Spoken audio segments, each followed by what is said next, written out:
2018, he is a journalist and writer and takes keen interest in sports. Sri Haq is married to Srimati Farah Khan and is blessed with son Fardeen and daughter Farheen. On my own and your behalf, I wish him a long, healthy, and happy life. Papers to be laid on the table. Shri Kiren Rijuji. सभापति महोदय, राज्यसभा में आज की कार्यसूची में मेरे नाम के आगे उल्लेखित पृथ्वी विज्ञान मंत्रालय से संबंधित दस्तावेज सभा पटल पर रखने का अनुमति प्रदान करें। श्री पंकज चौधरी। माननीय सभापति जी, मैं आज की कार्यसूची में मेरे नाम के सामने उल्लेखित कागजात आपकी अनुमति से सदन के पटल पर रखता हूं। श्रीमती अन्नपूर्णा देवी।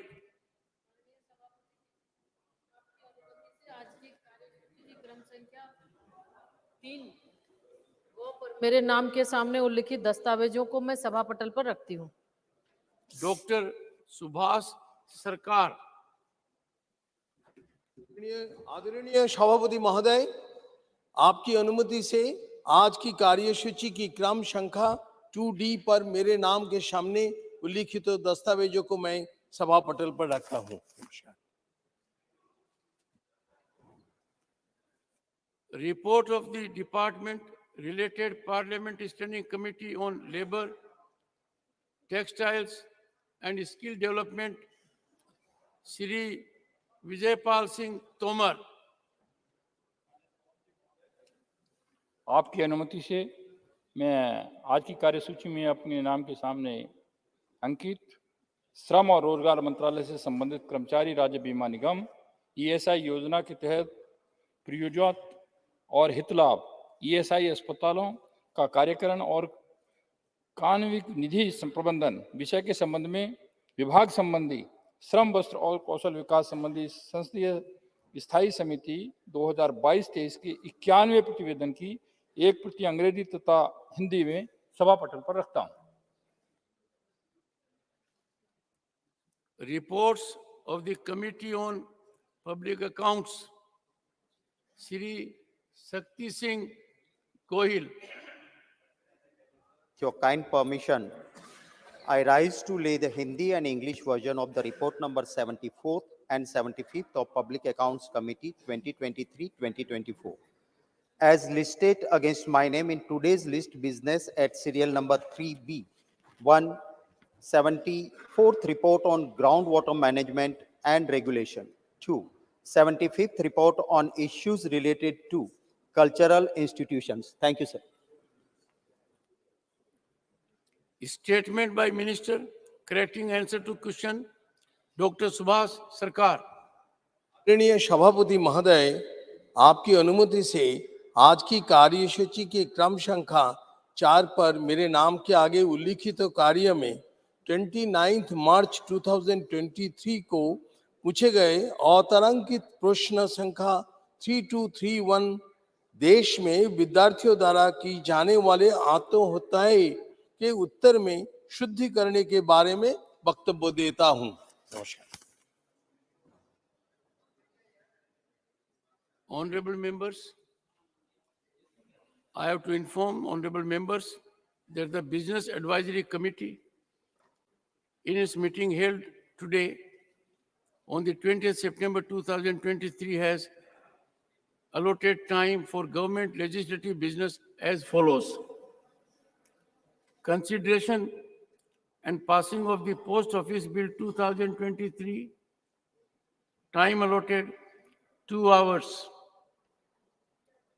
Consideration and passing of the Constitution 128th Amendment Bill 2023, after it is considered and passed by Lok Sabha, time allotted 7.5 hours.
is under my active consideration.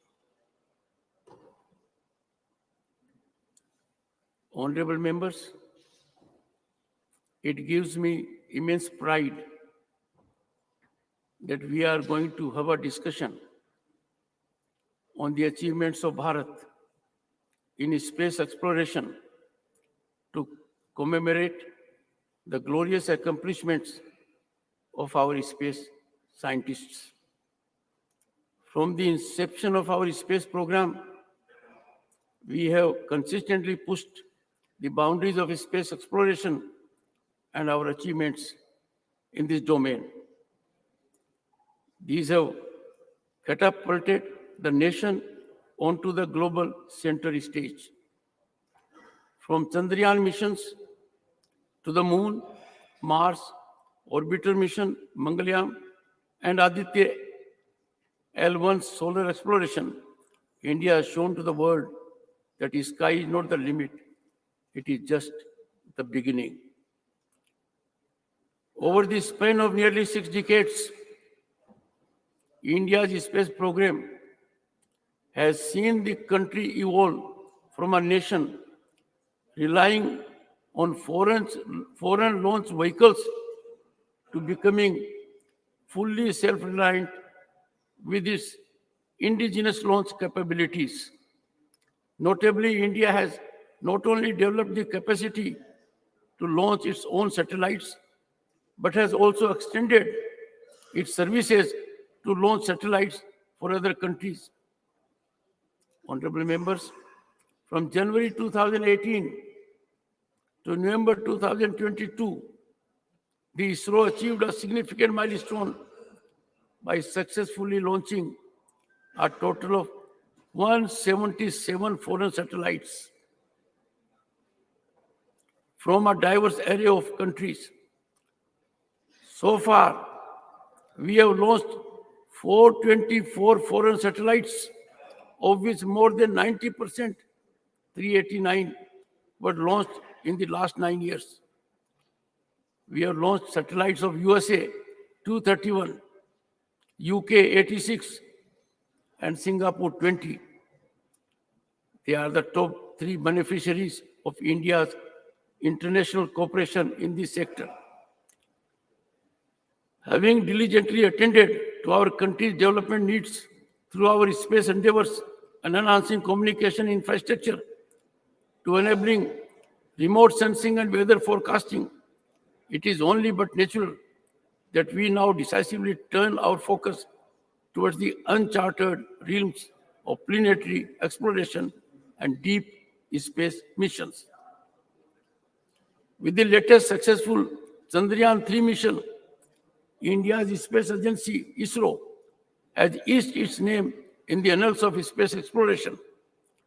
India is only the 4th country in history to have soft-landed a spacecraft on the moon, and the first to have done so in the moon's south polar region.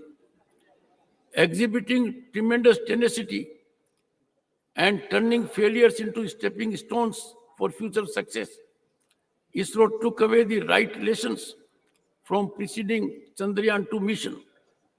Honorable members, as Governor of the State of West Bengal, I was in the Science City, Kolkata, on 7 December 2019, past midnight, with a group of young boys and girls. The landing was not soft. I had then remarked that Chandrayaan-2 was a major success, though was not 100%. The lessons we had learned from this mission helped us to see ultimate success in Chandrayaan-3. With this achievement, India is now a member of the Artemis Accords, the US-led multilateral initiative to place humans on the moon by 2025, and subsequently advance human space exploration throughout our solar system's broader vicinity. Honorable members, our achievements reach beyond the lunar surface. India's Mars orbiter mission, unofficially known as Mangalyaan, showcased our ability to reach the red planet on our maiden attempt. The Mangalyaan spacecraft successfully entered Mars orbit on September 23, 2014, making ISRO only the first Asian and the fourth country in the world to do so, and it achieved this feat with unparalleled cost effectiveness. Just as we were celebrating the achievements of Chandrayaan 3 mission, ISRO unveiled yet another ambitious endeavor, the Aditya L1 mission. Launched just last week, this mission seeks to gain a deeper understanding of the Sun from a unique vantage point approximately 1.5 million kilometers away from the Earth that allows for continuous and uninterrupted study of the Sun. With this mission, India is poised to join an exclusive group of countries dedicated to the study of our nearest star, the Sun. Following its successful missions to explore the Sun and the Moon, ISRO has an array of exciting future endeavors. I am delighted to know that it is now setting its sights on the second most scorching planet in our solar system, Venus. Sukriyaan 1, ISRO's upcoming spacecraft, will likely be launched by end of December 2024.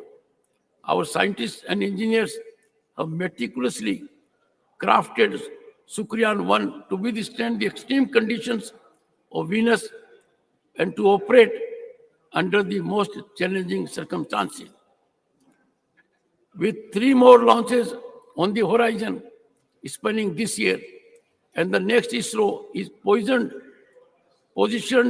advanced Earth monitoring, demonstrate advanced capabilities for precision proximity operations in space, and explore some of the most enigmatic objects in the universe.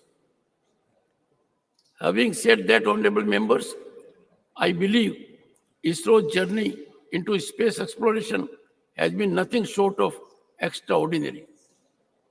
Its achievements in reaching uncharted territories in space garnered international attention. What truly sets ISRO apart, however, is its ability to achieve these remarkable feats at a fraction of the cost when compared to some of the world's other major space agencies, such as NASA and the European Space Agency, ESA. Emphasis on indigenization of critical components and reducing reliance on imports has been a critical aspect of its cost-effective approach and has indeed sparked discussion within the international space community. Taking a giant leap forward, a brighter, more innovative, and economically robust future in space exploration, the Indian space policy of 2023 welcomes private enterprises into the realm of space exploration. It acknowledges that the private sector possesses the innovative spark, the entrepreneurial spirit, and the financial acumen to propel India's space ambitions to greater heights. The implications, honorable members, of this decision are profound. India's journey in space exploration is indeed a matter of national pride. As we look forward to many more chapters of discovery, innovation, and global collaboration in the thrilling saga of space exploration, let us celebrate Bharat's unstoppable journey to greatness. I now invite the Honorable Leader of the House, Shri Piyush Goyal, to initiate the discussion on India's glorious space journey marked by successful soft landing of Chandrayaan 3.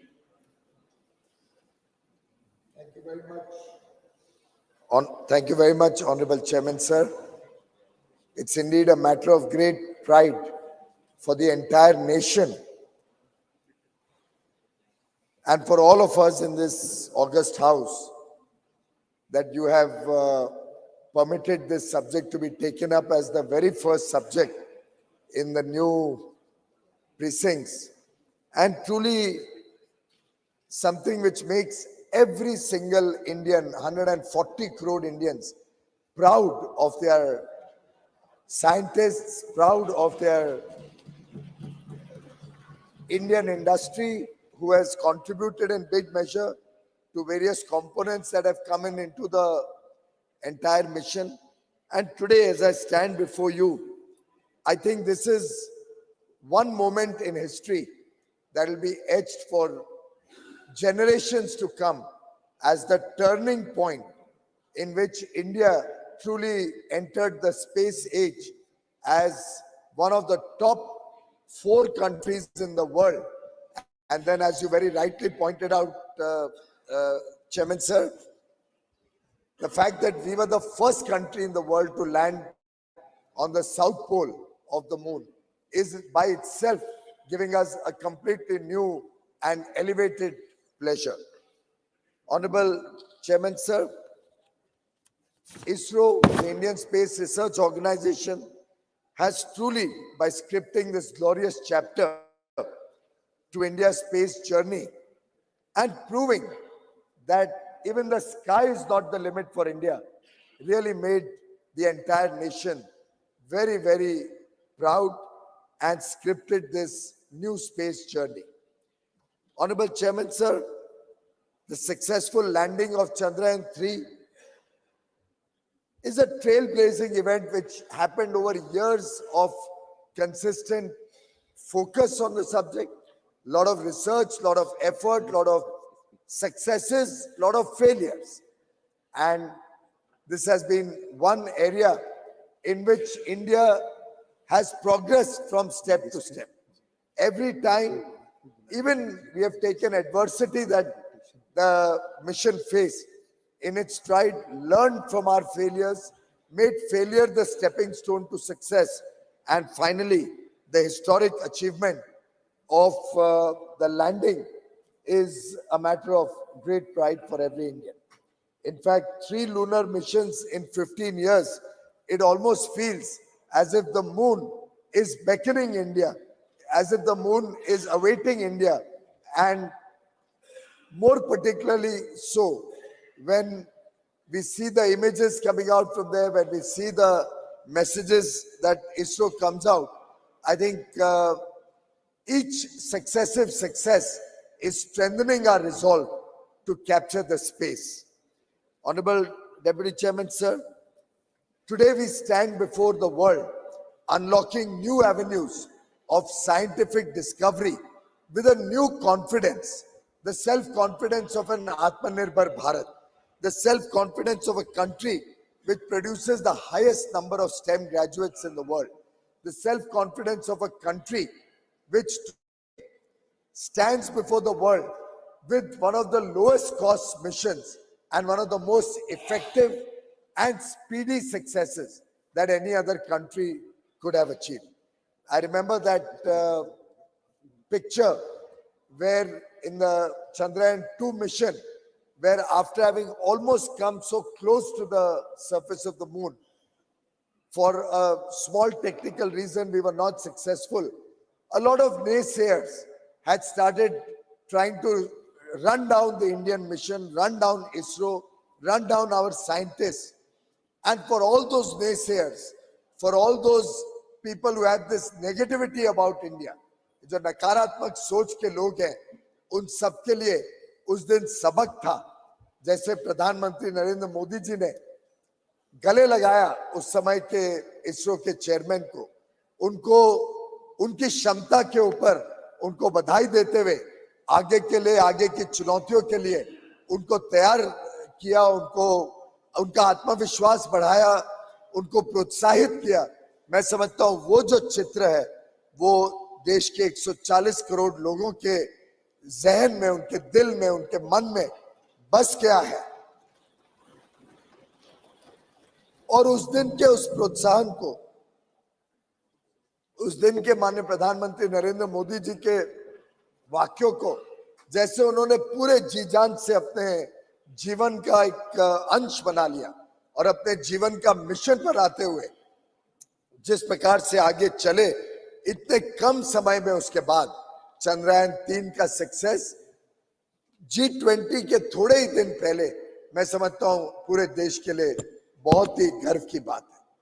मुझे ध्यान है कि जयपुर में हमारी G20 की trade and investment ministers की, वाणिज्य और निवेश के मंत्रियों की बैठक चल रही थी। बैठक 24 और 25 अगस्त को होनी थी।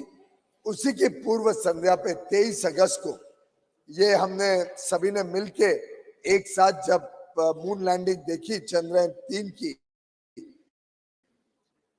जो गौरव हम सबको महसूस हुआ, जिस प्रकार से पूरा देश गौरवान्वित हो रहा था उस दिन, मैं समझता हूं वो इतना इन्फेक्चुअस था, उसका प्रभाव विदेश से आए हुए मंत्रियों के ऊपर भी इतना गहरा था कि लगभग विश्व के सभी बड़ी ताकतों के नेता, सभी बड़े देशों के वाणिज्य और उद्योग से संबंधित, निवेश से संबंधित मंत्रियों ने अपने अपने भाषण में, हमारी मीटिंग में हर एक ने एक स्वर में भारत की तारीफ की, भारत की उपलब्धता को बहुत ही विशेष बताया, बहुत ही साइंटिफिक कम्युनिटी के लिए, हमारी साइंटिफिक अचीवमेंट के लिए भारत की सराहना की और माननीय प्रधानमंत्री नरेंद्र मोदी जी को बधाई दी। उस मौके पे भी G20 की मीटिंग में दुनिया भर के नेताओं ने कि अब Bharat, India is truly arrived at the world stage, अब भारत विश्व पटल पे अपनी छाप छोड़ रहा है। और ये मैसेज आज भारत से बढ़ के पूरे विश्व में गया कि भारत अब बड़ी बड़ी चुनौतियों को सफलतापूर्वक भी पूरा कायम कर सकता है, सफलता प्राप्त कर सकता है। और मैं समझता हूं कि पहले हम सुनते थे यूएस, यूएसएसआर, चाइना, ऐसे देशों ने हजारों लाख करोड़ रुपए खर्च के ये एक एक मिशन किए थे। भारत एक ऐसा देश है जिसने बहुत कम खर्चे पर, बहुत कम लागत पर और अधिकांश जो उसमें पुर्जे लगे हैं वो भारत में बनने के कारण, मेक इन इंडिया के जो जोर लगाया गया उसके कारण आज भारत को एक अलग ही श्रेणी में लेके जाता है। अब कई देश, और उस मीटिंग के दौरान भी कई देश के मंत्रियों ने मुझसे साझा बातचीत की कि अब वो भी चाहते हैं कि स्पेस मिशन में हमारे साथ जुड़े, वो भी चाहते हैं कि उनके भी जो फ्यूचर स्पेस प्लान्स है उसमें भारत के साथ साझा भागीदारी करना चाहते हैं, पार्टनरशिप करना चाहते हैं, सीखना चाहते हैं और जॉइंट एंडेवर्स आगे चल के बढ़ाना चाहते हैं स्पेस की तरफ। माननीय उपसभापति महोदय, जो दोनों मिशन लाइफ हुए, लैंडर और रोवर के, इसका जो सराहना हमने अलग अलग पत्रकारों में देखी, उसके 3 प्रमुख जो उद्देश्य थे, the 3 main objectives of Chandrayaan 3, वो तीनों इतनी सफलतापूर्वक, इतने प्रिसिशन से, एग्जैक्ट 6:04 पे जो लैंडिंग हुई, वो तीनों जो हमारे लक्ष्य थे, एक था कि सेफ एंड सॉफ्ट लैंडिंग हो मून सरफेस के ऊपर, दूसरा था कि हम डेमोन्स्ट्रेट कर सके, दिखा सके रोवर ऑपरेशंस, जो मून पे रोवर बाहर निकला और उसने जो ऑपरेशंस करी, और ऑन साइट एक्सपेरिमेंट्स जो लूनर सरफेस पे करने थे। ये तीनों पे 100% सफलता प्राप्त करना ये हम सबका सौभाग्य है। और मैं अपने पूरे सदन के मेंबर्स की तरफ से आपके माध्यम से प्रधानमंत्री नरेंद्र मोदी जी को, जो टीम स्पेस और साइंस एंड टेक्नोलॉजी की केंद्र में और राज्यों में इस विषय के ऊपर चिंता करती है, और जो पूरा इसरो की टीम है जिसने इस पे दिन रात मेहनत करके, विशेषकर जो हमारी महिला साइंटिस्ट हैं उनको मैं विशेष करके धन्यवाद भी देता हूं, उनको बधाई भी देता हूं।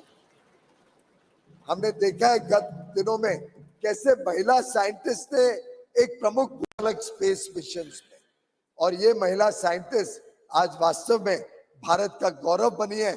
और मुझे लगता है हम उसका एक प्रकार से उनको धन्यवाद के रूप में तोहफा आज लोकसभा में, और उम्मीद करते हैं कि वहां से पास होके आज रात तक आ जाए यहाँ, तो कल राज्यसभा में हम जब महिला आरक्षण पास करेंगे, कॉन्स्टिट्यूशन अमेंडमेंट बिल पास करेंगे, मैं समझता हूं एक सही मायने में हमारी बहनों के लिए, हमारी माताओं के लिए, हमारी छोटी बिटियाओं के लिए, जिन्होंने इतने बड़े लक्ष्य प्राप्त करने में अपना अमिट छाप छोड़ी है, इतना बड़ा योगदान दिया है, वो भी एक पूरे देश और विश्व को मैसेज जाएगा कि ये देश बहुत कृतज्ञ देश है। ये देश महिलाओं के सम्मान करने में कोई कटौती नहीं करता और आगे चल के महिलाओं को और बड़े रूप में इस देश के विकास की प्रवाह में जोड़ने के लिए अहम कदम उठा रहे। माननीय उपसभापति महोदय, ये जो विक्रम लैंडर था, जो प्रज्ञान रोवर था और जो प्रोपल्शन मॉड्यूल था, ये भारत में बना। मुझे याद है 2014 में जब मेक इन इंडिया का माननीय प्रधानमंत्री जी ने आह्वान किया था, तब कई सारी टिप्पणियां आती थी कि ये मेक इन इंडिया सफल नहीं हो रहा है, मेक इन इंडिया में क्या हो रहा है, क्या नई चीज करी। पीछे भी हाल में भी कुछ दिनों पहले एक नेता का बयान में पढ़ रहा था, जो एक प्रकार से बड़े ओछे शब्दों में बहुत छोटे स्तर पर मेक इन इंडिया के मजाक उड़ाने की कोशिश हो रही है।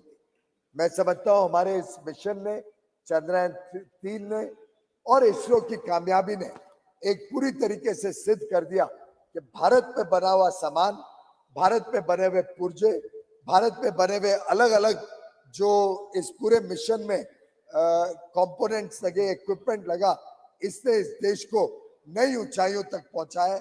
और आज पूरा विश्व भारत की तरफ देखता है, जब वो देखते हैं कि हमें मैन्युफैक्चरिंग कैपेबिलिटीज चाहिए, हमें टैलेंट चाहिए, हमें स्किल्स चाहिए, तो उनको एक देश जो नजर आता है, विश्वसनीय देश, एक विश्वसनीय साझेदारी में भाग लेने वाला पार्टनर, तो वो भारत है। और भारत के ऊपर आज विश्व की भी निगाहें टिकी हुई है, विश्व का विश्वास बना हुआ है। माननीय उपसभापति महोदय, अगर हम डिजाइन कैपेबिलिटीज देखें तो जो डिजाइन कैपेबिलिटीज डेवलप हुई हैं चंद्रयान 3 के दौरान, उससे हमें आगे चल के बहुत लाभ होगा। और हमने अलग अलग तरीके से देखा है कि स्पेस टेक्नोलॉजी का लाभ भारत की विकास यात्रा में सिर्फ स्पेस नहीं, लेकिन हमारी लोकल डेवलपमेंट में भी बहुत बड़ी तरीके से लाभ देता है। जैसे कि माननीय सदस्य जानते हैं, आप भी भली भांति आपने देखा है, पीएम गति शक्ति, ये क्या है? ये एक प्रकार से स्पेस टेक्नोलॉजी का इस्तेमाल करते हुए भारत के आधारभूत सुविधाएं, भारत के इंफ्रास्ट्रक्चर को और मजबूती देना और गति देना और प्रगति को तेज करना, उसका एक साधन है। गति शक्ति में स्पेस टेक्नोलॉजी इस्तेमाल करके अलग अलग लेयर्स ऑफ टेक्नोलॉजी, अलग अलग लेयर्स ऑफ डेटा जो तैयार किया गया, जो स्पेस से मैपिंग की गई, और इसका काम माननीय उप सभापति जी, प्रधानमंत्री जी जब मुख्यमंत्री थे, गुजरात के मुख्यमंत्री थे, आज से 12-14 साल पहले उनके मन में एक कल्पना आई थी कि स्पेस टेक्नोलॉजी का मैक्सिमम इस्तेमाल भारत में कैसे किया जाए, भारत कैसे लाभ ले सकता है स्पेस टेक्नोलॉजी का। तब उन्होंने बाइजैक नामक एक संस्था गांधीनगर में एस्टैब्लिश करी और बाइजैक के माध्यम से ये शुरुआत करी कि कैसे भारत के आगे के भविष्य के विकास यात्रा में आधुनिक सुविधाएं और सफलतापूर्वक हम भारत को एक international centre for manufacturing, trade and business बना सके। लाखों करोड़ों लोगों को नौकरियां देने के लिए जो हम काम कर रहे हैं, उसके लिए स्पेस टेक्नोलॉजी का इस्तेमाल करने का जीता जागता उदाहरण अगर कुछ है तो पीएम गति शक्ति है। तो इस प्रकार से स्पेस से जो हम सीखेंगे, जो चंद्रयान 3 की उपलब्धियां होंगी, उससे आगे चल के भारत में जो इंफ्रास्ट्रक्चर डेवलपमेंट हो रहा है, भारत में किस प्रकार से आगे हमें क्रिटिकल मिनरल्स रिसोर्सेज पे काम करना है, अलग अलग तरीके से ये स्पेस का रिसर्च भारत को नई ऊंचाइयों तक लेके जाएगा। और मेरा विश्वास है कि इस उपलब्धि में हम सब मिलके जो आगे के बड़े एम्बिशियस प्लान्स हैं, जो योजनाएं हैं, जो हमारी दूरदर्शी सोच है देश की कि कैसे स्पेस टेक्नोलॉजी और हमारे स्पेस मिशन भारत को आगे लेके जाने में काम करेंगे। ये जो नया उत्साहित भारत है, ये जो एस्पिरेशनल इंडिया की नई आकांक्षा है, इसको पूरा करने में गगनयान चंद्रयान के बाद आने वाला जो गगनयान मिशन है, जो लगभग 2024 में अनुमानित प्लान है, उसको भी हम कैसे सफल बनाएंगे, उसके लिए हम सब ने इसरो को शुभकामनाएं देनी है। हम सब मिलके एक संदेशा दें कि आगे आने वाले गगनयान के लिए भी इसरो सफल हो, पूरी तरीके से सफल हो। हमारी माता बहनें, हमारे इसरो के साइंटिस्ट जो पूरी लगन के साथ इसमें लगे हुए हैं, उनको हम यहाँ से एक शुभ संदेश दें कि उनका गगनयान मिशन भी सफल हो। हमने ऑलरेडी देखा आदित्य मिशन, जो आदित्य L1 जो सूरज के और भारत के बीच में, जो अर्थ और सन के बीच में, यहाँ से लगभग 15 लाख किलोमीटर दूरी पे जाके स्टेशन होगा, जो लैग्रैंज पॉइंट है, वहां से स्टडी करेगा सूर्य की किरणों की ताकत, सूर्य की ताकत को। तो उस पॉइंट तक सफलतापूर्वक पहुंचे, वो रास्ते में है, उसका लॉन्च सक्सेसफुली हो चुका है और वो पहला डेडिकेटेड स्पेसक्राफ्ट मिशन है जो सूर्य को स्टडी करने के लिए यहाँ से भेजा गया है। इसी के साथ साथ एक डेडिकेटेड पोलरीमेट्री मिशन एक्सपोसैट, जो एक्सरे के माध्यम से पोलरोमीटर सैटेलाइट के रूप में बाहर काम करेगा। इस तरीके से हमारी जो नए नए आगे की योजनाएं हैं, उसके लिए हम सब मिलके इस सदन से एक स्वर में एक बड़ा अच्छा संदेश और शुभकामनाएं भेजें। तो एक तरफ बधाई चंद्रयान 3 के सफलता के लिए, दूसरी तरफ शुभेच्छा आगे के बड़े बड़े लक्ष्यों को प्राप्त करने के लिए। ये जब एक स्वर में पूरा सदन ये मैसेज भेजेगा, तो मैं समझता हूं कि सभी जो इस मिशन के साथ जुड़े हुए हैं, चाहे वो प्रधानमंत्री नरेंद्र मोदी जी का प्रोत्साहन हो, चाहे हमारे अफसरगण हो, चाहे इसरो के साइंटिस्ट हो, हर एक व्यक्ति जो अलग अलग इन मिशंस में अपने अपने पुर्जे, अपने अपने कंपोनेंट्स, इक्विपमेंट्स बना के योगदान दे रहे हैं और एक प्रकार से 140 करोड़ देशवासियों का उत्साहवर्धन करने का काम आज पहले ही सिटिंग में, कल पहली सिटिंग थी, आज पहले ही डिस्कशन में हम ये जो संदेश देने जा रहे हैं, ये भी बड़ा शुभ संदेश है। कल यहाँ पे महिलाओं को आरक्षण देने का काम भी मैं उम्मीद करता हूं कि सर्वसम्मति से जब ये सदन पास करेगा, पारित करेगा, तो दो शुभ संदेश, एक तरफ यहाँ का हमारा प्रवेश, आज का ये चंद्रयान 3 का बधाई का और शुभकामनाओं का मैसेज इसरो को, और तीसरा कल महिलाओं को, हमारी माता बहनों को आगे की जो लेजिस्लेटिव भारत की प्रवाह है, जो आगे जो भारत के आगे आने वाले दिनों में अमृत काल में विकसित भारत बनाने की जो जर्नी रहेगी, उसमें हमारी माता बहनों का, महिलाओं का आरक्षण देके इस सदन पार्लियामेंट में और ज्यादा योगदान मिले, उसके लिए जो हम कदम उठाने जा रहे हैं, मैं समझ पार्लियामेंट, लोकसभा में और असेंबलीज में, दोनों में जो हम कदम उठाने जा रहे हैं, ये तीनों ये शुभ संदेश एक प्रकार से एक नई सुबह लेके इस सेशन को भी यादगार बनाएगा।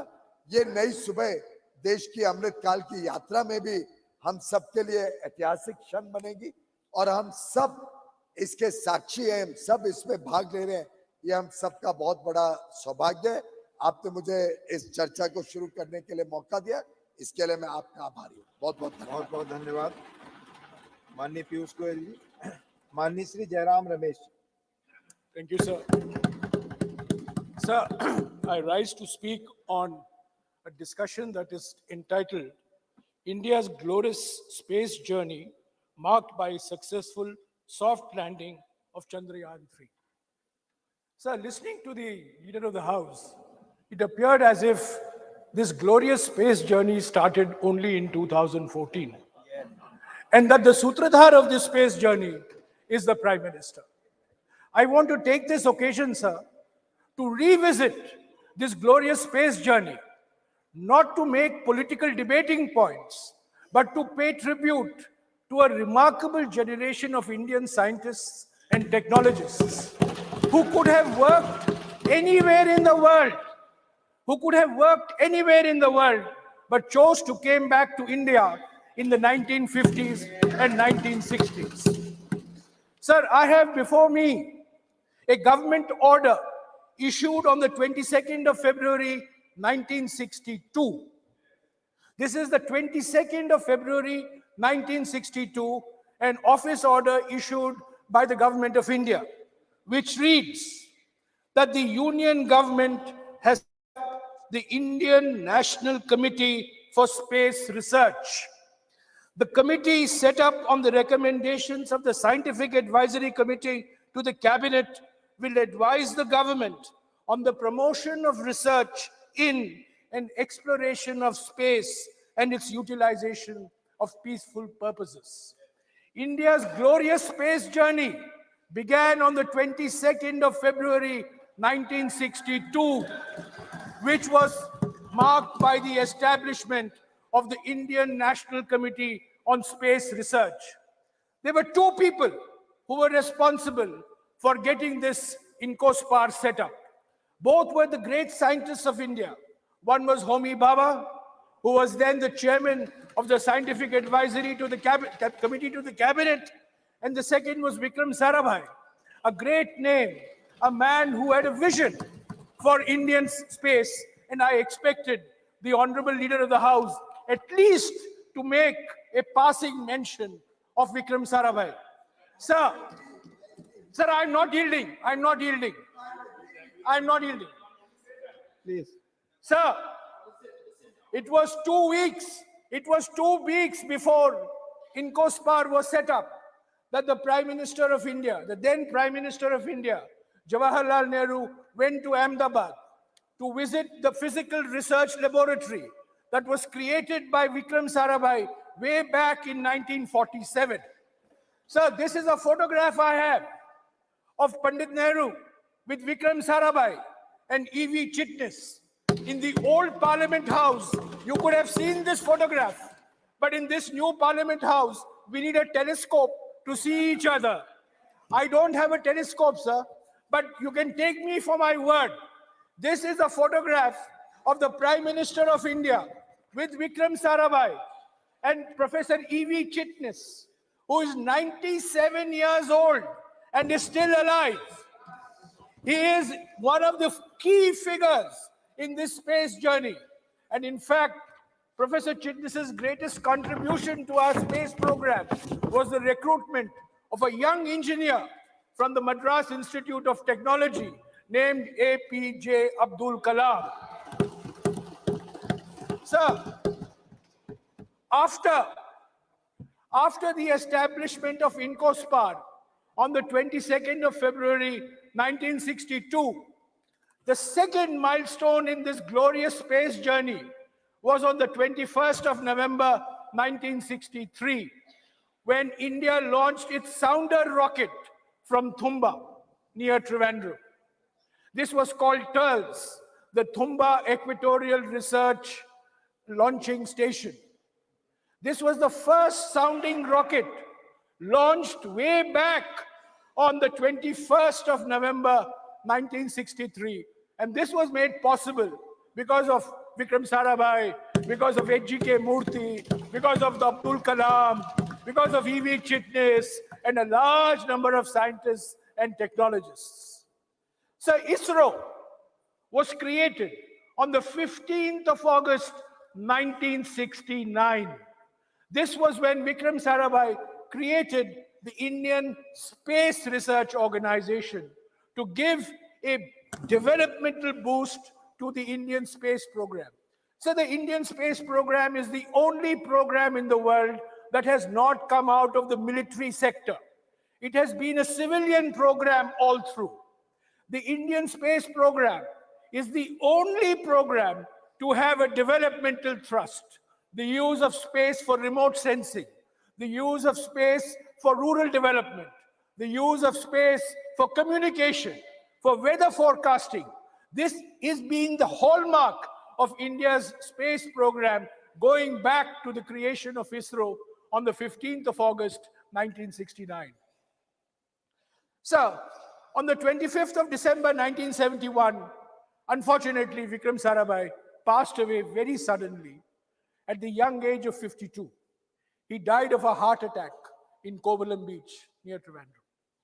The Indian space program was then faced with a huge crisis. It had lost its Karta Data. It had lost its Nirmata. It had lost its visionary, Vikram Sarabhai, who had lived and dreamt of India as a space power. It was then that the then Prime Minister of India, Indira Gandhi, took what I consider to be the most important step that has made India the space power that we are all proud of today. So she wrote a letter to an Indian scientist who was then taking a sabbatical at the famous California Institute of Technology in Pasadena in California. The name of the scientist is Satish Dhawan, and it is in his honor that our launch center in Sriharikota is called the Satish Dhawan Launch Center. Sir, Indira Gandhi wrote a letter on the 7th of January 1972, and I wish to quote a few lines from this letter. This is the Prime Minister of India writing, "Dear Dr. Dhawan, Vikram's sudden and tragic death has deprived our entire space research program of leadership. You are aware of the heavy investment we have made in it. The 10-year profile of the development of space shows the extent of our commitment. We cannot afford to allow the entire organization to crumble. I should like you to accept the stewardship of our space program, which I am proposing to separate from the Atomic Energy Commission. Till 1972, space and atomic energy were together.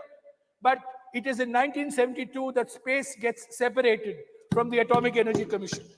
It will be for you to structure this new organization. Please let me know urgently when I may expect you to return and what arrangements you would like us to make for the interim period. I hope you will respond to an emergency situation in a sensitive area of national importance." This is a letter written by the Prime Minister of India to a scientist taking a sabbatical in California, who was then the director of the Indian Institute of Science, Satish Dhawan. Sir, Satish Dhawan immediately accepted the offer of the Prime Minister. He put some conditions that he would like ISRO to be headquartered in Bangalore. He would not like to be posted in New Delhi, that he would like to continue as the director of the Indian Institute of Science, and he would like full freedom to run ISRO the way it should be run. The Prime Minister of India accepted and acceded to all these conditions. So when he came back to India, when he took over as chairman of ISRO, her secretary, Mr. P.N. Haksar, sent Mrs. Gandhi a note. And I was fortunate enough to get a copy of this note in the archives. And Mr. Haksar wrote on the 25th of May, 1972, to the Prime Minister, "Dr. Satish Dhawan is an extremely sensitive human being. Hitherto, he has led a relatively cloistered life, devoting himself to the pursuit of his own scientific specialty in the field of aerodynamics. I know he has many doubts and hesitations in accepting the responsibility of heading our space organization. And if he were to opt out of it, we literally have no one at present as the second best choice. It is therefore of vital importance that our Prime Minister should express in her own way her appreciation of the high sense of duty which has led Dr. Dhawan to respond to the PM's call to him. It is equally necessary to say that Dr. Dhawan will continue to receive her personal support in sorting out any problems he may run up against any administrative and other fields and that Dr. Dhawan should not hesitate in coming to the Prime Minister, and that he will always have direct access. So it is from this day onwards that Prime Ministers of India have held direct control of the Department of Space. It is from this day onwards that the chairman of ISRO, the chairman of the Space Commission, the Secretary Department of Space, three roles combined in one individual, have only reported to the Prime Minister and nobody else. So the glorious space journey that the leader of the House wants us to believe started in 2014. The first milestone was on the 22nd of February, 1962. The glorious journey that the leader of the House wants us to believe started in 2014, had its second milestone on the 15th of August, 1969, with the creation of ISRO.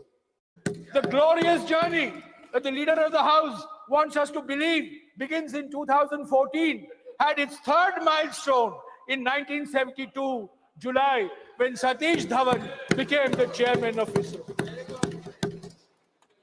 Sir, the success of Chandrayaan-3 is based on the competencies, the capabilities, the capacities that have been created over a 60-year period.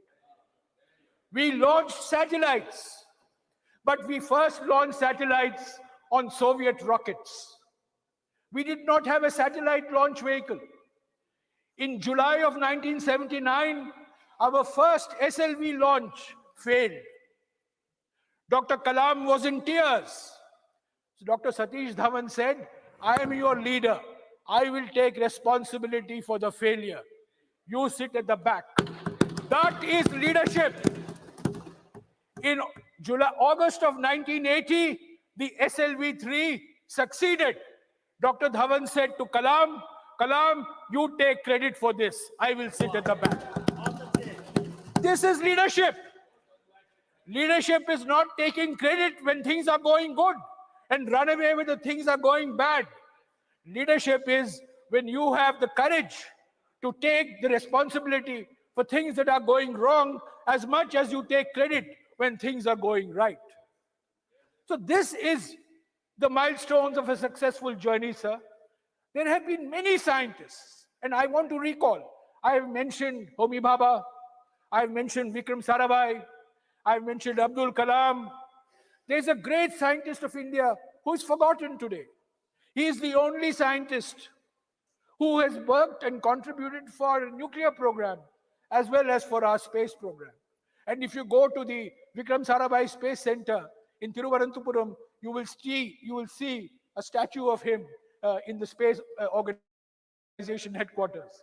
His name is Brahma Prakash. He's probably one of the greatest metallurgists that India has produced. And he made a huge difference to our space program and to our atomic energy program. We have had a succession of chairmen. We had Satish Dhawan, U.R. Rao, Madhavan Nair, Kasturi Rangan, Radhakrishnan, Shivan, and now, of course, we have Somnath. Each of them have made contributions because the political leadership has given them the freedom to make those contributions. Sir, I also want to say that India's space program has always had a developmental orientation.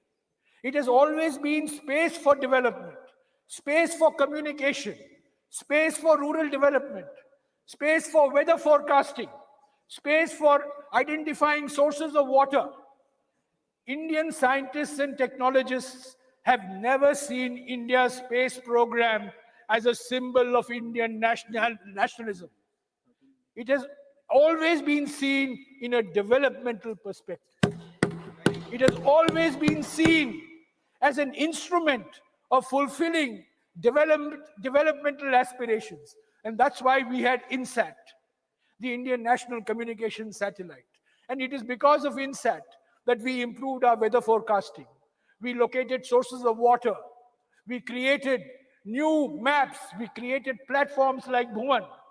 So while it is natural for all of us to take pride, I would like to urge all of us to please look at our space program fundamentally as an instrument of development and not as an instrument of muscular nationalism. This has been the hallmark of India's space program for the last 60 years. And let it be in that spirit with which it was founded by our scientists and technologists. So, I am entirely in agreement with the Prime Minister when he said yesterday that the Chandrayaan-3 achievement creates a new excitement for science. But sir, what is the point creating an excitement of science when you're removing Darwin's theory of evolution from textbooks? What is the importance of creating excitement of science when you reject Newton, you reject Einstein, you think all knowledge was available to India 2000 years ago? Sir, that is not a scientific temper. Scientific temper is the spirit of inquiry, is a spirit of questioning. We have had glorious tradition. We have had glorious tradition in mathematics. We have had a glorious tradition in metallurgy. We have a glorious tradition in astronomy. But, sir, let us take pride in our past, but let us not think that all of modern science, all of modern technology was known to us 2000 years ago. We have to move with the times. That is the scientific temper. That is the scientific spirit. If you reject science, if you do not give your scientific institutions freedom, if you do not allow scientific endeavor to flourish in a spirit of professionalism, you can have all the Chandrayaans of the world, but it is not going to make a difference to the minds of the young. So we have to create a scientific spirit, the spirit of questioning, the spirit of inquiry, the spirit of doubt. That is the spirit of science, which I hope will be created by this excitement. So, along with Chandrayaan-3, let us not forget Chandrayaan-1. Chandrayaan-1 was launched in 2008. And I have no hesitation in saying that the first announcement of Chandrayaan was by Prime Minister Atal Bihari Vajpayee on the 15th of August in 2003. After 2003, you had Chandrayaan-1 in 2008, you had Chandrayaan-2 in 2019, and you have Chandrayaan-3 in 2023. What does it mean? It means there is continuity in governance. If a Prime Minister refuses to acknowledge continuity in governance, if a Prime Minister believes that the world has started only when I became Prime Minister, if a Prime Minister believes that Indian science has become great, that the Indian space program has become great only when I became Prime Minister, sir, I beg to differ. Let us take, along with Chandrayaan-1, Aditya L1, which was also a great success. We have not mentioned it in your resolution. But this Aditya L1, the solar laboratory, which was launched 1 week after Chandrayaan-3. So when did Aditya-1 start? Aditya-1 started in the year 2006. It took 17 years for Aditya-L1.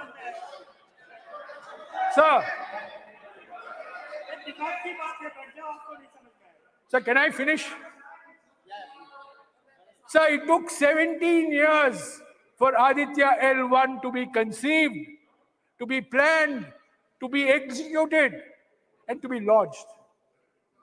The Honorable Leader of the House said, we are now making things in India. So we have always been making things in India. Larsen and Toubro, Walchand Nagar Industries.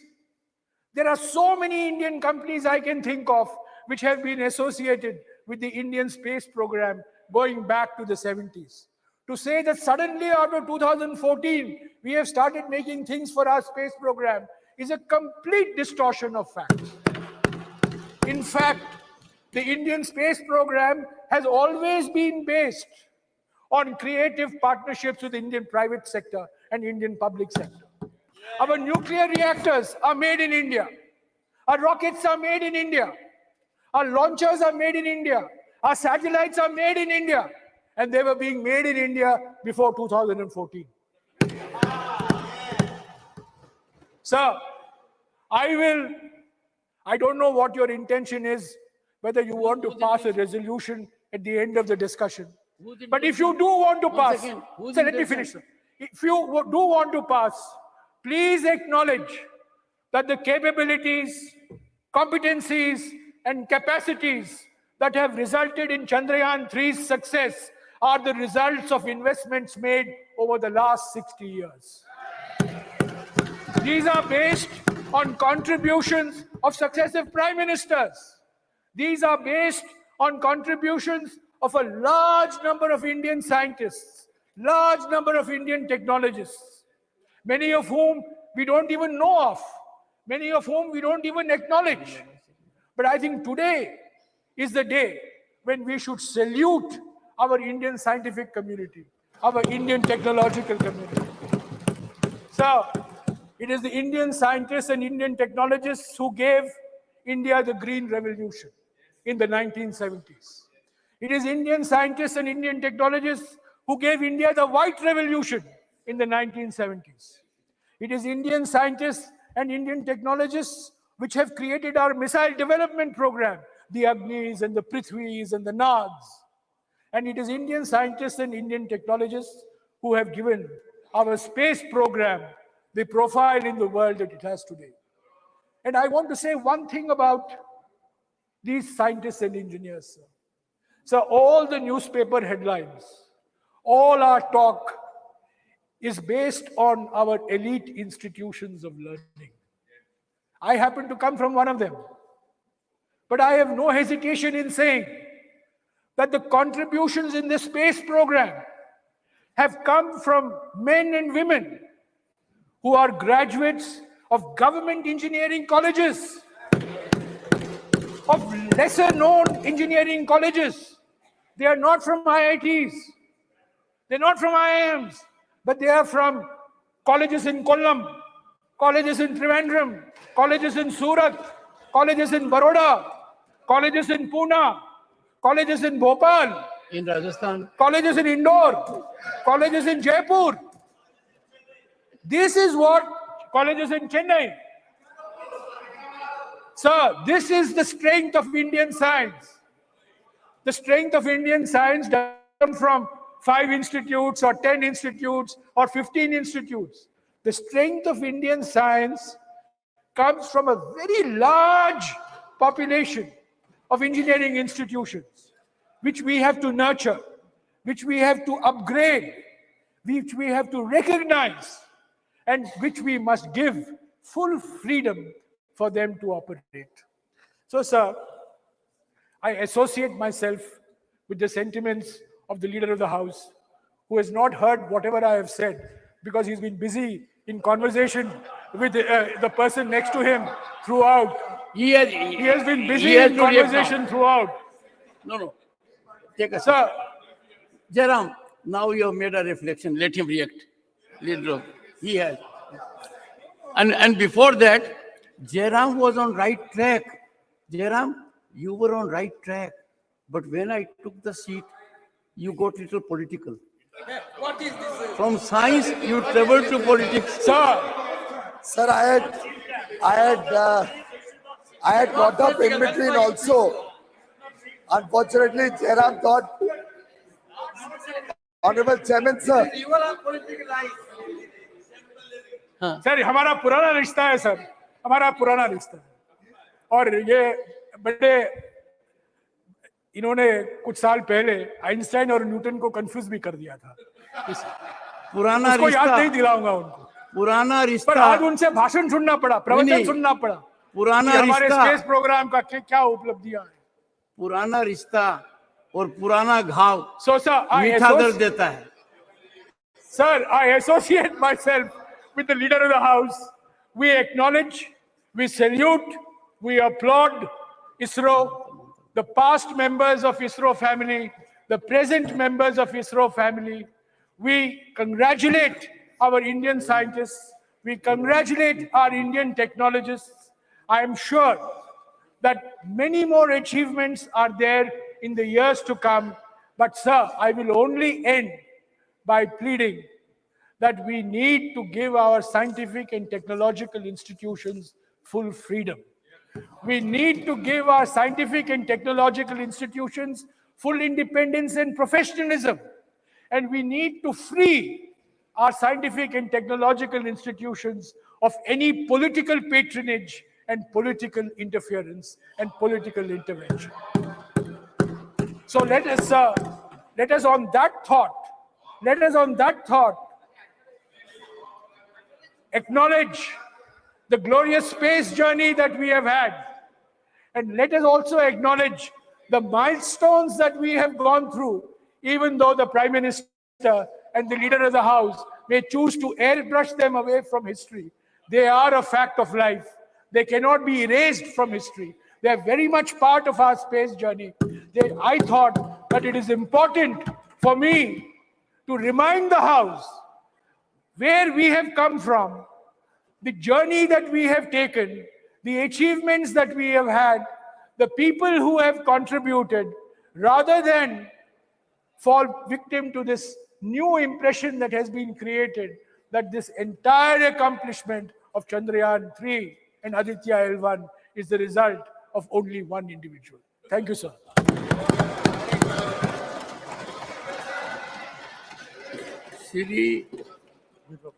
Sri Jawar, okay. Got up as soon as Jairam initiated, and you're right, he started on the right track. I got up, unfortunately, he did yield, only to say I fully agree with him and associate with him when he was talking about the journey. But now, since he has also taken it to a political level, I have only two comments to make, sir. Of course, the journey is extremely important.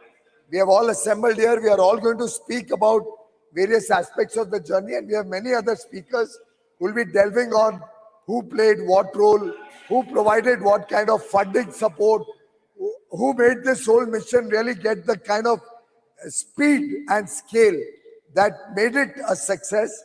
But at the end of the day, I'm sure my honorable colleague and friend, Jairam, will also appreciate that people run many races. There are marathons run, there are sprints run, there are 100 meters, 200 meters, 42 kilometers, all sorts of races. But ultimately, one must also acknowledge that it's the Your turn will grit come. and determination that makes the winner win. But on the other point where he made a personal comment on me, well, I'm sure everybody is human and everybody can make mistakes. Honorable members. I may not be as infallible as Mr. Jairam Ramesh. He's of course infallible. Please. He has never made any mistakes in life. I have very openly and in public acknowledged I made a mistake at that point of time in the rush of speaking. But I have not made the kind of colossal mistakes that my friend Jairam Ramesh has done when it comes to killing the development journey of India. In so many ways, my friends from Andhra and Telangana are still suffering for the irrational way in which, as the architect of this split of Andhra Pradesh, he left both countries, both states in trouble.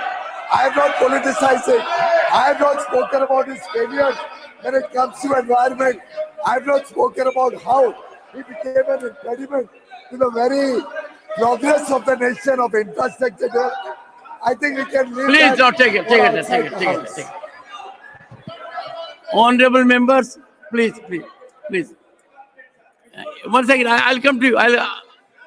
I'll come. Please take your seat. Please. Please. Honorable members, I hope the comment I'm making now will be appreciated. The intellectual level of the House is very high. About 3 decades ago, I was in Rajya Sabha as a junior minister. A very distinguished member was making a scholarly address. as Jairam made. At that point of time, there was entry of another member. It is in the context of leader of the house saying, I fully agree with him. I'm on that.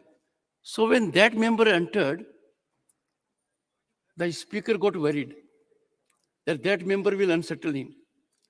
So immediately says, even my very good learned friend agrees with me, so that he doesn't say otherwise. And came the swift comment, fools never differ.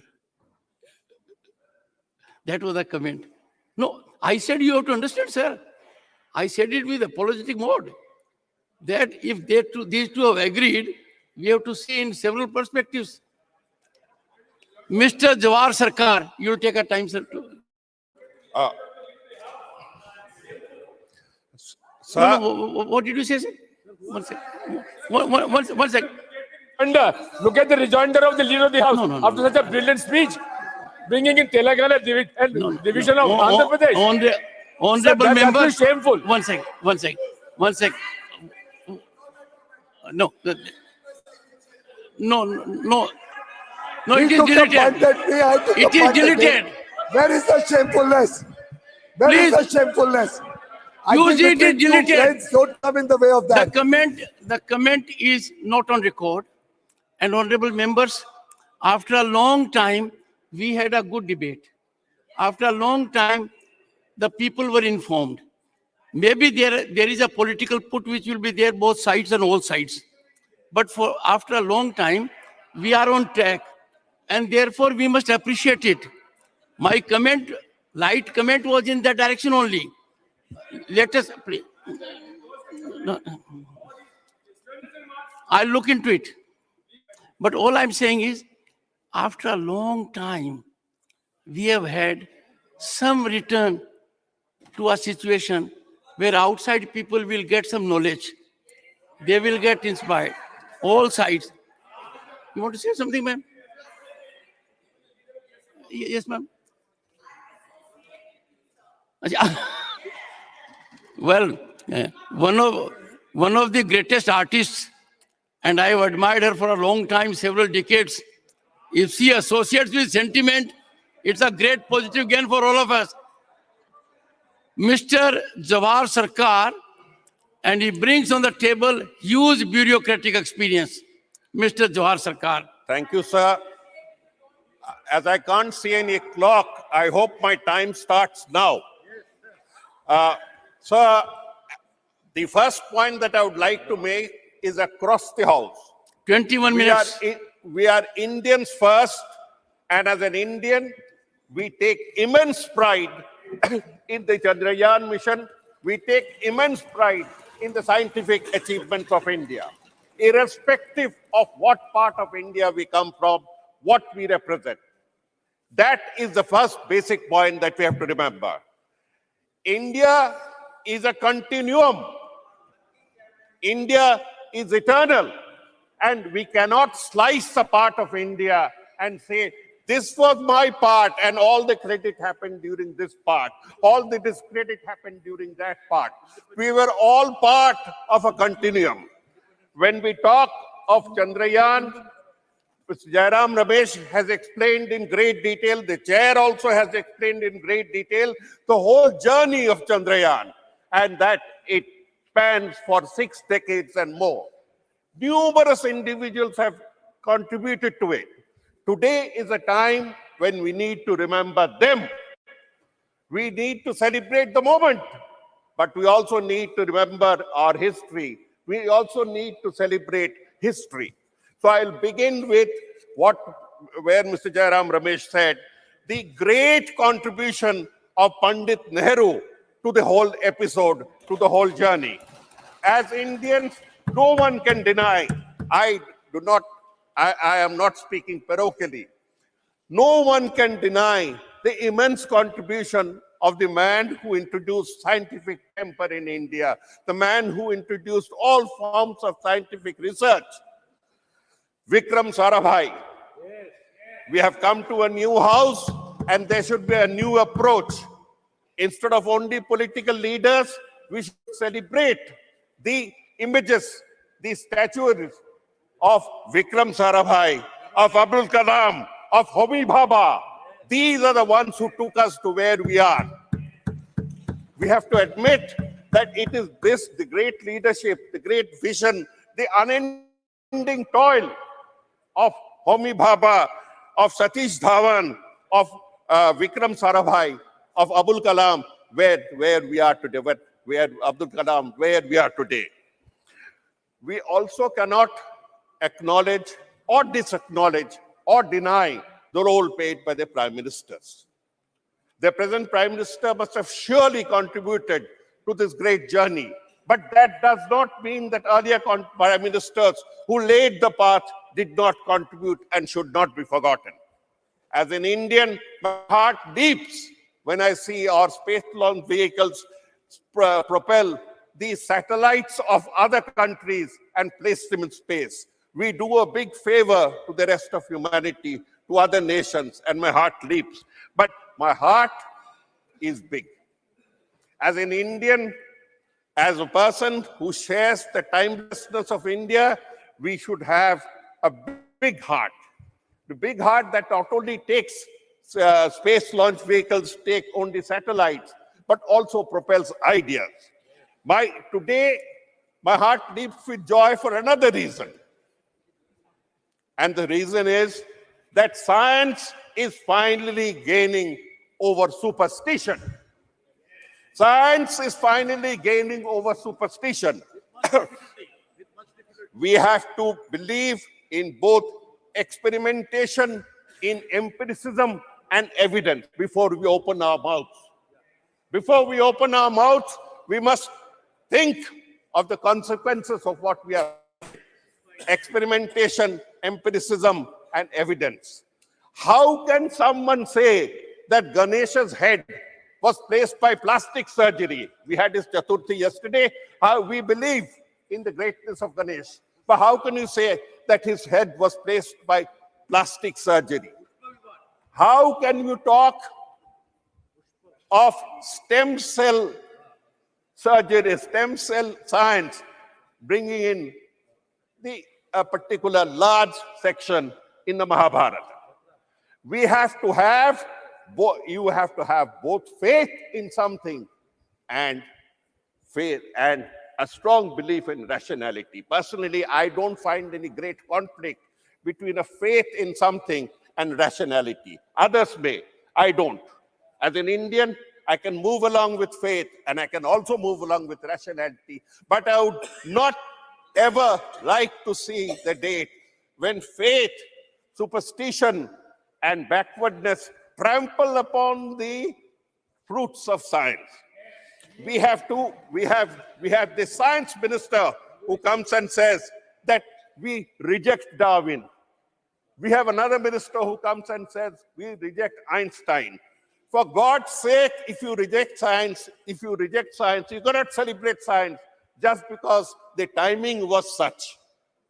You cannot reap the benefits of a timing and then say. We had a science and technology minister who said we discovered the theories of Pythagoras before Pythagoras. For God's sake, you're a minister of the Republic, of Great Republic of India. You cannot make these statements. Please refrain, the leaders. I beseech of you, please restrain them from making irresponsible statements. A vice chancellor of Andhra University talks about stem cell research. A chief minister talks of Mahabharata, talks of internet and space communication during the age of Mahabharata. Let us from this lesson, let us from this moment take an oath that before we make unscientific comments, we will restrain ourselves, we will stick to science so that we have many more Chandrayans, we have many more Adityas, we have a superior make in India.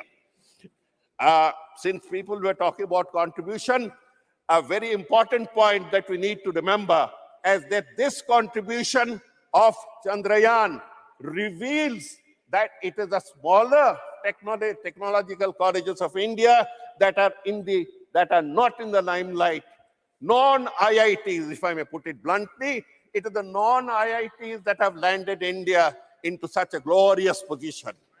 We are feeding on IITs, but many of the products of IITs are going abroad to serve the interest of world capitalism, to serve the interest of world capitalism, to serve the interest of world domination.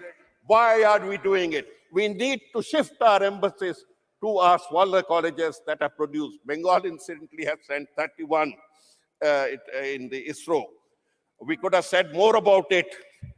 Now, when I mentioned about superstitions, I also come to two spoiler points.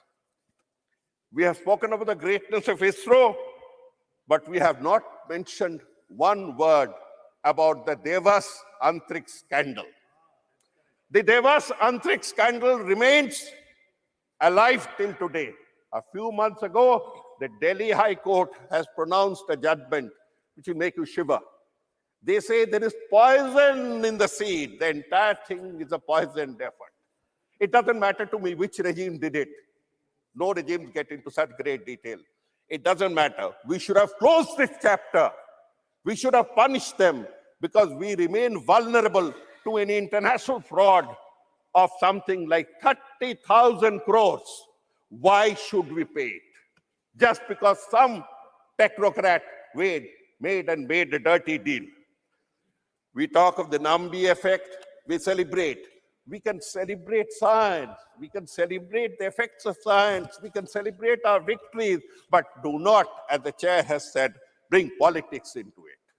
This brings me to a point where I say that if you want to really move forward with more Chandrayans, with more Adityas, with more progress in this domain, free science. Free science. You have made science subservient to the rules of the bureaucracy.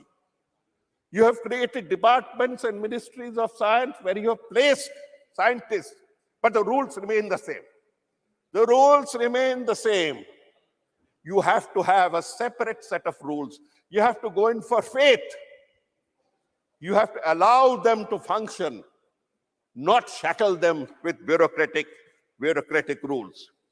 My heart leaps when I hear that India has joined the 6 nations for the National Quantum Mission. This National Quantum Mission will take India forward. Whether X regime stays or Y regime comes or the Z regime goes, it doesn't matter. This permanent contribution to the quantum mission will take India forward. We should move higher. We already have moved high on the innovation index. In the world over, they look at us to see how much we have innovated, not how much we have talked. How many patents have we filed? This is hard fact.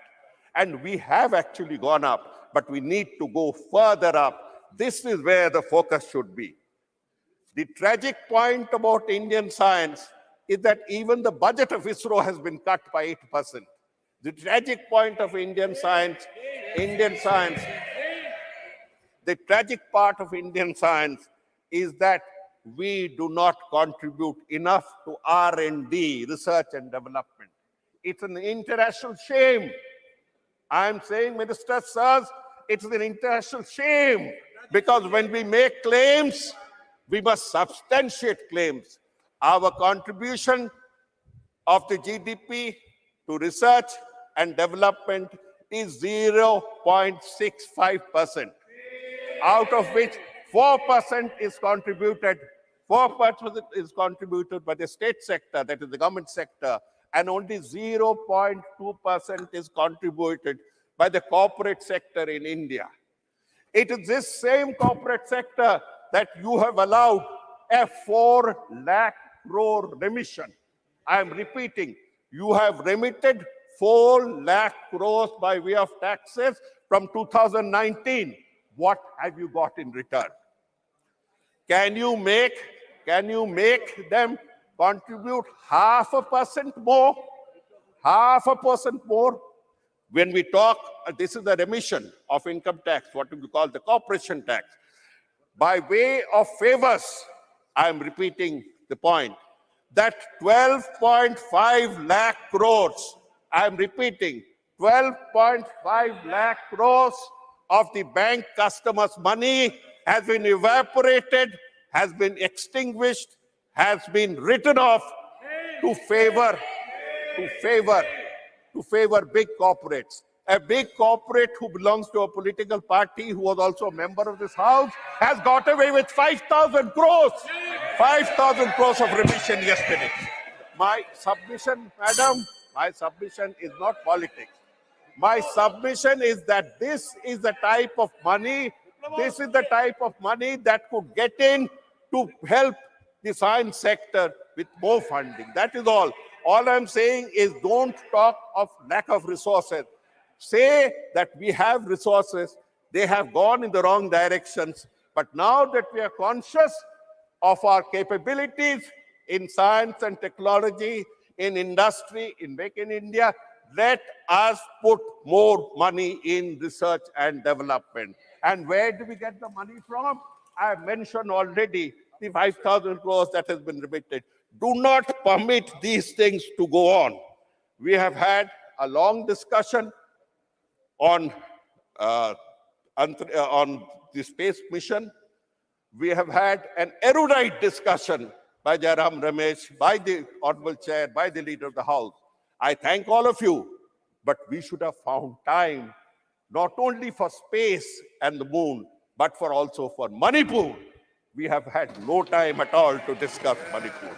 With these words, I thank you and I support the resolution in favor of congratulating Indian science as a whole for several generations. Thank you.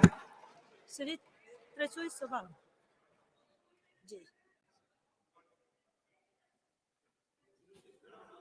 Thank you, Madam Chairperson. I am very proud to participate in this discussion of India's glorious space journey marked by successful soft landing of Chandrayaan-3 on the moon, as a citizen of India and not of Bharat. Really, it's a proud moment. The whole world is celebrating. Chandrayaan-3 has landed in the moon very softly, and the lander and rover are doing their works very softly. But we landed in this new parliament building and only turmoil and turbulence are seen for the past 2 days. That is moon and this is parliament.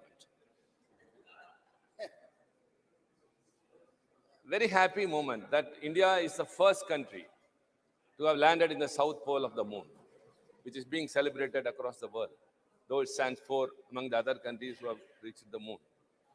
After this successful mission, India's space industry, exploration industry is being talked much about in a big and proud way across the world. And the Indian spacecrafts are being considered and seen as milestones of this sector. All this credit goes to the team of the ISRO. The relentless pursuit, the dedication, and their passion has made this country globally very famous. And I don't want to repeat what Mr. Jairam Ramesh told or Mr. Sarkar spoke here. Yes, the history is very long. And Vikram Sarabhai, who has to be recollected at this moment, started the ISRO journey from a church. The church gave its praying space for Vikram Sarabhai to launch his first rocket when he was searching for a suitable space. So for this, no caste, no religion, no anything, it is India. And India has traveled a long way, and now we are reaching to heights which is being appreciated. So very importantly, I want to make here something very emphatically. The mission director of this Chandrayaan-3, which is being very much celebrated, is Mr. Veera Muthuvel. He is from Viluppuram, Tamil Nadu, where our finance minister has also studied schooling. And he studied in a government school. He went to Coimbatore and did his engineering in Lakshmi Engineering. And then he came to Tiruchi, to my place, and did his NIT. And now he is considered to be a very shining example for all the aspiring scientists and engineers who are indulged in aerospace. And added to that is Chandrayaan-2. It is one Vanitha Muttaya. She is from Chennai, very ordinary, humble family. She also studied from a government school, studied in various engineering colleges in Tamil Nadu, and now she was the project director of Chandrayaan-2. And Chandrayaan-1, Mailsamy Annadurai, who is called as the Moon Man. He was the first one. 1969, Apollo landed in the moon with Armstrong, but they returned. But it was the mission of Mailsamy Annadurai which came with the result that there is water is available in the moon, and that is being held across the world. He is responsible for 60 satellites which have been successfully launched by the ISRO. He is also from very humble family. He studied in a government school and have achieved. And now the Aditya #1, Aditya 1, going to explore the sun. The mission director is one Nisha Shaji Sultana from Sengote of Tamil Nadu, southern end of Tamil Nadu. She also is from a very humble family, and she studied in a government school and did her engineering.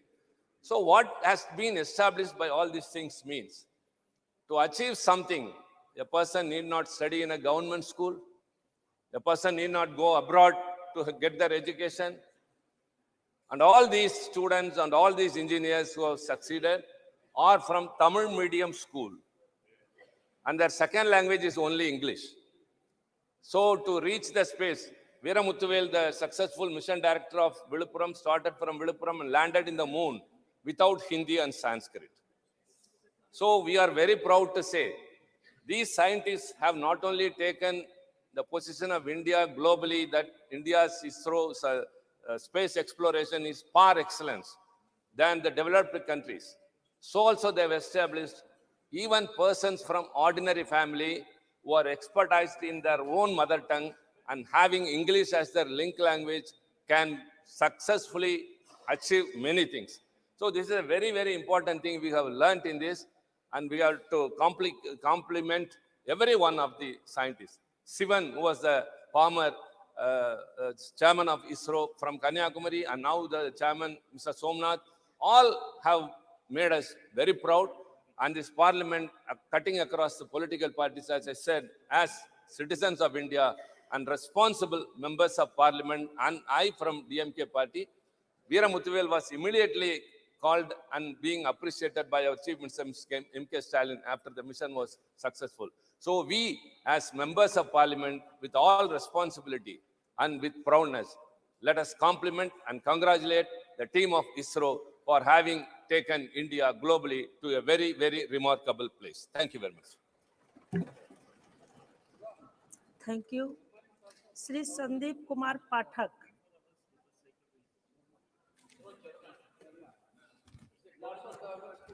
बहुत बहुत धन्यवाद chairman sir. आज मैं पूरे देश को बधाई देना चाहता हूं इस बहुत ही महत्वपूर्ण सफलता के लिए, और सबसे ज्यादा उन वैज्ञानिकों को और उन लीडर्स को जिन्होंने इस पे कंट्रीब्यूट किया है। आपको ये बताना चाहूंगा कि स्पेस मिशन की शुरुआत स्वतंत्रता से बहुत पहले हो गई थी। कलकत्ता में प्रोफेसर मित्रा थे, सीवी रमन साहब थे, और आते आते स्वतंत्रता के बाद फिर विक्रम साराभाई और होमी भाभा, इन लोगों ने एक ऐसी लीडरशिप, साइंटिफिक लीडरशिप की नींव रखी जो आने वाले समय में आज इसरो का जो आज स्वरूप देखने को मिल रहा है उसका एक प्रमुख कारण थे। 1960 में ही सबसे पहले इंडियन नेशनल कमेटी बनी थी, बाद में फिर उसका नाम इसरो किया गया था, जो जयराम जी ने बड़े डिटेल्ड में इसके बारे में बताया है, उस पर मैं नहीं जाऊंगा। लेकिन ये जानना बहुत जरूरी है कि इसरो सबसे पहले डिपार्टमेंट ऑफ एटॉमिक एनर्जी के अंडर आती थी, और बाद में फिर उसको डिपार्टमेंट ऑफ साइंस में बनाकर अलग किया गया, और होमी भाभा को उसको सेक्रेटरी बनाया गया, और विक्रम साराभाई जो साइंटिस्ट थे उनको इसका प्रमुख बनाया गया इस इंस्टीट्यूट का। ये सबको जानना चाहिए कि 10 इंस्टीट्यूशन के बिल्ड होने के 10 साल के अंदर ही सबसे पहला सैटेलाइट इसरो ने लॉन्च कर दिया था, जो अपने आप में एक बहुत बड़ी बात है। 20 साल होते होते जो सैटेलाइट लॉन्च व्हीकल होते हैं, इंडिया ने वो तैयार कर लिया था और 20वें साल के पहले ही अपने खुद के व्हीकल से अपने सैटेलाइट लॉन्च करने शुरू कर दिए थे। GSLV, PSLV ऐसे लॉन्च व्हीकल हैं जिसमें देश के ही नहीं दूसरे देशों के भी जो सैटेलाइट है उसको अंतरिक्ष में स्थापित करने का काम कर रही है, विदेशों के उनके लिए भी। प्रश्न आज ये नहीं है, मूल प्रश्न को समझना पड़ेगा। मूल प्रश्न क्या है कि भारत ने स्पेस साइंस में इतना अच्छा कैसे कर लिया। आज कई सारे दूसरे संस्थाएं हैं, दूसरी संस्थाएं हैं, उन दूसरी संस्थाओं को क्या हुआ, वो कहां पीछे रह गए। इसरो ने ऐसा क्या, भारत ने ऐसा क्या किया स्पेस के क्षेत्र में जो इतना आगे कर लिया। सबसे महत्वपूर्ण चीज होती है एक व्यक्ति, मैं भी साइंटिस्ट हूं, मैंने राजनीति में आने से पहले साइंस किया है, मैं अच्छी तरह से समझता हूं इस बात को। किसी एक साइंटिस्ट से ज्यादा महत्वपूर्ण होता है संस्था, और उससे भी महत्वपूर्ण होता है उस संस्था को बनाने वाले लीडरशिप की। आज संभव है कि हम सबके राजनीतिक मूल्य और राजनीतिक रूप से एक दूसरे से मतभेद हो सकते हैं, लेकिन आज अगर पंडित जवाहरलाल नेहरू को याद नहीं किया गया तो वो बेमानी होगी। आपको मैं याद दिला दूं, आजादी के बाद हमारे देश की परिस्थिति ऐसी थी कि कई जगहों पर खाने के लिए पर्याप्त अन्न भी नहीं थे। जब देश में पर्याप्त अन्न भी नहीं था, उस समय कोई व्यक्ति कैसे यह सोच सकता है कि पैसा स्पेस साइंस में लगाना है। राजनीतिक रूप से उनको बहुत विरोध हुआ होगा निश्चित रूप से, लेकिन उन सारे विरोधों को अलग रखते हुए उन्होंने अपनी राजनीतिक दूरदृष्टता और स्पष्टता दिखाई। इसको कहते हैं लीडरशिप। उन्होंने ऐसी लीडरशिप, आज अगर आप देखें कि भारत में और पाकिस्तान का सबसे, जहां भारत है और जहां पाकिस्तान है, उसका मूल कारण क्या है कि भारत को आजादी के बाद पहले प्रधानमंत्री के रूप में पंडित जवाहरलाल नेहरू मिले और पाकिस्तान को पहले प्रधानमंत्री के रूप में जिन्ना मिले। यही एक दो मूल कारण है कि पाकिस्तान आज कहां है और भारत आज कहां है। हमारे कई सारे मतभेद हो सकते हैं, जरूरी नहीं है कि हम हर चीज में सहमत हो, लेकिन साइंस और टेक्नोलॉजी में जो नेहरू जी ने जो काम किया उसको पूरे देश को, पूरा देश उसको मानती है, और उनकी लीडरशिप को आगे बढ़ाने के लिए हम सबको अनवरत रहना होगा। आपको फिर विजन क्या था जब ये इसरो को बनाए? विजन ये नहीं था कि छाती पीट पीट के दूसरों को अपनी ताकत का एहसास कराना है। विजन ये नहीं था कि अपने आप में ताकत एकत्रित करना है। विजन ये था कि साइंस और टेक्नोलॉजी को जनमानस के हित में कैसे उपयोग किया जाएगा। यही एक उद्वेलित और अंडरलाइन रीजन था जिसके कारण नेहरू जी ने इस पर भरोसा दिखाया था। आज जितने भी आप देखते हैं, चाहे मौसम विभाग से संबंधित जानकारी हो, कम्युनिकेशन टेक्नोलॉजी हो, और कई सारे क्षेत्रों में स्पेस टेक्नोलॉजी ने जो कंट्रीब्यूशन दिया है, उसके कारण ही आज दूसरे साइंस के क्षेत्र में भी हम आगे बढ़ पाए आज के। लेकिन यह भी देखना पड़ेगा कि क्या नेहरू जी अकेले कर पाते वो? क्या राजनीतिक परिस्थितियां अकेले अलाउ करती? संभव नहीं है। सरदार पटेल जी भी थे, उन्होंने देश में उस समय राजनीतिक स्थिरता लाई। अंबेडकर भी थे जिन्होंने कॉन्स्टिट्यूशनली इस देश को एक ऐसा महान कॉन्स्टिट्यूशन दिया। तो एक टीम वर्क होता है, किसी भी देश के विकास के लिए टीम वर्क सबसे महत्वपूर्ण होता है, जो आज मुझे लगता है गैर राजनीतिक दलों में भी और अपने खुद के राजनीतिक सभी दलों में भी इस तरीके की टीम वर्क का अभाव है। विजन बड़ा साफ था कि साइंस एंड टेक्नोलॉजी का उपयोग देश के हित के लिए करना है। एक और महत्वपूर्ण चीज है, नींव का पत्थर अगर सीधा लगता है तो बाकी के पत्थर भी सीधे लगते जाते हैं और दीवार सीधी होती है। अगर नींव का पत्थर ही टेढ़ा लग जाए तो कोई कोशिश कितनी भी कर ले, दीवार फिर सीधी नहीं होती है। इसलिए हमारे पॉलिटिकल लीडर्स की, जिनमें नेहरू जी तो शामिल थे ही, उसके बाद इंदिरा गांधी जी ने भी बहुत कंट्रीब्यूट किया, फिर अटल बिहारी वाजपेयी जी ने भी जो कंट्रीब्यूशन दिया वो अभूतपूर्व था। आप सबको पता होगा कि चंद्रयान पहला जब चाइना ने अपनी एक स्पेस टेक्नोलॉजी लॉन्च की, तब अटल बिहारी जी ने इसरो के साइंटिस्ट को यह कहा था कि भाई इसका कुछ करो, हमें भी कुछ इस पे अच्छा करना है। तब जाकर चंद्रयान प्रथम की परिकल्पना की गई। चंद्रयान प्रथम, चंद्रयान द्वितीय और फिर जाकर चंद्रयान तृतीय की उत्पत्ति हुई और उसपे सफलता मिली। कहने का यह मतलब है कि एक इस पूरे देश की कलेक्टिव लीडरशिप ने एकजुटता दिखाई और स्पष्टता दिखाई कि हमें इस दिशा में अग्रसर रहना है। यह भी इंपॉर्टेंट चीज है, कोई भी देश आप देख ले जो विकसित है, ऐसा क्या कारण है कि देश विकसित है और ऐसा क्या कारण है कि कुछ देश अविकसित है या विकासशील है? उसका प्रमुख कारण यही है कि जिन जिन देशों में राजनीति देश के मुद्दों पर नहीं खेली जाती है वही देश आगे बढ़ता है। कोई भी पॉलिटिकल पार्टी तो आते रहेंगे, आज एक पॉलिटिकल पार्टी, कल दूसरी आएगी, कल तीसरी आएगी, फिर कल चौथी आएगी। प्रश्न यह है कि देश से संबंधित मुद्दों पर राजनीति होनी चाहिए। जो भी देश आज विकसित है वो ऐसे मुद्दों पर राजनीति नहीं करते। जैसे मुझे प्रसन्नता है कि इस मुद्दे पर स्पेस टेक्नोलॉजी में सभी राजनीतिक दलों ने आज तक भी, प्रधानमंत्री ने जो कहा, सभी ने अपनी एकजुटता दिखाई है। इसलिए अगर विकसित देश बनना है तो नारे देने से काम नहीं होगा, सिर्फ स्लोगनियरिंग करने से काम नहीं होगा। विकसित अगर बनना है तो उसके लिए उस तरीके की व्यवस्था बनानी पड़ेगी। हम जब भी बात करते हैं ऊपर ऊपर की बात करते हैं, हम ये कर देंगे, वो कर देंगे, फलाना ये हो जाएगा, वो हो जाएगा, लेकिन कैसे होगा? कैसे होगा? कैसे होगा? जब तक आप आधारभूत चीजों पर डेलिब्रेट नहीं करेंगे, व्यवस्था नहीं बनाएंगे, चीजें आगे नहीं बढ़ सकती है। दूसरा प्रश्न यह उठता है कि बहुत सारे इंस्टीट्यूशंस हैं, डीआरडीओ है, आईआईटीज है, आईआईएम्स है, बहुत सारे रीजनल इंजीनियरिंग कॉलेजेस हैं, बहुत सारे हमारे देश में मुझे लगता है सबसे ज्यादा सरकारी रिसर्च वाले इंस्टीट्यूशंस हैं।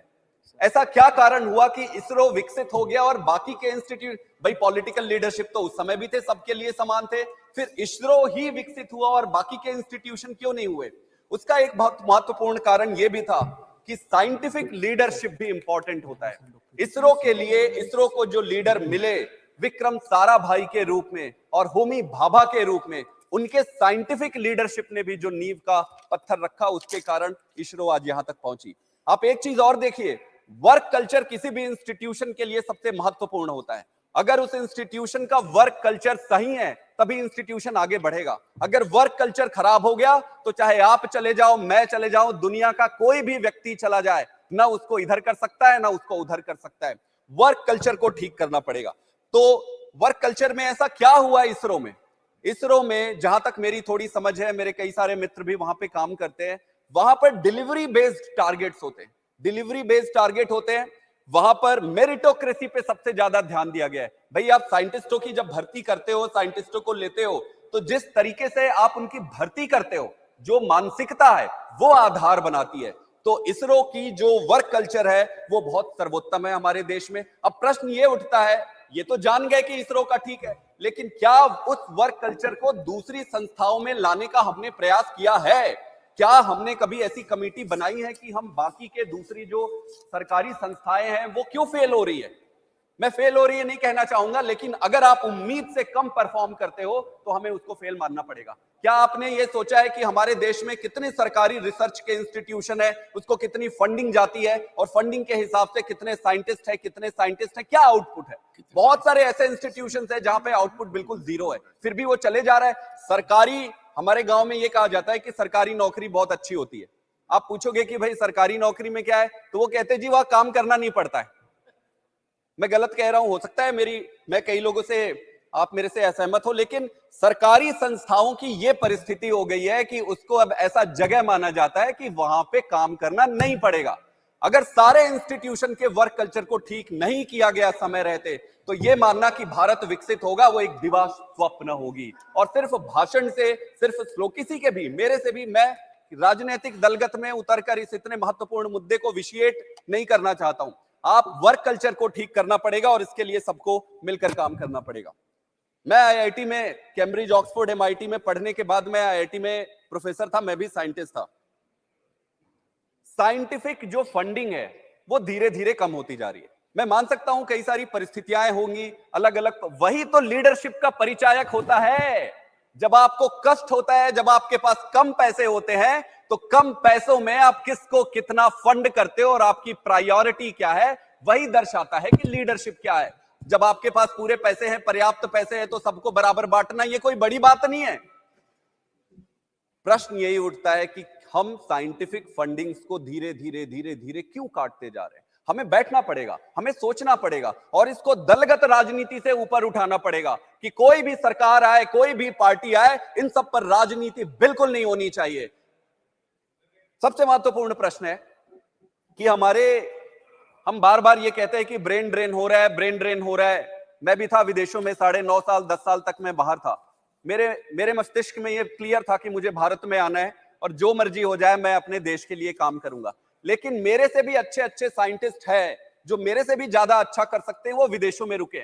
उनमें से कई वापस आए, कई वापस आके चले गए। चेयरमैन सर वापस आके चले गए। मैं आपको एक उदाहरण देता हूं।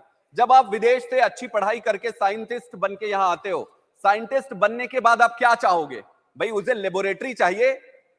बिना लेबोरेटरी के साइंटिस्ट वैसे ही होता है जैसे बिना पानी के मछली और बिना भाषण का नेता। साइंटिस्ट को आप 2-2, 3-3 साल बिना लेबोरेटरी के अगर आप छोड़ दिए तो साइंटिस्ट 2 साल में उसके काम करने की चेष्टा, उसकी सारा साइंस सब धरा का धरा रह जाता है। फिर 2 साल के बाद वो एक सरकारी नौकर बन जाता है। 2 साल बाद सिर्फ उसकी ये टेंशन रहती है कि मेरे को नौकरी कैसे बचानी है, प्रमोशन कैसे मेरा हो जाए, जैसे तैसे जुगाड़ तुगाड़ करके काम कर लो, काम करके भाई प्रमोशन हो जाए, तनख्वाह तो फिक्स है। मैं किसी के विरुद्ध नहीं कह रहा हूं, मैं वर्क कल्चर की बात कर रहा हूं। तो एक तो कोई वैज्ञानिकों के लिए आपको बेसिक मूलभूत जो सुविधा है वो करानी पड़ेगी। अगर आप ये नहीं करा पाते, अगर हम ये नहीं करा पाते हैं, तो ये सोचना कि देश विकसित होगा, ये दिवा स्वप्न होगा। हम वहीं के वहीं बैठे रहेंगे और ताली बजाते रहेंगे। एक और चीज है मेरिटोक्रेसी। मुझे यह लगता है कि साइंस, विज्ञान, साइंटिस्ट का रिक्रूटमेंट, इनको अपने देश में लाना, यहां पे उनको अच्छे तरीके से प्लेस करना, ये सबकी जिम्मेदारी होती है। अगर हम अच्छे साइंटिस्ट लाकर उनको रिटेन नहीं कर पाए, अच्छे वर्क कल्चर नहीं दे पाए, तो मुझे लगता है सारी सेलिब्रेशंस बेमानी होगी। हमने एक इसरो तो बना लिया, लेकिन सवाल एक इसरो होने से पर्याप्त नहीं है। हमें अपने देश को अगर विकसित बनाना है तो सारे सरकारी इंस्टीट्यूशन और प्राइवेट इंस्टीट्यूशंस में वर्क कल्चर को ठीक करना पड़ेगा। और ये ऑटोमेटिक नहीं होगा, इसके लिए पॉलिटिकल, हर चीज में हमें लगता है कि यार इस पे पॉलिटिक्स मत लाओ, इस पे पॉलिटिक्स मत लाओ, लेकिन अगर पॉलिटिक्स नहीं लाओगे तो कुछ सुधरने वाला नहीं है। इसलिए पॉलिटिक्स लेकर आओ, लेकिन अच्छी पॉलिटिक्स लेकर आओ। अच्छी पॉलिटिक्स लेकर आना है, हम सबको लेकर आना है, अच्छे इंस्टीट्यूशन बनाना है। एक बार फिर मैं बधाई देता हूं इसरो के साइंटिस्ट को और देश के उन सभी साइंटिस्ट को जो कम सुविधा के बावजूद इतना प्रयास कर रहे हैं। और मैं उम्मीद करता हूं कि ऐसे चीजों पर दलगत राजनीति से ऊपर उठकर देश हित में ऐसे काम करें जो भारत को, भारत माता को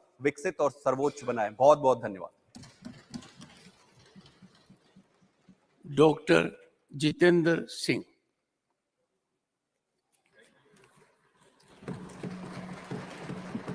Thank you, Chairman, sir, for giving me this opportunity. I have been keenly listening to all these speakers, Mr. Jairam Ramesh, Mr. Prasad, Mr. Sandeep Pathak, and Shivaji. Mr. Jairam Ramesh is quite well versed with the subject. We respect him for his studiousness. He has tried to also place some of the facts before the House, and in between try to also talk politics and science, which I shall respond in the course of few minutes, not in very big philosophical platitudes as he did, but in statistical data. Because as students of science, we are taught to speak with facts, figures, and evidence. But before I do that, and leave some thought for him to go home and ponder about, I seek your kind indulgence. प्रधानमंत्री मोदी जी के नेतृत्व की सरकार के मर्यादा के अनुकूल आपकी यदि अनुमति हो तो गैलरी में बैठे एक हमारे सज्जन हैं, वो अगर खड़े होकर के अपना चेहरा दिखाएंगे सदस्यों को तो अच्छा लगेगा। Mister Veeramuthuvel, the project director of Chandrayaan, ladies and gentleman. You have celebrated Chandrayaan, you have seen Chandrayaan, You have sung Chandrayaan, but this is the culture under the government headed by Prime Minister Modi. With all the patronage and support from all the quarters in the government, this team works in anonymity. And if even there was an iota of politics, it would not have been so. It would have been otherwise. He is not a dynast.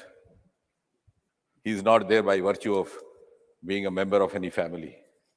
He is there and he doesn't even boast to be there.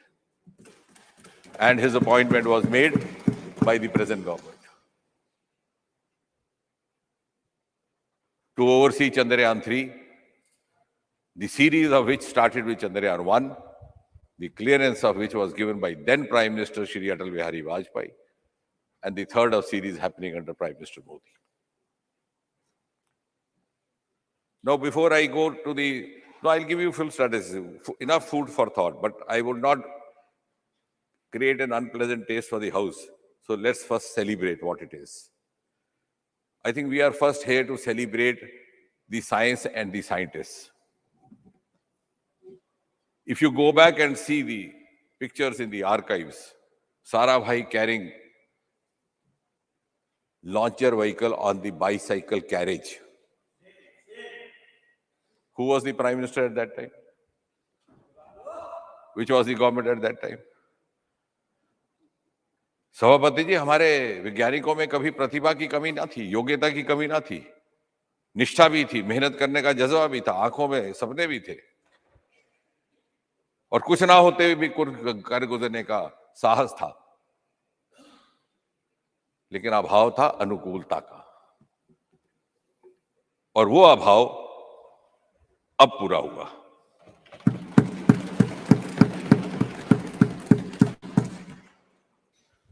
ये ठीक कहा गया। अब ये जो आंकड़े बताए गए, this is part of the history, I don't think we have to repeat it, everybody is familiar.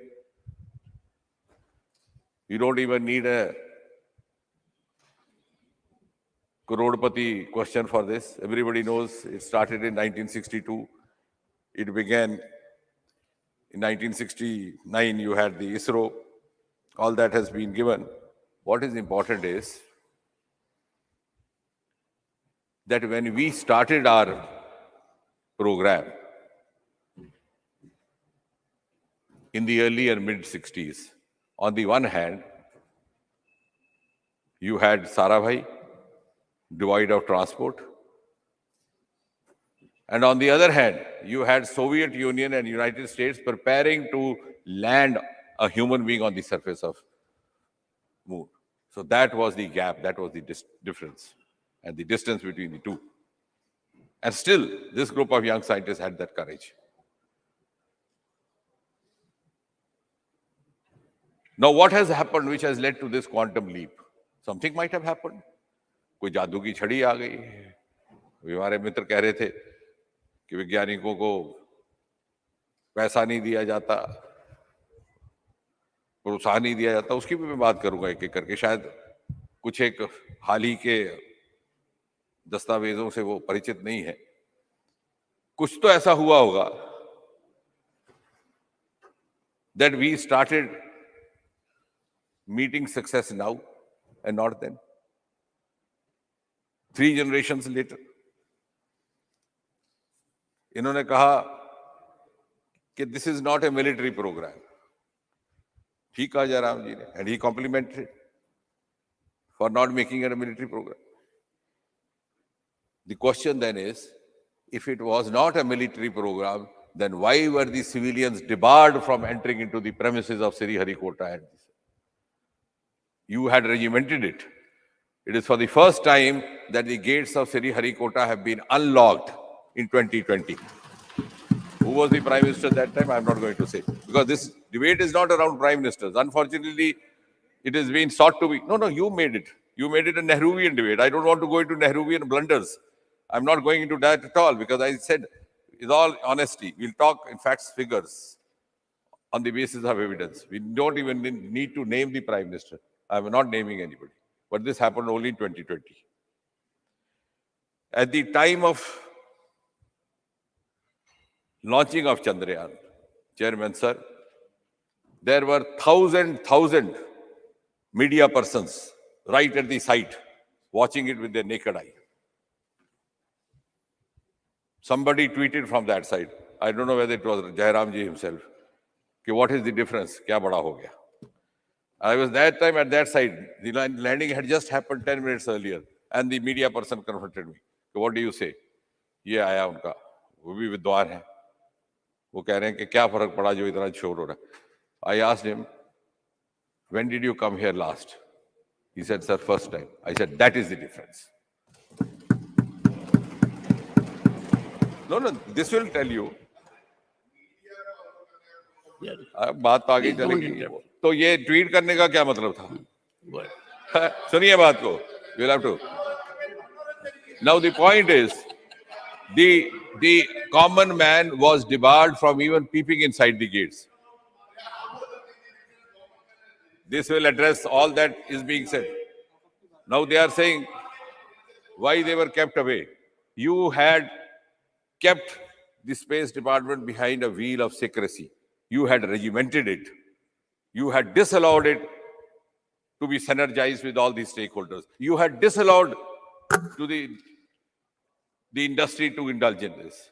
And that is why the progress got halted.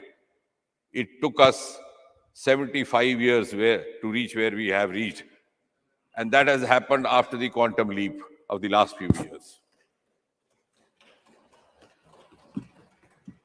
What has happened? Before 2014, there were 4 startups in space, 4.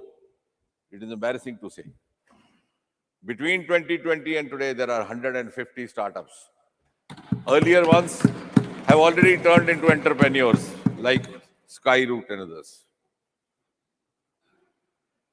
I'll come to, one of our friends spoke about the science at large, that also I'll come, but let's first celebrate what we are doing.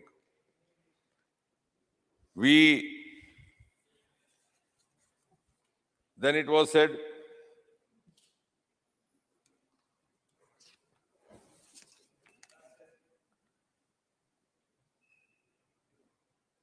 engineering colleges, government engineering colleges, women colleges, this is what Jairam ji was saying. And he was saying, why you celebrate 5 IITs only? Thank God we celebrate. These were created by Nehru. But we have never said that our scientists are only from IITs. Even today, the gentleman I have introduced is not from IIT. None of them. And we have also celebrated women scientists, while Mr. Veera Muthul is the project director, the joint director is Kalpana. And of course, for Aditya, as T. Shivaji rightly mentioned, Nijar Sharji from Tamil Nadu. Now you have narrated entire history because you think you are addressing a house which hardly reads science, hardly reads space. So you score 1962, this happened, 1969, Sarabhai died. We know all those details. Sarabhai, I can give you even further details, how he died and what happened. He died from a myocardial infarction. There was a conference in the night, he didn't wake up in the morning. Then Satish Dhawan. No, you have spoken. You have spoken. You have spoken. I'm not yielding. What I'm trying to say is, you are trying to narrate a chronology. You are trying to narrate a chronology simply to submerge the facts.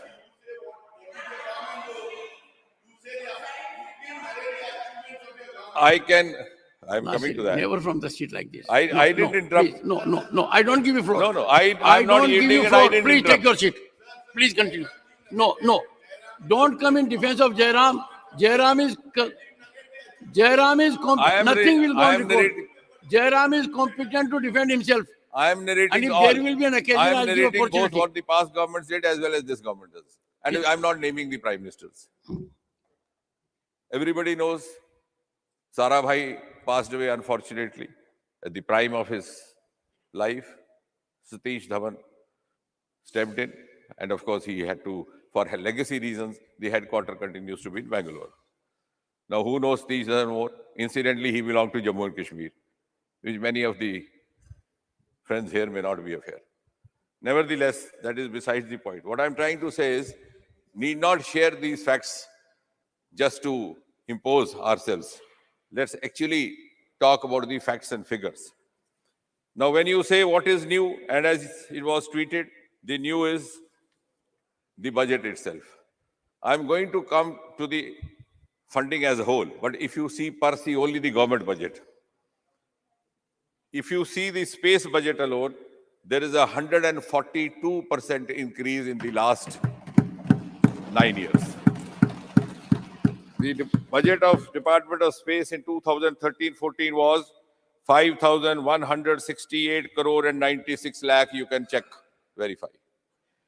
The budget in 2023-24 for Department of Space is 12 crore 5,043 crore 91 lakh, nearly 13,000 crore, almost 3 times increase. Now, for the friends who were generalizing, saying what is the science budget, I can give you individually. Overall, if you see all the science departments, the total budget in 2013-14 was 21,025 crore. This year, it is 57,303 crore and 69 lakh. I'm not going to the other departments of science because, for example, even in atomic energy, somebody was referring to atomic energy. It was 7,561 crore in 2013-14, and it is now up 3 times, 25,078 crore. 49.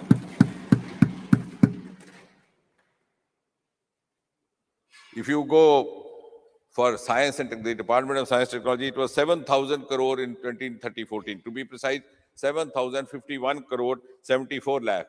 Somebody can take down these figures and verify them.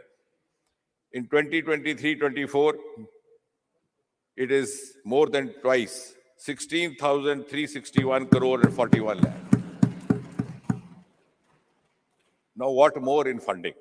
Our friend who claimed to be a scientist was bemoaning this. What earlier governments did not do and what this government has done. What he was trying to suggest is that we should make it more liberal for funding. Maybe he has not gone through because that day there was so much of din. Unfortunately, discussion could not happen when I brought in the National Research Foundation bill over here, the Anusandhan bill. I wish you were there, we could deliberate on that.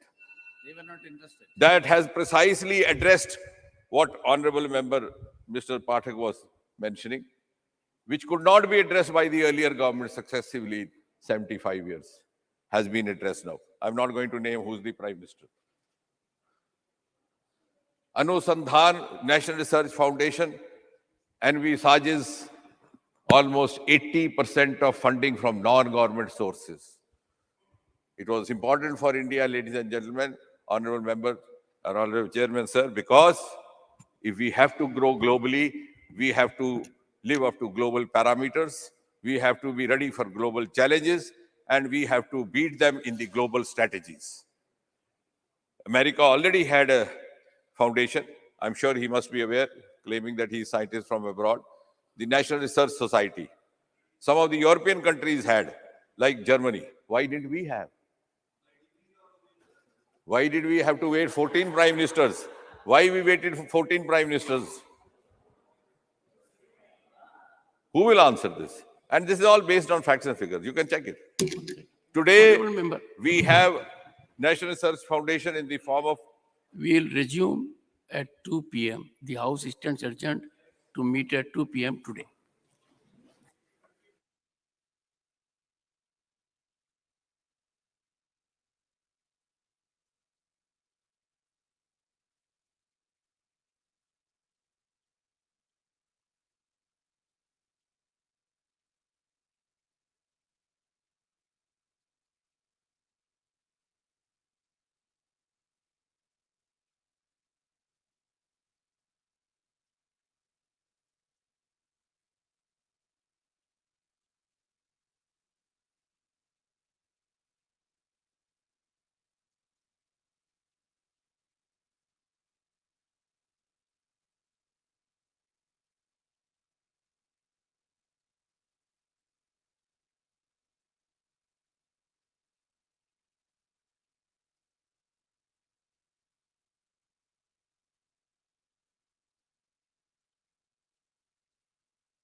वो आपके मित्र हैं।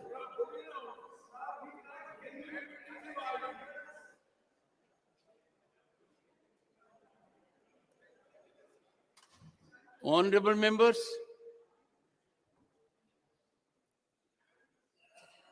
I have the pleasant opportunity to wish birthday greetings to Honorable Member of Parliament, Sri Mohammad Nadimul Haq.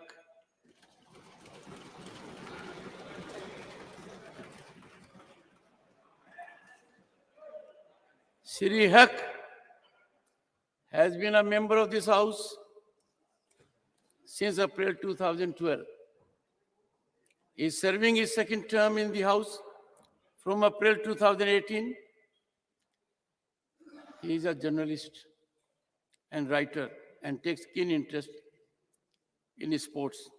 Sri Haq is married to Srimati Farah Khan and is blessed with son Fardeen and daughter Farheen. On my own and your behalf, I wish him a long, healthy, and happy life. Papers to be laid on the table. Shri Kiren Rijuji. सभापति महोदय, राज्यसभा में आज की कार्यसूची में मेरे नाम के आगे उल्लेखित पृथ्वी विज्ञान मंत्रालय से संबंधित दस्तावेज सभा पटल पर रखने का अनुमति प्रदान करें। श्री पंकज चौधरी। माननीय सभापति जी, मैं आज की कार्यसूची में मेरे नाम के सामने उल्लेखित कागजात आपकी अनुमति से सदन के पटल पर रखता हूं। श्रीमती अन्नपूर्णा देवी।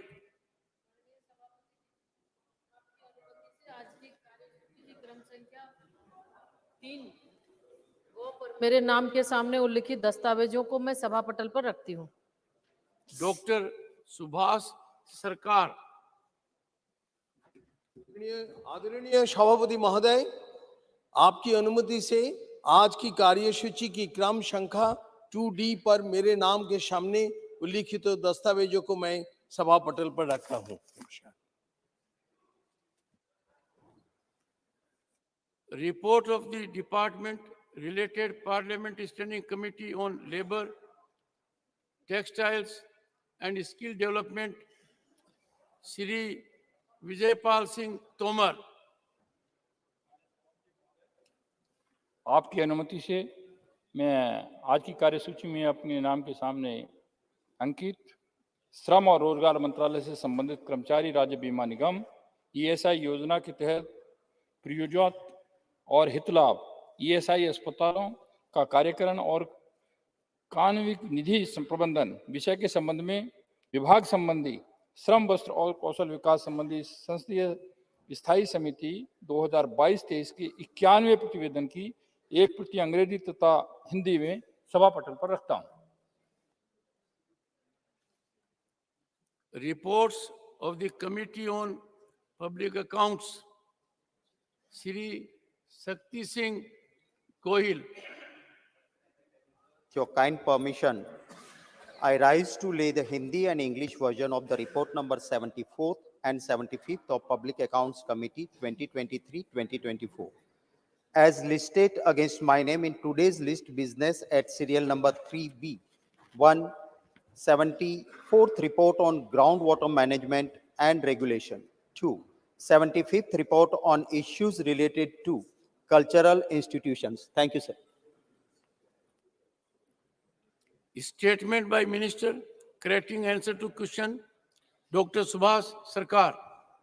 आदरणीय सभापति महोदय, आपकी अनुमति से आज की कार्यसूची के क्रम संख्या 4 पर मेरे नाम के आगे उल्लिखित कार्य में 29 मार्च 2023 को पूछे गए अतारांकित प्रश्न संख्या 3231 देश में विद्यार्थियों द्वारा की जाने वाले आत्महत्याएं के उत्तर में शुद्धिकरण के बारे में वक्तव्य देता हूं। नमस्कार।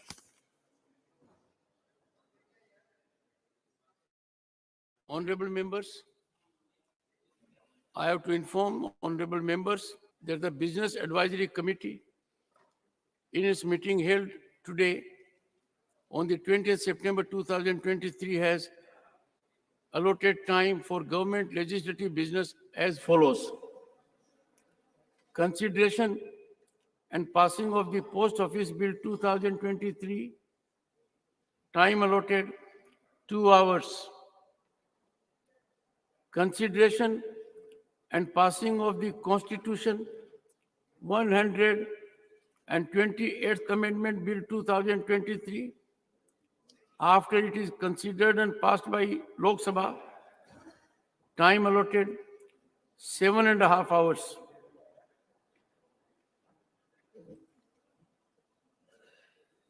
Honorable members, I may inform you that the chamber, lobby, and galleries referred to in the rules of procedure and conduct of business in the Council of States, Rajya Sabha, shall mean, honorable members may take note of it, shall mean the chamber, lobby, and galleries of the Parliament House of India as notified on 18th September 2023. Honorable members may further note the lobby has extended or elongated areas that are to be used as sitting lounges by the honorable members. Accordingly, the said areas shall also be included in the definition of lobby for the purpose of the rules.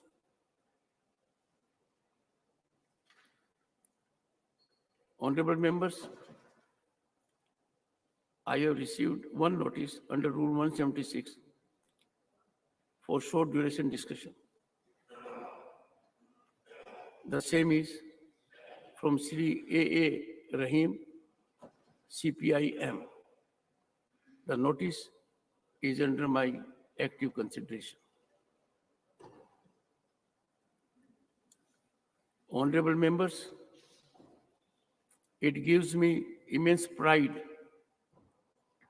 that we are going to have a discussion on the achievements of Bharat in space exploration to commemorate the glorious accomplishments of our space scientists.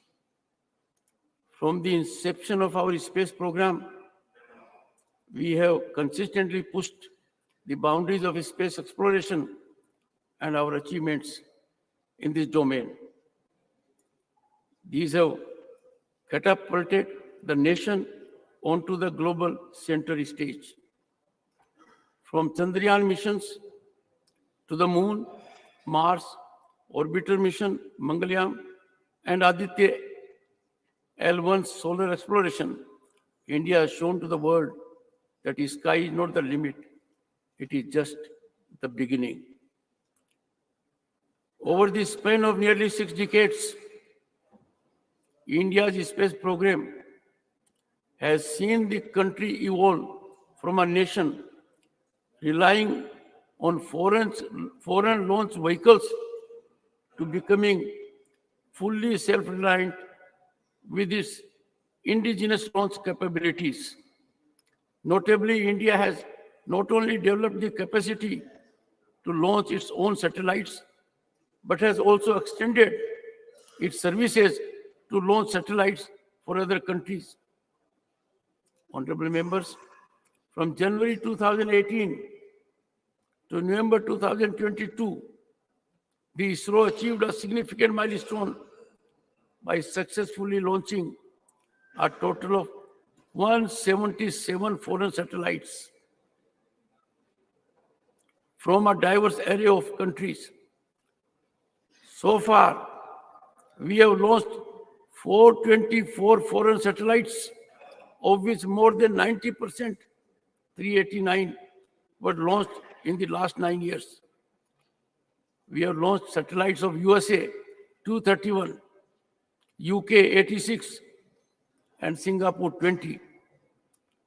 They are the top 3 beneficiaries of India's international cooperation in this sector.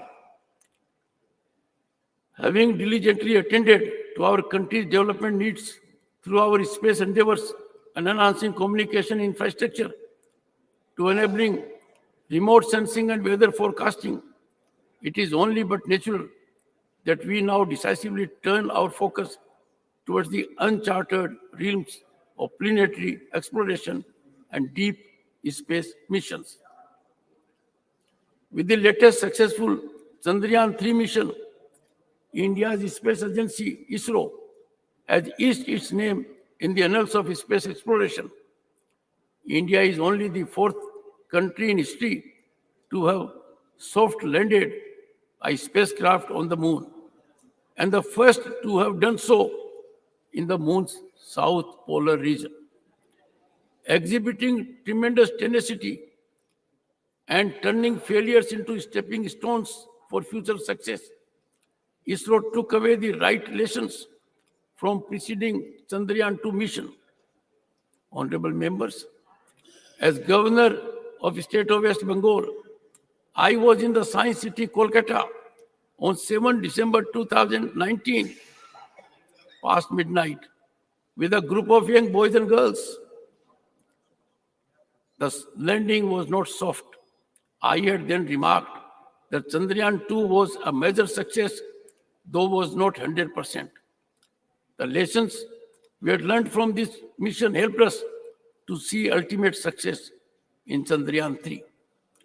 With this achievement, India is now a member of the Artemis Accords, the US-led multilateral initiative to place humans on the moon by 2025, and subsequently advance human space exploration throughout our solar system's broader vicinity. Honorable members, our achievements reach beyond the lunar surface. India's Mars orbiter mission, unofficially known as Mangalyaan, showcased our ability to reach the red planet on our maiden attempt. The Mangalyaan spacecraft successfully entered Mars orbit on September 23, 2014, making ISRO only the first Asian and the fourth country in the world to do so, and it achieved this feat with unparalleled cost effectiveness. Just as we were celebrating the achievements of Chandrayaan-3 mission, ISRO unveiled yet another ambitious endeavor, the Aditya L1 mission.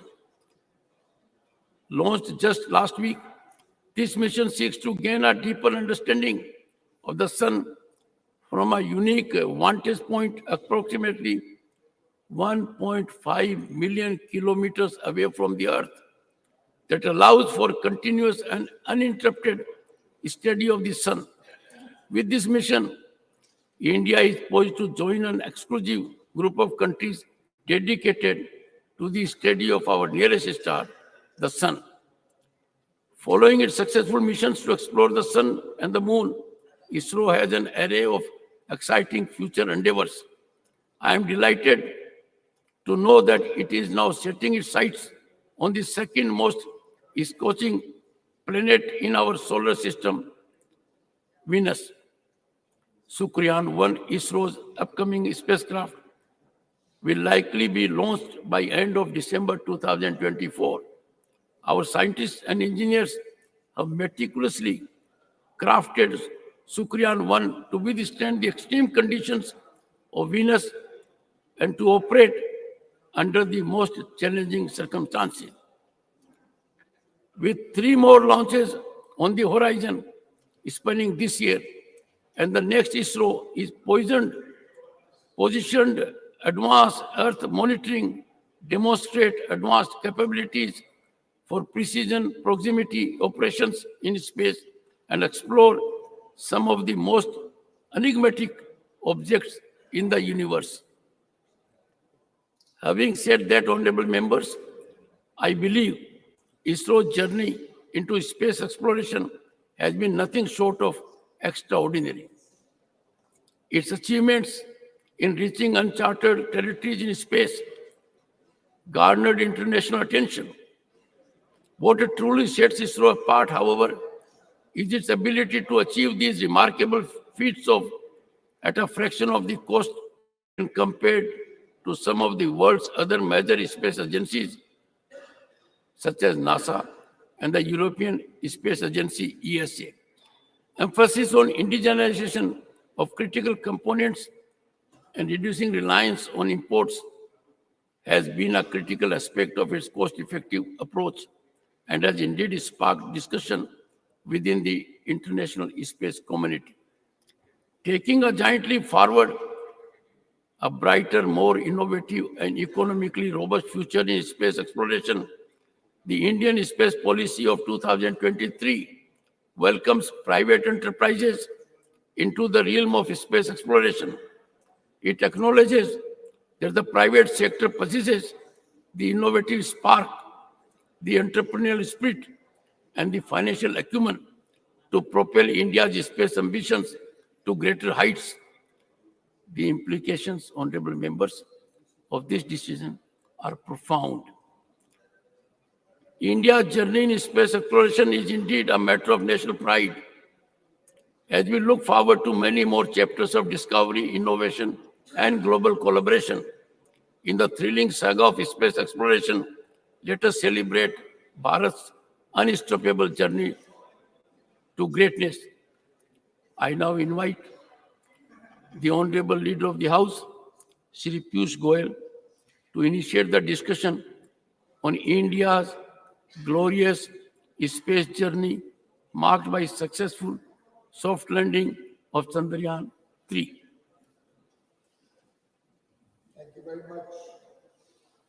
Thank you very much, Honorable Chairman, sir. It's indeed a matter of great pride for the entire nation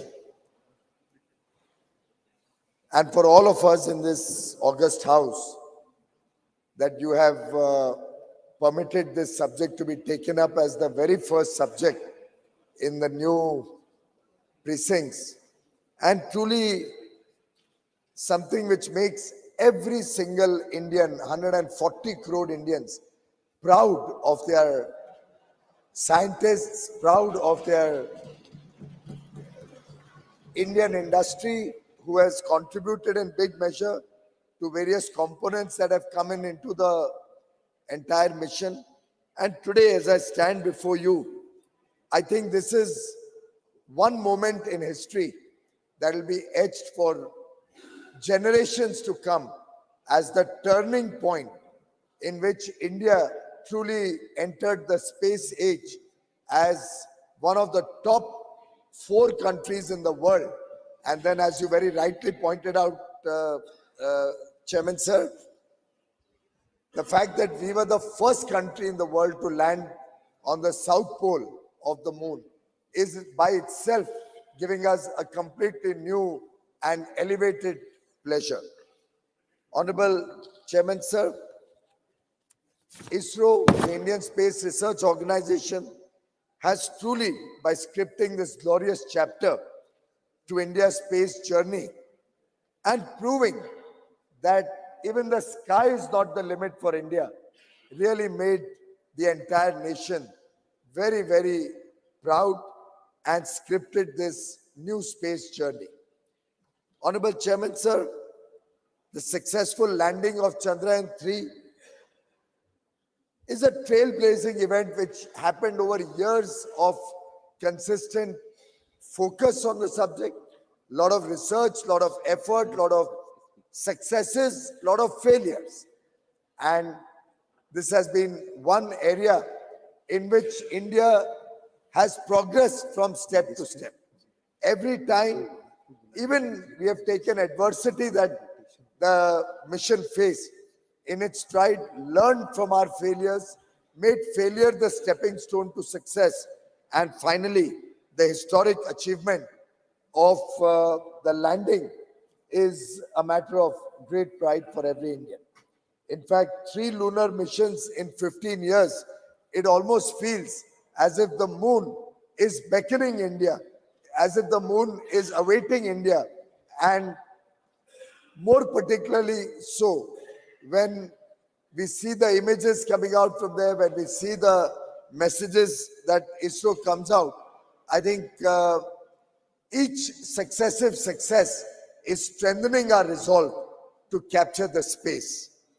Honorable Deputy Chairman, sir, today we stand before the world, unlocking new avenues of scientific discovery with a new confidence, the self-confidence of an Atmanirbhar Bharat, the self-confidence of a country which produces the highest number of STEM graduates in the world, the self-confidence of a country which today stands before the world with one of the lowest cost missions and one of the most effective and speedy successes that any other country could have achieved.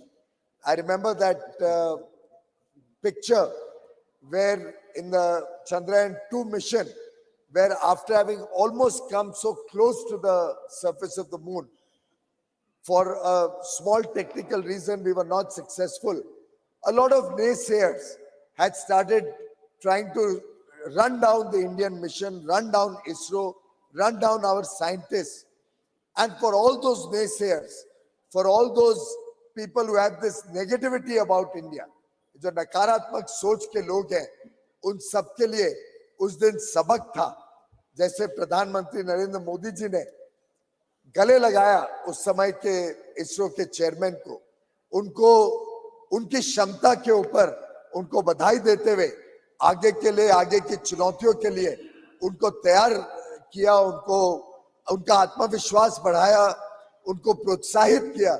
मैं समझता हूं वो जो चित्र है वो देश के 140 करोड़ लोगों के जहन में, उनके दिल में, उनके मन में बस गया है। और उस दिन के उस प्रोत्साहन को,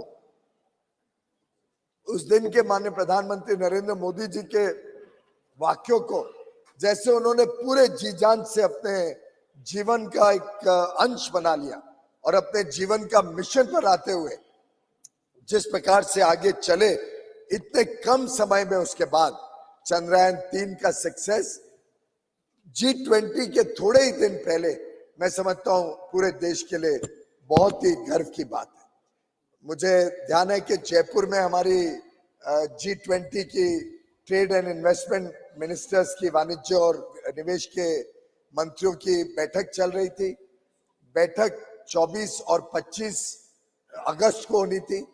उसी की पूर्व संध्या पे 23 अगस्त को ये हमने सभी ने मिलके एक साथ जब मून लैंडिंग देखी चंद्रयान-3 की, जो गौरव हम सबको महसूस हुआ, जिस प्रकार से पूरा देश गौरवान्वित हो रहा था उस दिन, मैं समझता हूं वो इतना इन्फेक्चुअस था, उसका प्रभाव विदेश से आए हुए मंत्रियों के ऊपर भी इतना गहरा था कि लगभग विश्व के सभी बड़ी ताकतों के नेता, सभी बड़े देशों के वाणिज्य और उद्योग से संबंधित, निवेश से संबंधित मंत्रियों ने अपने अपने भाषण में, हमारी मीटिंग में, हर एक ने एक स्वर में भारत की तारीफ की, भारत की उपलब्धता को बहुत ही विशेष बताया, बहुत ही साइंटिफिक कम्युनिटी के लिए, हमारी साइंटिफिक अचीवमेंट के लिए भारत की सराहना की और माननीय प्रधानमंत्री नरेंद्र मोदी जी को बधाई दी। उस मौके पे भी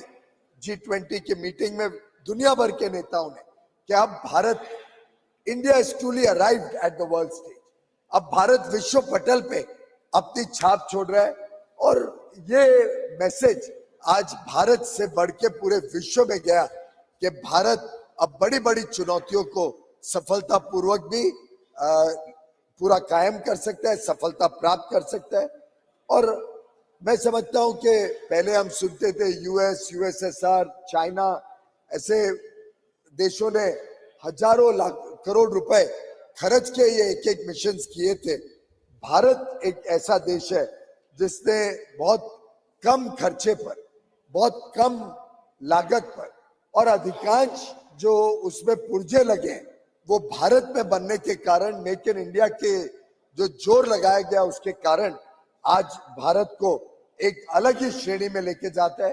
अब कई देश, और उस मीटिंग के दौरान भी कई देश के मंत्रियों ने मुझसे साझा बातचीत की कि अब वो भी चाहते हैं कि स्पेस मिशन में हमारे साथ जुड़े, वो भी चाहते हैं कि उनके भी जो फ्यूचर स्पेस प्लान्स हैं उसमें भारत के साथ साझा भागीदारी करना चाहते हैं। पार्टनरशिप करना चाहते हैं, सीखना चाहते हैं और जॉइंट एंडेवर्स आगे चल के बढ़ाना चाहते हैं स्पेस की तरफ।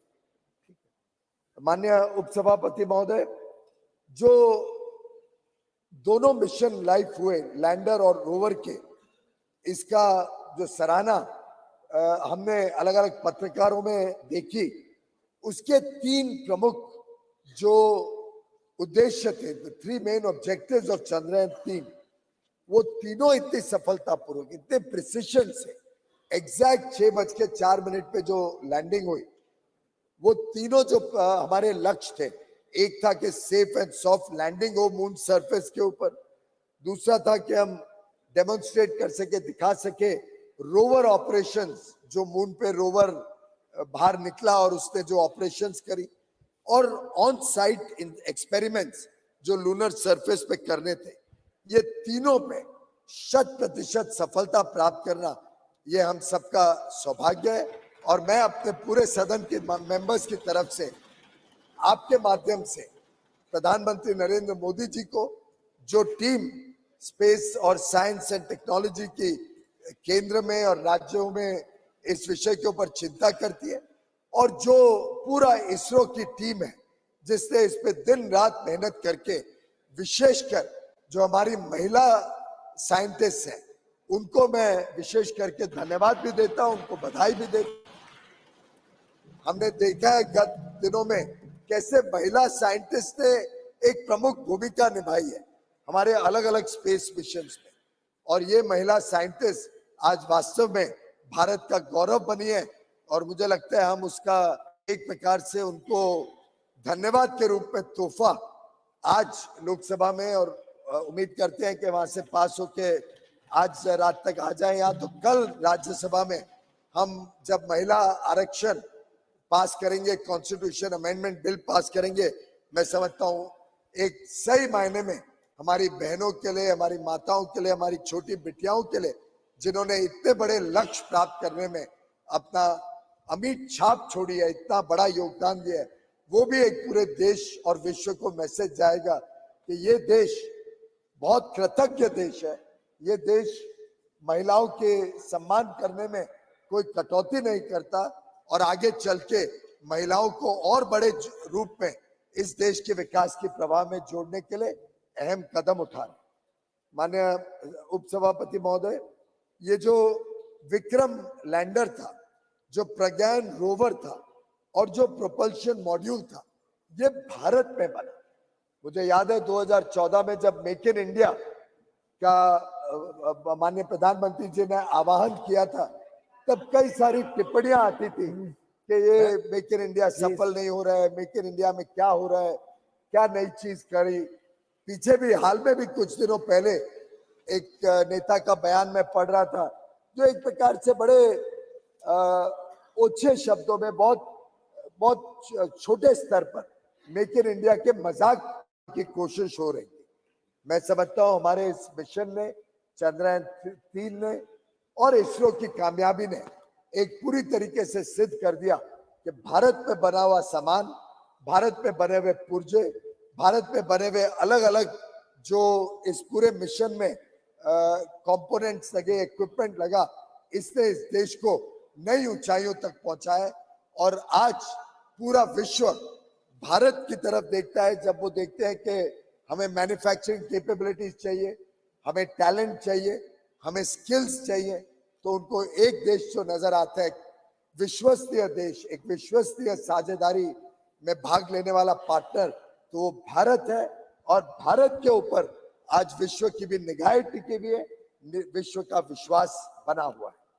माननीय उपसभापति महोदय, अगर हम डिजाइन कैपेबिलिटीज देखें, तो जो डिजाइन कैपेबिलिटीज डेवलप हुई हैं चंद्रयान-3 के दौरान, उससे हमें आगे चल के बहुत लाभ होगा। और हमने अलग अलग तरीके से देखा है कि स्पेस टेक्नोलॉजी का लाभ भारत की विकास यात्रा में सिर्फ स्पेस नहीं, लेकिन हमारी लोकल डेवलपमेंट में भी बहुत बड़ी तरीके से लाभ देता है। जैसे कि माननीय सदस्य जानते हैं, आप भी भली बात है, आपने देखा है पीएम गति शक्ति, ये क्या है? ये एक प्रकार से स्पेस टेक्नोलॉजी का इस्तेमाल करते हुए भारत के आधारभूत सुविधाएं, भारत के इंफ्रास्ट्रक्चर को और मजबूती देना और गति देना और प्रगति को तेज करना, उसका एक साधन है। पीएम गति शक्ति में स्पेस टेक्नोलॉजी इस्तेमाल करके अलग अलग लेयर्स ऑफ टेक्नोलॉजी, अलग अलग लेयर्स ऑफ डेटा जो तैयार किया गया, जो स्पेस से मैपिंग की गई, और इसका काम माननीय उप सभापति जी, प्रधानमंत्री जी जब मुख्यमंत्री थे, गुजरात के मुख्यमंत्री थे, आज से 12-14 साल पहले उनके मन में एक कल्पना आई थी कि स्पेस टेक्नोलॉजी का मैक्सिमम इस्तेमाल भारत में कैसे किया जाए, भारत कैसे लाभ ले सकता है स्पेस टेक्नोलॉजी का। तब उन्होंने बाइजैक नामक एक संस्था गांधीनगर में एस्टैब्लिश करी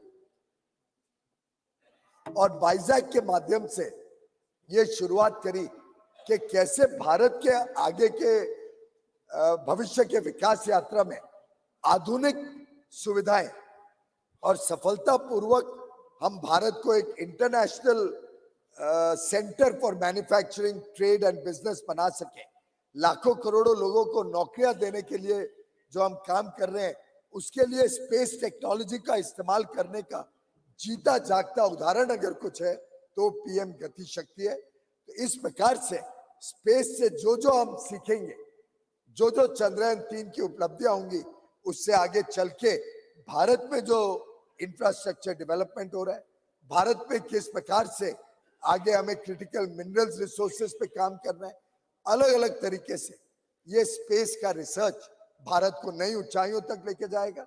और मेरा विश्वास है कि इस उपलब्धि में हम सब मिलके जो आगे के बड़े एम्बिशियस प्लान्स हैं, जो योजनाएं हैं, जो हमारी दूरदर्शी सोच है देश की कि कैसे स्पेस टेक्नोलॉजी और हमारे स्पेस मिशंस भारत को आगे लेके जाने में काम करेंगे। ये जो नया उत्साहित भारत है, ये जो एस्पिरेशनल इंडिया की नई आकांक्षा है, इसको पूरा करने में गगनयान, चंद्रयान के बाद आने वाला जो गगनयान मिशन है, जो लगभग 2024 में अनुमानित प्लान है, उसको भी हम कैसे सफल बनाएंगे, उसके लिए हम सब ने इसरो को शुभकामनाएं देनी है। हम सब मिलके एक संदेशा दें कि आगे आने वाले गगनयान के लिए भी इसरो सफल हो, पूरी तरीके से सफल हो। हमारी माता बहनें, हमारे इसरो के साइंटिस्ट जो पूरी लगन के साथ इसमें लगे हुए हैं, उनको हम यहाँ से एक शुभ संदेश दें कि उनका गगनयान मिशन भी सफल हो। हमने ऑलरेडी देखा आदित्य मिशन, जो आदित्य L1 जो सूरज के और भारत के बीच में, जो अर्थ और सन के बीच में यहाँ से लगभग 15 लाख किलोमीटर दूरी पे जाके स्टेशन होगा, जो लैग्रैंज पॉइंट है, वहां से स्टडी करेगा सूर्य की किरणों की ताकत, सूर्य की ताकत को। तो उस पॉइंट तक सफलतापूर्वक पहुंचे, वो रास्ते में है, उसका लॉन्च सक्सेसफुली हो चुका है और वो पहला डेडिकेटेड स्पेसक्राफ्ट मिशन है जो सूर्य को स्टडी करने के लिए यहाँ से भेजा गया है। इसी के साथ साथ एक डेडिकेटेड पोलरीमेट्री मिशन एक्सपोसैट, जो एक्सरे के माध्यम से पोलरोमीटर सैटेलाइट के रूप में बाहर काम करेगा। इस तरीके से हमारी जो नए नए आगे की योजनाएं हैं, उसके लिए हम सब मिलके इस सदन से एक स्वर में एक बड़ा अच्छा संदेश और शुभकामनाएं भेजें। तो एक तरफ बधाई चंद्रयान 3 के सफलता के लिए, दूसरी तरफ शुभेच्छा आगे के बड़े बड़े लक्ष्यों को प्राप्त करने के लिए। ये जब एक स्वर में पूरा सदन ये मैसेज भेजेगा, तो मैं समझता हूं कि सभी जो इस मिशन के साथ जुड़े हुए हैं, चाहे वो प्रधानमंत्री नरेंद्र मोदी जी का प्रोत्साहन हो, चाहे हमारे अफसरगण हो, चाहे इसरो के साइंटिस्ट हो, हर एक व्यक्ति जो अलग अलग इन मिशंस में अपने अपने पुर्जे, अपने अपने कंपोनेंट्स, इक्विपमेंट्स बना के योगदान दे रहे हैं और एक प्रकार से 140 करोड़ देशवासियों का उत्साहवर्धन का करने का काम आज पहले ही सिटिंग में, कल पहली सिटिंग थी, आज पहले ही डिस्कशन में हम ये जो संदेश देने जा रहे हैं, ये भी बड़ा शुभ संदेश है। कल यहाँ पे महिलाओं को आरक्षण देने का काम भी मैं उम्मीद करता हूं कि सर्वसम्मति से जब ये सदन पास करेगा, पारित करेगा, तो दो शुभ संदेश, एक तरफ यहाँ का हमारा प्रवेश, आज का ये चंद्रयान-3 का बधाई का और शुभकामनाओं का मैसेज इसरो को, और तीसरा कल महिलाओं को, हमारी माता बहनों को आगे की जो लेजिस्लेटिव भारत की प्रवाह है, जो आगे जो भारत के आगे आने वाले दिनों में अमृत काल में विकसित भारत बनाने की जो जर्नी रहेगी, उसमें हमारी माता बहनों का, महिलाओं का आरक्षण देके इस सदन पार्लियामेंट में और ज्यादा योगदान मिले, उसके लिए जो हम कदम उठाने जा रहे हैं, मैं समझ पार्लियामेंट, लोकसभा में और असेंबलीज में दोनों में जो हम कदम उठाने जा रहे हैं, ये दोनों तीनों ये शुभ संदेश एक प्रकार से एक नई सुबह लेके इस सेशन को भी यादगार बनाएगा। ये नई सुबह देश की अमृत काल की यात्रा में भी हम सबके लिए ऐतिहासिक क्षण बनेगी और हम सब इसके साक्षी हैं, हम सब इसमें भाग ले रहे हैं। ये हम सबका बहुत बड़ा सौभाग्य है। आपने मुझे इस चर्चा को शुरू करने के लिए मौका दिया, इसके लिए मैं आपका आभारी हूँ। बहुत बहुत धन्यवाद। माननीय पीयूष गोयल जी। माननीय Shri Jairam Ramesh. Thank you, sir. Sir, I rise to speak on a discussion that is entitled India's Glorious Space Journey Marked by Successful Soft Landing of Chandrayaan-3. Sir, listening to the Leader of the House, it appeared as if this glorious space journey started only in 2014, and that the Sutradhar of this space journey is the Prime Minister. I want to take this occasion, sir, to revisit this glorious space journey, not to make political debating points, but to pay tribute to a remarkable generation of Indian scientists and technologists who could have worked anywhere in the world, but chose to come back to India in the 1950s and 1960s. Sir, I have before me a government order issued on the 22nd of February 1962. This is the 22nd of February 1962, an office order issued by the Government of India, which reads that the Union Government has set up the Indian National Committee for Space Research. The committee is set up on the recommendations of the Scientific Advisory Committee to the Cabinet will advise the government on the promotion of research in and exploration of space and its utilization of peaceful purposes. India's glorious space journey began on the 22nd of February 1962, which was marked by the establishment of the Indian National Committee on Space Research. There were two people who were responsible for getting this INCOSPAR set up. Both were the great scientists of India. One was Homi Bhabha, who was then the chairman of the Scientific Advisory to the Committee to the Cabinet, and the second was Vikram Sarabhai, a great name, a man who had a vision for Indian space, and I expected the Honorable Leader of the House at least to make a passing mention of Vikram Sarabhai. Sir, I'm not yielding. Please. Sir, it was 2 weeks before INCOSPAR was set up that the Prime Minister of India, the then Prime Minister of India, Jawaharlal Nehru, went to Ahmedabad to visit the physical research laboratory that was created by Vikram Sarabhai way back in 1947.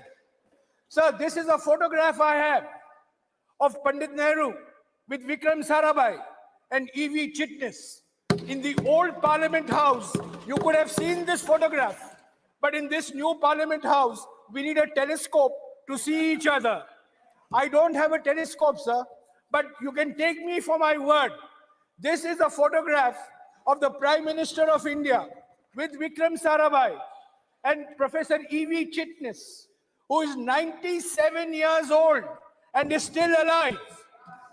He is one of the key figures in this space journey. And in fact, Professor Chitnis's greatest contribution to our space program was the recruitment of a young engineer from the Madras Institute of Technology named APJ Abdul Kalam. Sir, after the establishment of INCOSPAR on the 22nd of February 1962, the second milestone in this glorious space journey was on the 21st of November 1963, when India launched its sounder rocket from Thumba near Trivandrum. This was called TERLS, the Thumba Equatorial Research Launching Station. This was the first sounding rocket launched way back on the 21st of November 1963.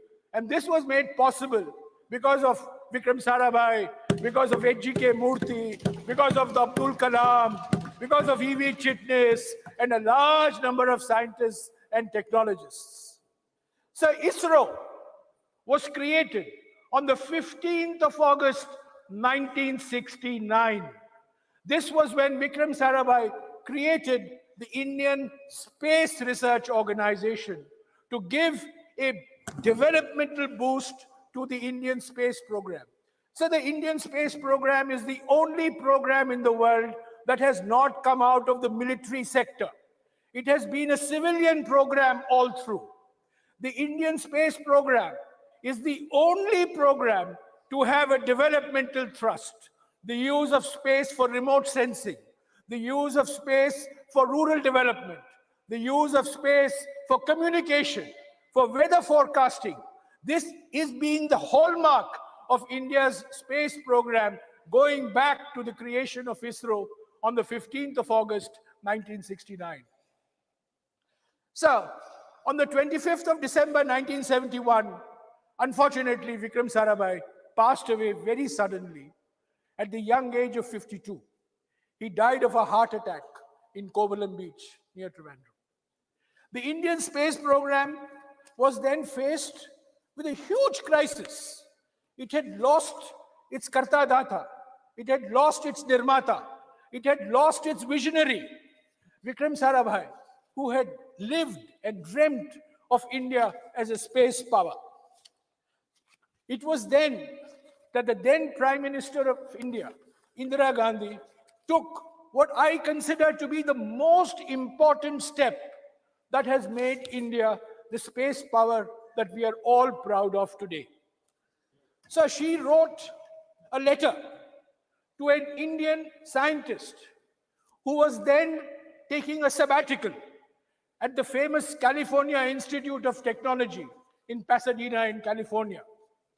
The name of this scientist is Satish Dhawan, and it is in his honor that our launch center in Sriharikota is called the Satish Dhawan Launch Center.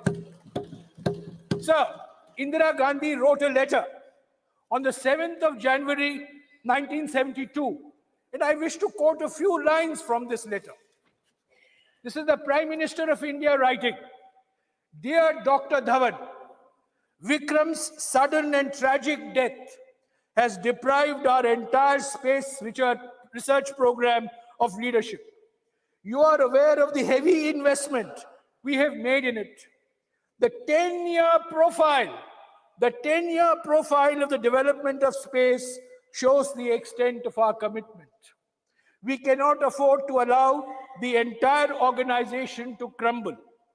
I should like you to accept the stewardship of our space program, which I am proposing to separate from the Atomic Energy Commission.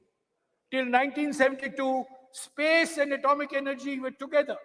But it is in 1972 that space gets separated from the Atomic Energy Commission. It will be for you to structure this new organization. Please let me know urgently when I may expect you to return and what arrangements you would like us to make for the interim period. I hope you will respond to an emergency situation in a sensitive area of national importance." This is a letter written by the Prime Minister of India to a scientist taking a sabbatical in California, who was then the director of the Indian Institute of Science, Satish Dhawan. Sir, Satish Dhawan immediately accepted the offer of the Prime Minister. He put some conditions that he would like ISRO to be headquartered in Bangalore. He would not like to be posted in New Delhi, that he would like to continue as the director of the Indian Institute of Science, and he would like full freedom to run ISRO the way it should be run. The Prime Minister of India accepted and acceded to all these conditions. So when he came back to India, when he took over as chairman of ISRO, her secretary, Mr. P.N. Haksar, sent Mrs. Gandhi a note. And I was fortunate enough to get a copy of this note in the archives. And Mr. Haksar wrote on the 25th of May, 1972, to the Prime Minister, Dr. Satish Dhawan is an extremely sensitive human being. Hitherto, he has led a relatively cloistered life, devoting himself to the pursuit of his own scientific specialty in the field of aerodynamics. I know he has many doubts and hesitations in accepting the responsibility of heading our space organization. And if he were to opt out of it, we literally have no one at present as the second best choice. It is therefore of vital importance that our Prime Minister should express in her own way her appreciation of the high sense of duty which has led Dr. Dhawan to respond to the PM's call to him. It is equally necessary to say that Dr. Dhawan will continue to receive her personal support in sorting out any problems he may run up against any administrative and other fields, and that Dr. Dhawan should not hesitate in coming to the Prime Minister, and that he will always have direct access. So it is from this day onwards that Prime Ministers of India have held direct control of the Department of Space. It is from this day onwards that the chairman of ISRO, the chairman of the Space Commission, the Secretary Department of Space, three roles combined in one individual, have only reported to the Prime Minister and nobody else. So the glorious space journey that the leader of the House wants us to believe started in 2014. The first milestone was on the 22nd of February, 1962. The glorious journey that the leader of the House wants us to believe started in 2014, had its second milestone on the 15th of August, 1969, with the creation of ISRO. The glorious journey that the leader of the House wants us to believe begins in 2014, had its third milestone in 1972, July, when Satish Dhawan became the chairman of ISRO. Sir, the success of Chandrayaan-3 is based on the competencies, the capabilities, the capacities that have been created over a 60-year period. We launched satellites, but we first launched satellites on Soviet rockets. We did not have a satellite launch vehicle. In July of 1979, our first SLV launch failed. Dr. Kalam was in tears. So Dr. Satish Dhawan said, I am your leader. I will take responsibility for the failure. You sit at the back. That is leadership. In August of 1980, the SLV-3 succeeded. Dr. Dhawan said to Kalam, Kalam, you take credit for this. I will sit at the back. This is leadership. Leadership is not taking credit when things are going good and run away when the things are going bad. Leadership is when you have the courage to take the responsibility for things that are going wrong as much as you take credit when things are going right. So this is the milestones of a successful journey, sir. There have been many scientists, and I want to recall, I have mentioned Homi Bhabha, I have mentioned Vikram Sarabhai, I mentioned Abdul Kalam. There's a great scientist of India who is forgotten today. He is the only scientist who has worked and contributed for a nuclear program as well as for our space program. And if you go to the Vikram Sarabhai Space Center in Thiruvananthapuram, you will see a statue of him in the space organization headquarters. His name is Brahma Prakash. He's probably one of the greatest metallurgists that India has produced. And he made a huge difference to our space program and to our atomic energy program. We've had a succession of chairmen. We had Satish Dhawan, U.R. Rao, Madhavan Nair, Kasturi Rangan, Radhakrishnan, Shivan, and now, of course, we have Somnath. Each of them have made contributions because the political leadership has given them the freedom to make those contributions. Sir, I also want to say that India's space program has always had a developmental orientation. It has always been space for development, space for communication, space for rural development, space for weather forecasting, space for identifying sources of water. Indian scientists and technologists have never seen India's space program as a symbol of Indian nationalism. It has always been seen in a developmental perspective. It has always been seen as an instrument of fulfilling developmental aspirations. And that's why we had INSAT, the Indian National Communication Satellite. And it is because of INSAT that we improved our weather forecasting. We located sources of water. We created new maps. We created platforms like Bhuvan. So while it is natural for all of us to take pride, I would like to urge all of us to please look at our space program fundamentally as an instrument of development and not as an instrument of muscular nationalism. This has been the hallmark of India's space program for the last 60 years. And let it be in that spirit with which it was founded by our scientists and technologists. So, I am entirely in agreement with the Prime Minister when he said yesterday that the Chandrayaan-3 achievement creates a new excitement for science. But sir, what is the point creating an excitement of science when you're removing Darwin's theory of evolution from textbooks? What is the importance of creating excitement of science when you reject Newton, you reject Einstein, you think all knowledge was available to India 2000 years ago? Sir, that is not a scientific temper. Scientific temper is the spirit of inquiry, is a spirit of questioning. We have had glorious tradition. We have had glorious tradition in mathematics. We had a glorious tradition in metallurgy. We have a glorious tradition in astronomy. But, sir, let us take pride in our past, but let us not think that all of modern science, all of modern technology was known to us 2000 years ago. We have to move with the times. That is the scientific temper. That is the scientific spirit. If you reject science, if you do not give your scientific institutions freedom, if you do not allow scientific endeavor to flourish in a spirit of professionalism, you can have all the Chandrayaans of the world, but it is not going to make a difference to the minds of the young.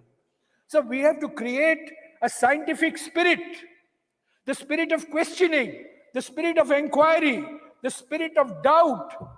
That is the spirit of science, which I hope will be created by this excitement. So, along with Chandrayaan-3, let us not forget Chandrayaan-1. Chandrayaan-1 was launched in 2008. And I have no hesitation in saying that the first announcement of Chandrayaan was by Prime Minister Atal Bihari Vajpayee on the 15th of August in 2003.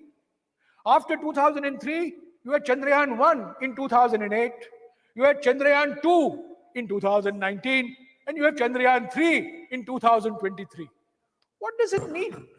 It means there is continuity in governance.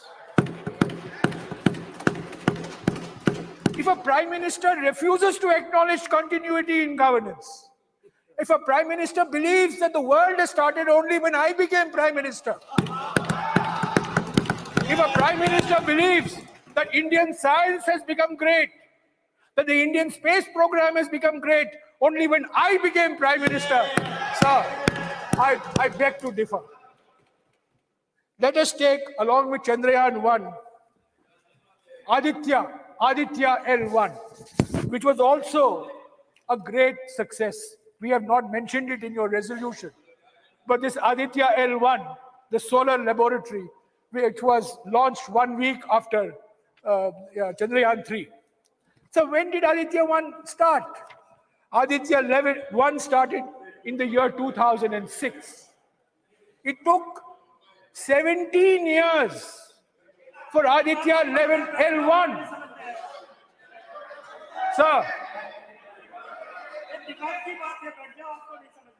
Sir, can I finish? Sir, it took 17 years for Aditya L1 to be conceived, to be planned, to be executed, and to be launched. The Honorable Leader of the House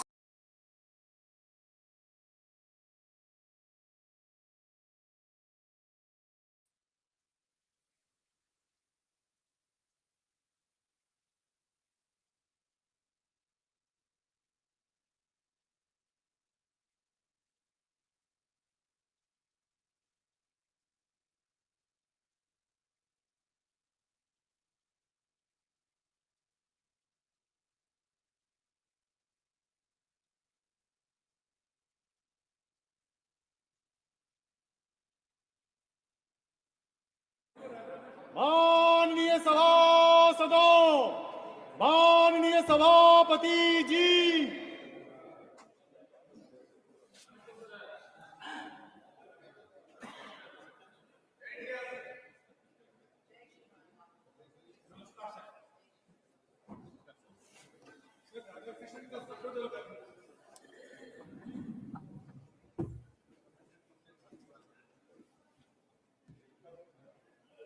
Dr.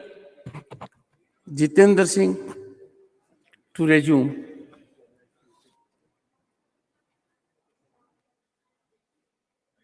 Sir.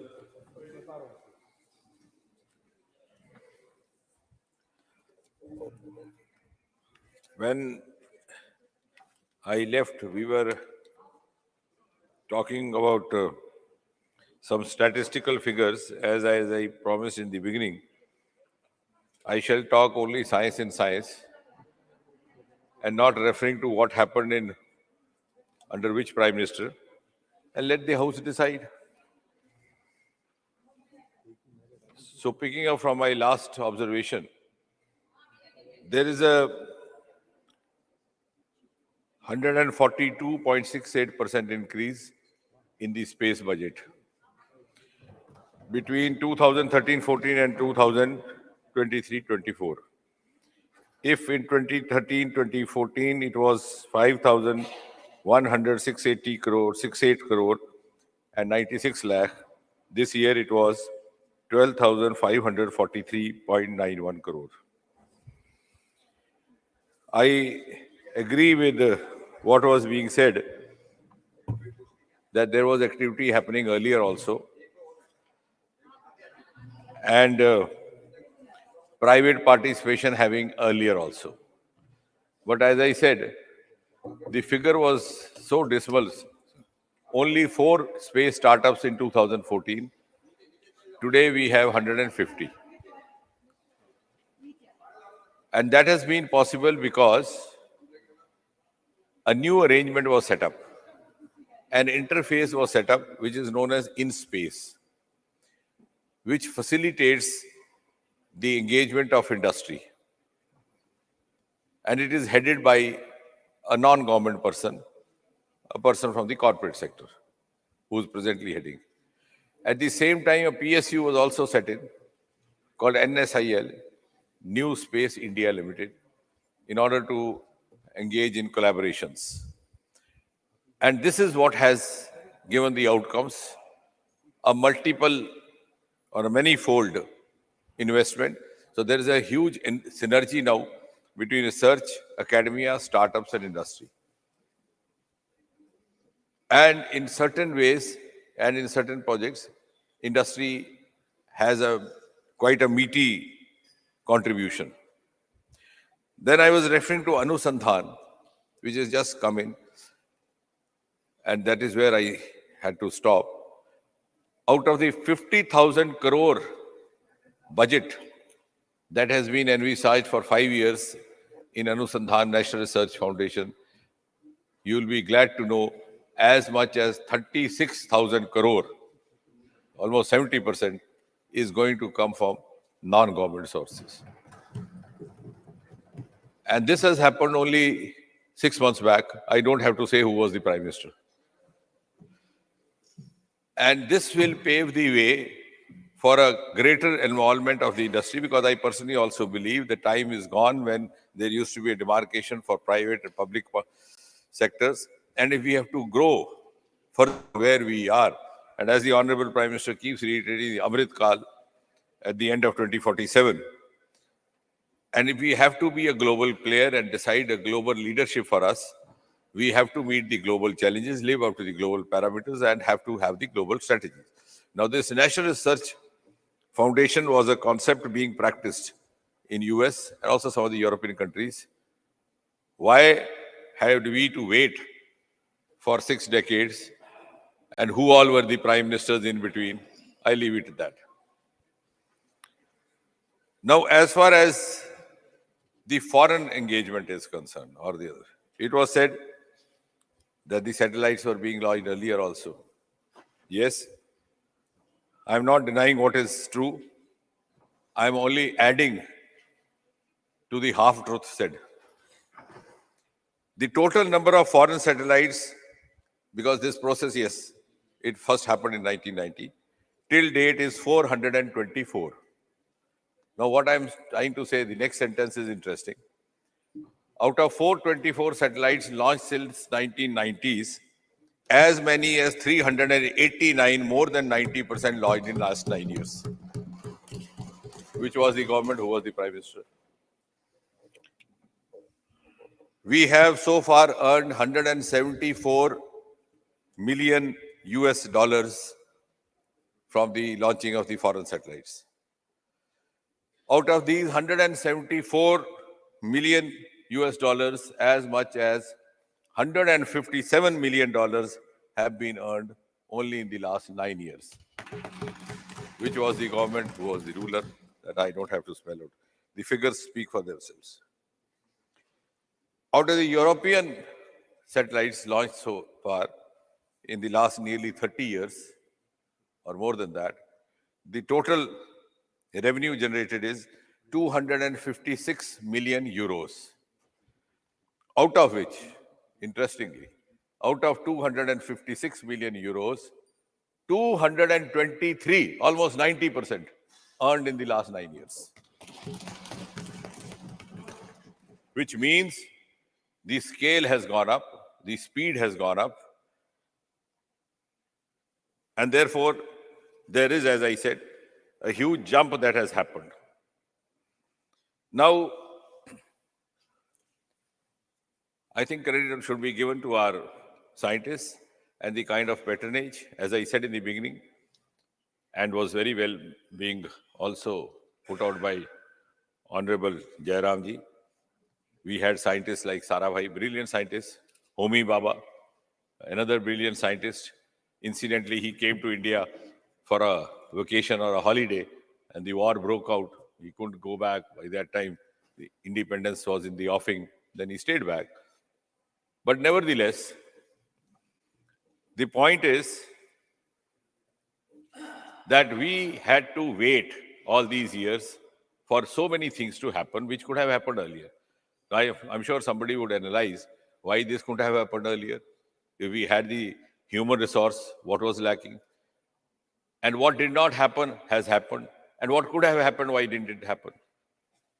Now and of course, the acumen was so much, and I'm saying so also because the people should know and appreciate. Our Chandrayaan has cost us just 600 crore. Whereas the simultaneous lunar mission, which did not prove to be successful, cost just 16,000 crore. So our scientists working in huge financial constraint admirably made up for that by investing cerebral assets. So we might be lacking in financial assets.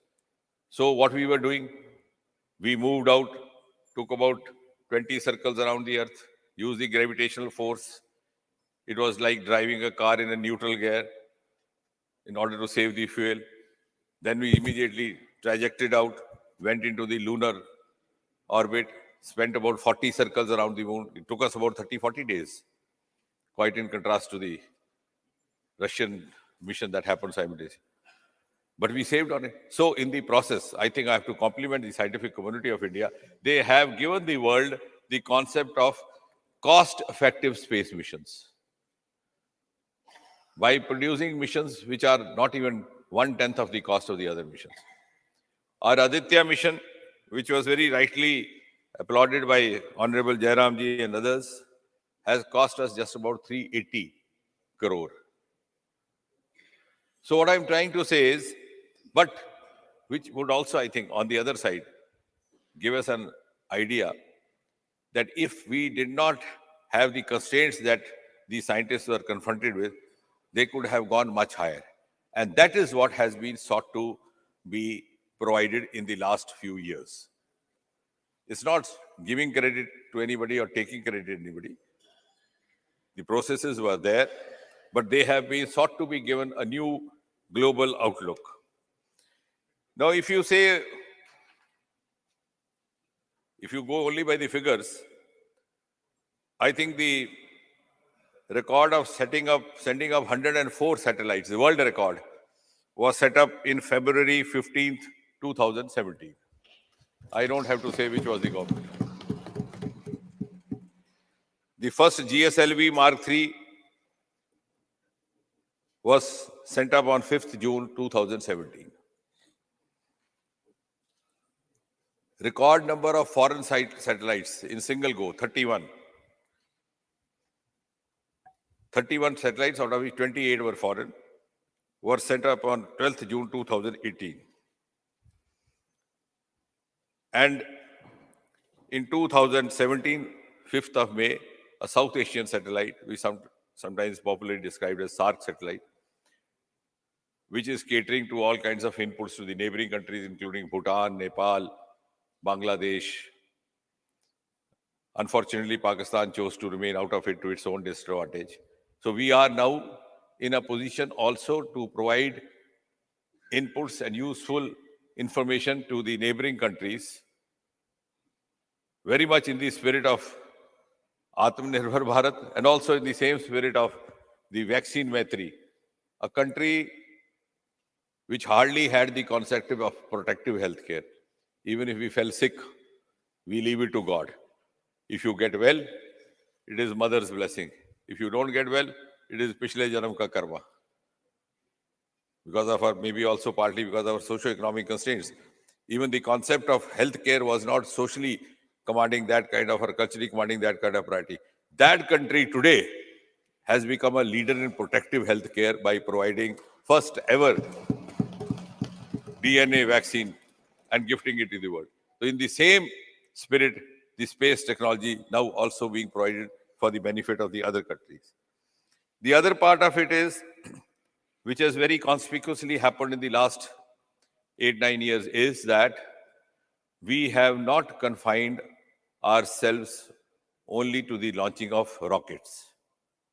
Rockets catch nations' fancy, as they did. The entire nation was glued to the screen when this landing happened. And that again, also because the gates had been opened up.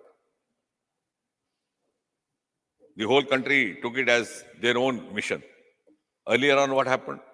You had a launching in the remote corner of a newspaper column, you would see a single column news, Sriharikota. You could not make out even where the Sriharikota was located.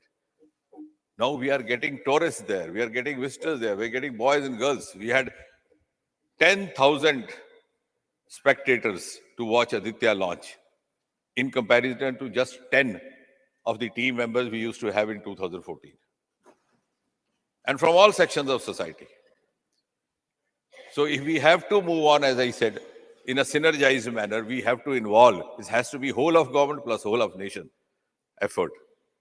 And that is precisely has happened now, which has led to the generation of cumulative, collective human resource as well as knowledge resource. The other part is, as I was mentioning, the late 9 years, we have not only confined ourselves to the launching of rockets.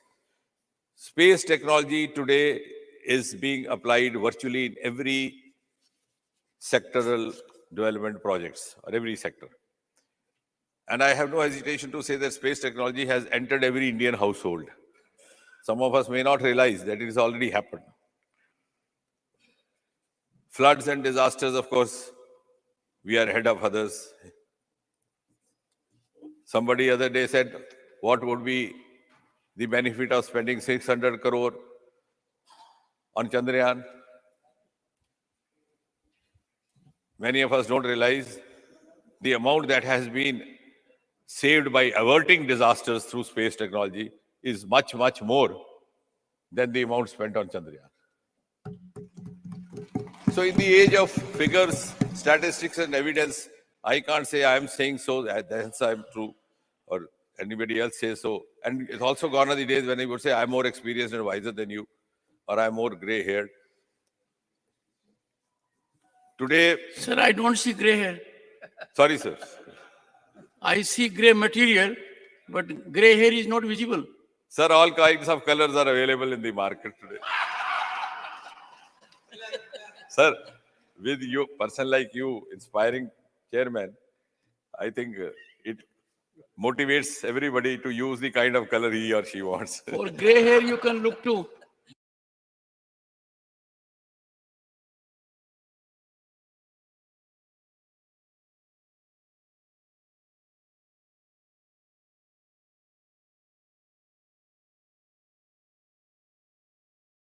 Jairam Ramesh.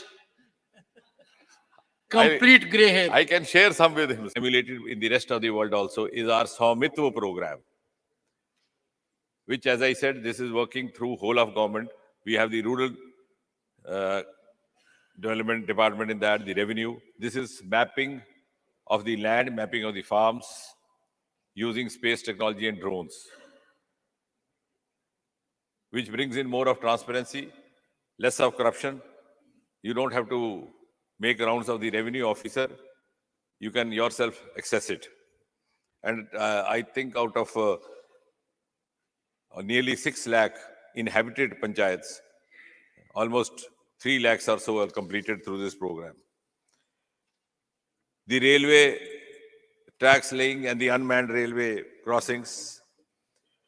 Telemedicine, of course, I don't have to mention. Agriculture sector.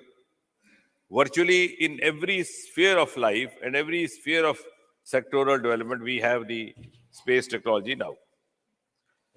Now,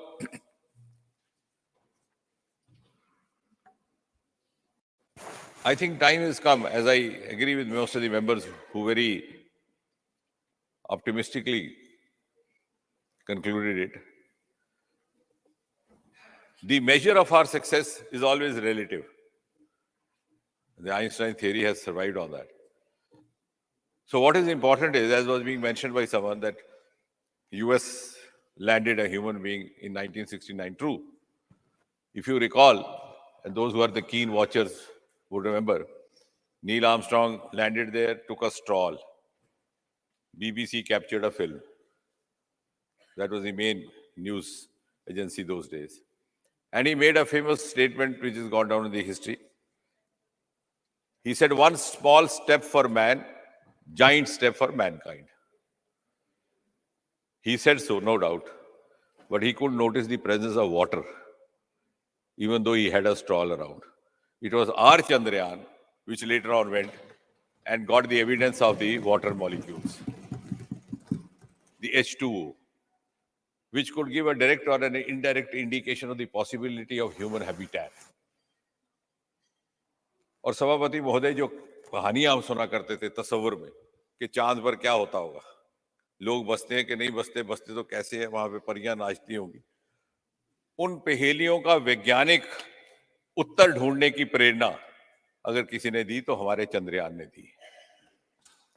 And I think also one of the best examples of combining our traditional knowledge, which is our asset, with the most modern cutting edge technology. विमान का नाम चंद्रयान, जहां वो पहुंचा वो शिव शक्ति, लेकिन जो उसकी इनपुट्स आ रही हैं हमसे भी कहीं पहले नासा उपलब्ध करवा रहा है, because that's a virgin area, virgin territory. Nobody had ever ventured there, could have. So even those agencies we started much before us. Now that takes us to the other inference. We are today at par as far as science, technology, innovation capabilities are concerned with any other country of the world. In some spheres, we have even moved one step ahead. And again, to give you an evidence example, I'm not talking which government. Television happened in USA in 1950s. All the London members of the upper house know that in 1960, the famous presidential election was finally determined by the outcome of a TV debate between John Kennedy and Richard Nixon, which turned the tables against Nixon. We in India did not have a clue about what is all this about. What is TV? What is debate? How does it happen? We saw TV for the first time sometime close to 1970, that to a weekly Chitrahar. Which government, which head of government, I'm not saying. Today, even computer came 15 years later.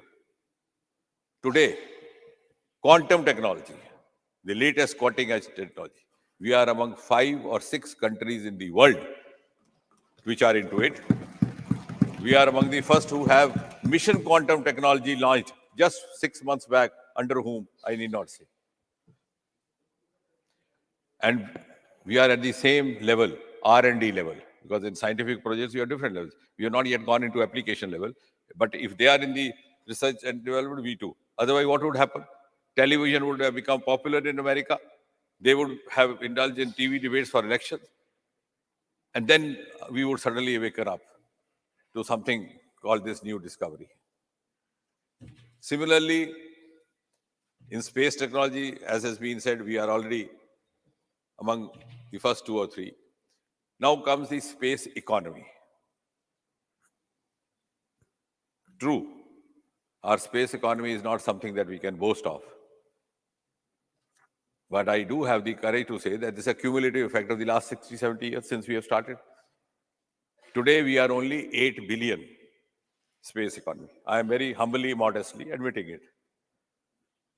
But our projection for 2040 is 40 billion.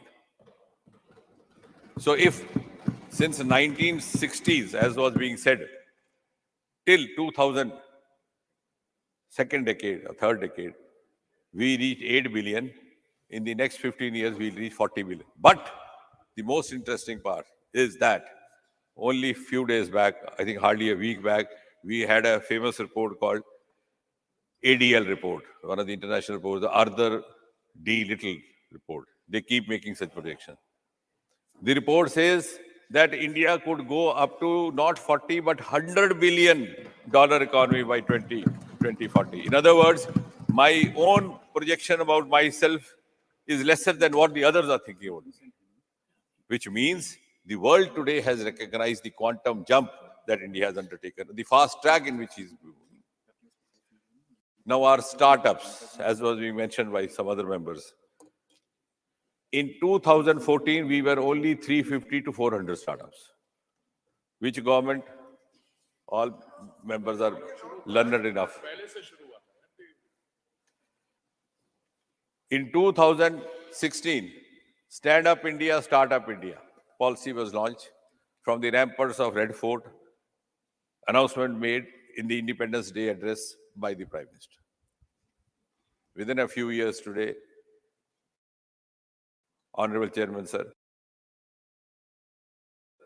we are 1,25,000 startups, more than 110 unicorns. And what I'm not saying, the ruling party not saying,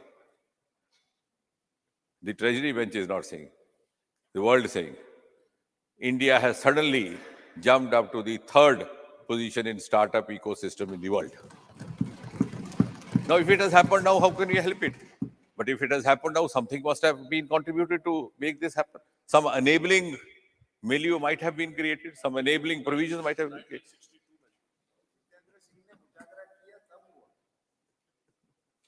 Similarly, in Global Innovation Index, again, not mine, not yours, internationally determined parameter and recognized. In 2013-14, we were 81 position. Today, we have jumped 41 positions and we are at number 40.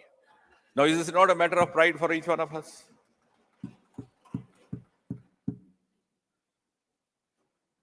And when we talk of space economy, we can foresee the space economy is going to be a major contributor in India's future economy as well. And we have jumped. 1 second.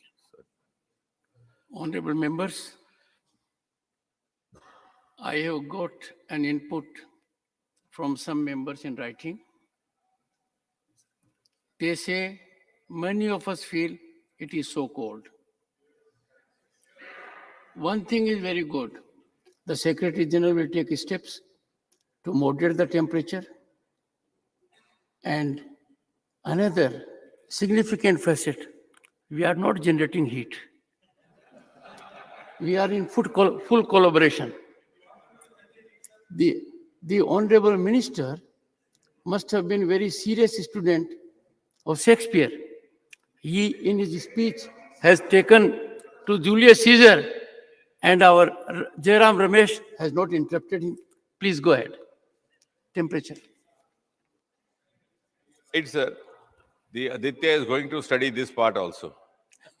The thermal aspects, the magnetic aspects, and the solar aspects emanating from the sun. How effectively could the possible harmful effects be avoided? And to what extent this could be put to advantage for those living on planet Earth? So coming back, Global Innovation Index and International Index, we have come up 41 positions in 9 years. Overall space economy is going to be an important part of it. We are today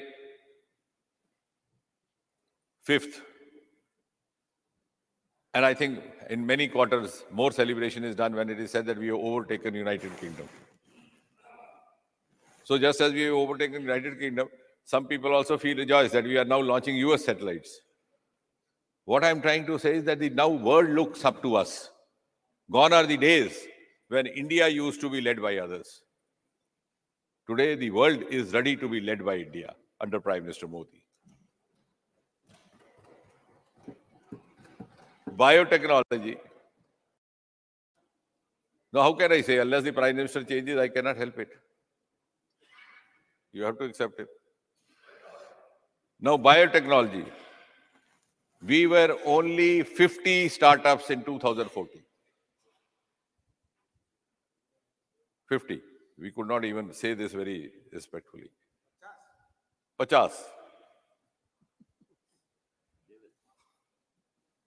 With the new provisions brought in, now we are going to have biomanufacturing policy also. It has gone up today to 6,000. Our bioeconomy was 10 billion US dollars in 2014, 13-14. Today, it has gone up 8 times to 80 billion US dollars. So, in 70 years or 65 years, we reached 10 billion. In 9 years, we reached 8 billion, 80 billion. So 8 times increase in 8 years or 9 years. For a country which has a huge bio resource, sir. We have a wide range of Himalayas, 3-4 states in the lap of Himalayas, Arunachal Pradesh, Uttarakhand, Himachal, Jammu Kashmir, I don't have to need all. We have 7,500 kilometer long coastal area, the longest in the world, beginning from Odisha up to the Maharashtra. The seabed full of minerals, metals, and biodiversities, and the biosources. And now we have also launched Samundaryaan under the Ministry of Earth Sciences to explore that wealth. And I'm sure, sir, given your kind of penchant and humor, you would appreciate. We are the only country which has an ocean named us, Indian Ocean. The other day, I was telling some friends from Australia, you come from a place which is a country, which is an island, which is a continent, Australia. But the ocean is not known as the Australian Ocean.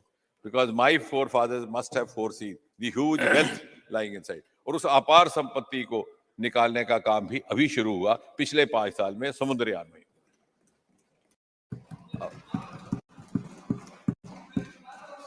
समुद्र तो वही था.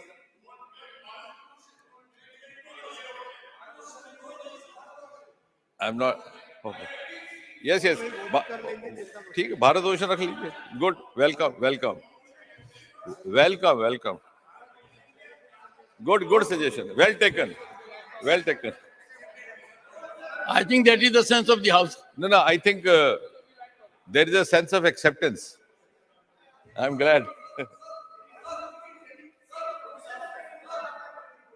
Please continue. Yes, sir. Continue.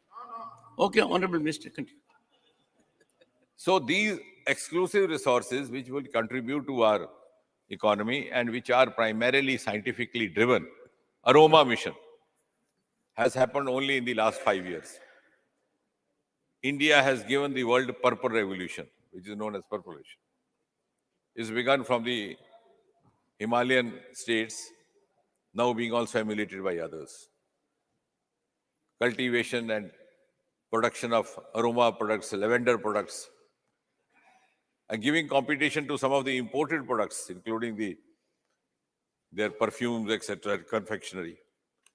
So all this has not only given a sense of science, a sense of esteem to science and scientists, this has also given a sense of esteem to the common citizen of India. Now somebody was saying, what is done for the scientists to come back and what has happened to the education? Though this discussion is not per se related to education, but of course, scientists have to undergo some kind of an education. We had an education policy. I have, at the risk of sounding unorthodox, Chairman, sir, I would say, we had education policy which was unable to give us the best of the merit as far as scientists are concerned. And that anomaly is sought to be created through National Education Policy 2020. No, I'll tell you, false. I'll tell you how it is. No, the professor will understand better. If I did class 12, my parents wanted me to be a doctor. I didn't manage it to medical college. What do I do? I do graduation. Which subject? Biology or botany? I can't go to any other subject. Professor knows it better. Then after graduation, what do? Yeah, that's what I'm coming to. I go for civil service exam. If I make it good, if I don't, then what do? I go for MSc. Again, same subjects. Botany, zoology. No, I can't go to economics. It is the national, and finally, you either do PhD, become scientist or whatever. So it was happening by default. Now you have given credential to aptitude, to talent, to the inherent capacity. You have exit entry provision. You can change your subjects after class 12 if you are not, you are no longer prisoner of the aspiration. You can combine science with economics. I'm not yielding. Please go through the NEP 2020 document, then we'll have a debate. You've not gone through that. After class 12, I can change my medical subjects. I go over to economics. Was it not there? Why was it not there before? So I can look here. No. You please go through the draft, then we'll go. We'll come to it. Secondly, and this national education policy 2020, this national education policy 2020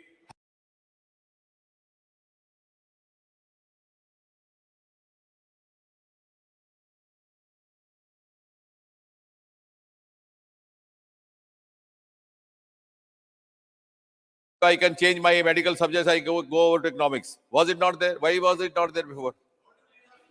So I can look here. No. You please go through the draft, then we'll go. We'll come to it. Secondly, and this national education policy 2020, this national education policy 2020 has happened in 2020. The name indicates. The name aptitudes, science capabilities, and science human resource at multiple levels. The level of funding, level of encouraging, level of also the exercising of choice and preferences. And therefore, I can go on and on, but I would finally just conclude by saying, because I've taken more than the time required, that it is a moment to celebrate. And I think if there's anything otherwise that should be in anybody's mind. Absolutely. Yes. And those who facilitate them.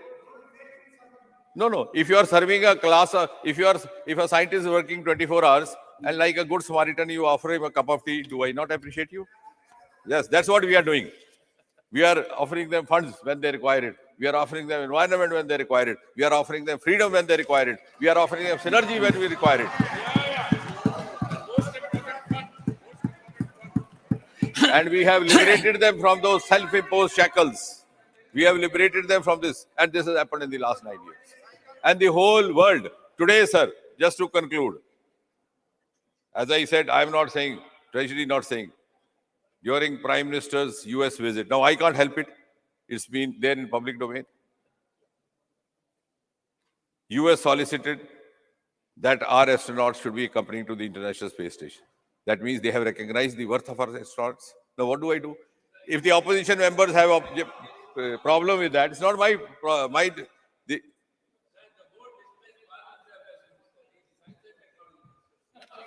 you are my valuation, Teen Sabhaji, or otherwise. I know. It says Parliamentary Affairs Minister. He's Science and Technology Minister.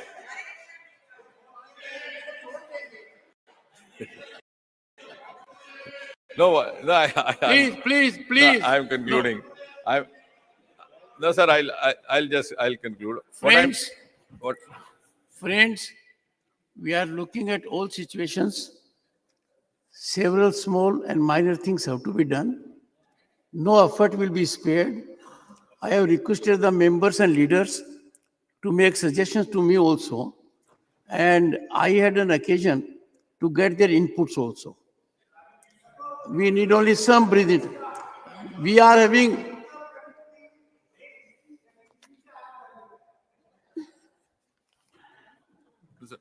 I won't take long. The Americans today solicit that our astronauts should be accompanying them to the International Space Station. That means they recognize our capability.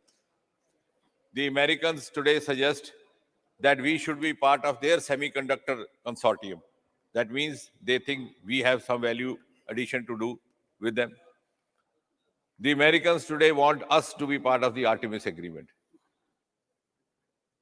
So I think without any pride or prejudice, regardless of which side we are sitting, this is something to celebrate. The Chandrayaan was a moment of glory for India, and I don't think anybody can deny that. And now, of course, next, as Jairamji said, now we will be going ahead with Gaganyaan. And just to share a small bit of information, we got delayed because of the COVID and the supply chain problems. We would be shortly sending the first trial mission, which will be non-human, just go quite a few miles, follow the itinerary.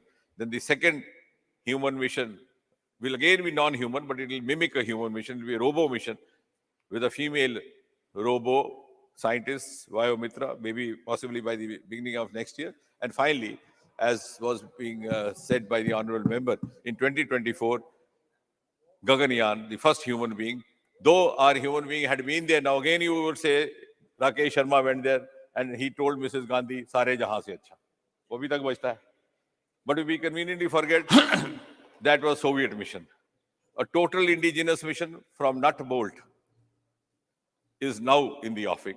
And that is why the world today looks up to us and recognizes us as a partner who is equally engageable and maybe a force to reckon with in the times to come. Thank you, Chairman, sir.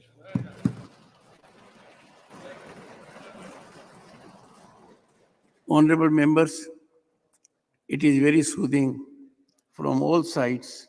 We are having a scholarly debate. This will send a very good message, and I am sure it will continue. Srimati Sulata Dev.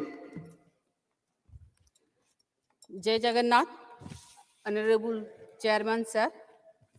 India's glorious space journey marked by the successful soft landing of Chandrayaan-3. सुबह से सुन रही हूँ, अभी मंत्री जी को भी मैं सुनी। एक बात मैं बोलूंगी, विक्रम साराभाई, होमी भाभा, एपीजे अब्दुल कलाम जी को मेरा यहीं से नमन है, श्रद्धांजलि है। सारे जो साइंटिस्ट जो हम लोगों के बीच में नहीं है, जिनका स्वप्न था, ये स्वप्न आज पूरा हुआ। चंद्रयान-3 का सॉफ्ट लैंडिंग। जब हम लोग 2019 में चंद्रयान-2 का प्रक्षेपण किए थे, चंद्रयान-2 बस कुछ तकनीकी खराबी के कारण सक्सेसफुल सॉफ्ट लैंडिंग नहीं हो पाया। मुझे तब भी याद है, न्यूयॉर्क टाइम्स ने हम लोगों को कार्टून में एक सटायर करके लिखा था। आज अभी माननीय मंत्री जी बोल रहे थे, वही अमेरिका आज हमारे साथ काम करना चाह रहा है।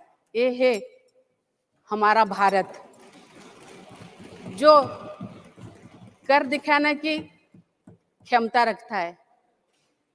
एक बात है, एक कहावत है, पानी में तैर के कश्ती पार नहीं होती, कोशिश करने वालों की कभी हार नहीं होती। जो कोशिश भारत ने किया, वो कोशिश कहीं ना कहीं आज सक्सेस हुआ। मैं एक बोलूंगी कि जब 2019 का चंद्रयान का फेल्योर हुआ था, ये जब चंद्रयान-3 हम लोग भेजे, कहीं ना कहीं उसको बहुत मॉडिफाई किया गया था, जिसके वजह से ये सक्सेसफुल सॉफ्ट लैंडिंग हो पाया। सॉफ्ट लैंडिंग का माने है कि सेफली लैंडिंग हो पाया। ये कहीं कम बात नहीं है, जबकि जुलाई में जो हम लोग ने भेजा इसरो से चंद्रयान-3 को, 3,84,000 किलोमीटर, 84,400 किलोमीटर पार करके वो जाके सॉफ्ट लैंडिंग किया। अगस्त 23 को भारत नहीं, सारे विश्व का नजर भारत के ऊपर था, चंद्रयान-3 के ऊपर था, कैसे लैंड कर रहा है। ये है हमारे भारत के वैज्ञानिकों का जो काम वो किए, वो काम सबको पूरा दुनिया में सारे देखे। मैं अभी भी कहूंगी कि स्वतंत्रता के बाद भारत ने अपने अंतरिक्ष क्षेत्र में महत्वपूर्ण कदम उठाए और चंद्रयान-1 और चंद्रयान-2 जैसे मिशन को प्रक्षेपित किया। भारतीय अंतरिक्ष अनुसंधान संगठन इसरो ने चंद्रयान-3 मिशन के तहत चंद्रमा की सॉफ्ट लैंडिंग के लिए प्रयास किया। चंद्रयान-3 का मुख्य उद्देश्य चंद्रमा के सतह पर नर्म स्पर्श सॉफ्ट लैंडिंग करना था, जिससे वो वैज्ञानिक डाटा और जानकारी प्राप्त की जा सकती थी। ये मिशन भारत के अंतरिक्ष क्षेत्र में अद्वितीय तकनीकी और अन्वेषण क्षमताओं की प्रतीक है। चंद्रयान-3 का सफल निर्देशन और डाटा संग्रह की मदद से वैज्ञानिक समुदाय को मूल्यवान जानकारी मिलेगी, जो अंतरिक्ष और चंद्रमा की समझ में मदद करेगी। चंद्रयान-3 के सफल लैंडिंग में भारत ने अपनी अंतरिक्ष मिशन में एक और महत्वपूर्ण कदम बढ़ाया है और विश्व भर में अपनी तकनीकी का प्रदर्शन किया है। इस सफलता के साथ भारत ने अंतरिक्ष और विज्ञान में अपनी प्रतिष्ठा बढ़ाई है और विश्व भर में एक महत्वपूर्ण खिलाड़ी बन गया है। चंद्रयान-3 के माध्यम से भारत ने चंद्रमा के सतह पर विज्ञान के क्षेत्र में नए अवसरों की और कदम बढ़ाई है और अगले मिशन के लिए साथी डेटा प्राप्त किया है। इस मिशन के माध्यम से भारत ने अंतरिक्ष में जानकारी और वैज्ञानिक सामर्थ्य के सुधारने की संकेत दिया है और ये देश का विकास के लिए महत्वपूर्ण है। चंद्रयान 3 के सफलता ने भारत की अंतरिक्ष मिशन की अगली पीढ़ियों के लिए प्रेरित किया है और दुनिया को दिखाया है कि भारत अंतरिक्ष अनुसंधान में मान्यता प्राप्त करने के लिए तैयार है। मैं अभी भी बोलूंगी, रूस, अमेरिका और चाइना के बाद भारत एक चतुर्थ कंट्री है जो चंद्रमा पे लैंड किया है और देखा जाए तो भारत पहला वो कंट्री है जो साउथ पोलर रीजन पर लैंड किया है। एक कोई कम बड़ी कथा नहीं है, क्योंकि जो कंट्री हम लोगों को आंखों से नहीं देखते थे, आड़े आंख से नहीं देखते थे, आज वो हम लोगों की सराहना कर रहे हैं। चेयरमैन इसरो एस सोमनाथ जी के साथ में जितने सारे वैज्ञानिक थे, उसमें मैं गर्व के साथ कहूंगी 100 से भी अधिक वैज्ञानिक और इंजीनियर्स महिला थे जिन लोगों ने ये चंद्रयान 3 को लॉन्चिंग में टेकअप किया, जिसमें से असिस्टेंट डायरेक्टर कल्पना जी भी थी। और मैं और एक बात गर्व के साथ कहूंगी कि मेरे स्टेट ओडिशा से बहुत सारे यंग साइंटिस्ट देखा जाए तो इसरो में काम करते हैं। उसमें से 4 युवा साइंटिस्ट चंद्रयान 3 के लॉन्चिंग में शामिल थे। देवाशीष महापात्र फ्रॉम ब्रह्मपुर, के नागराजू फ्रॉम ब्रह्मपुर, डॉक्टर शरद कुमार दास ढेंकानाल, सुशील कुमार नायक केंद्रापड़ा।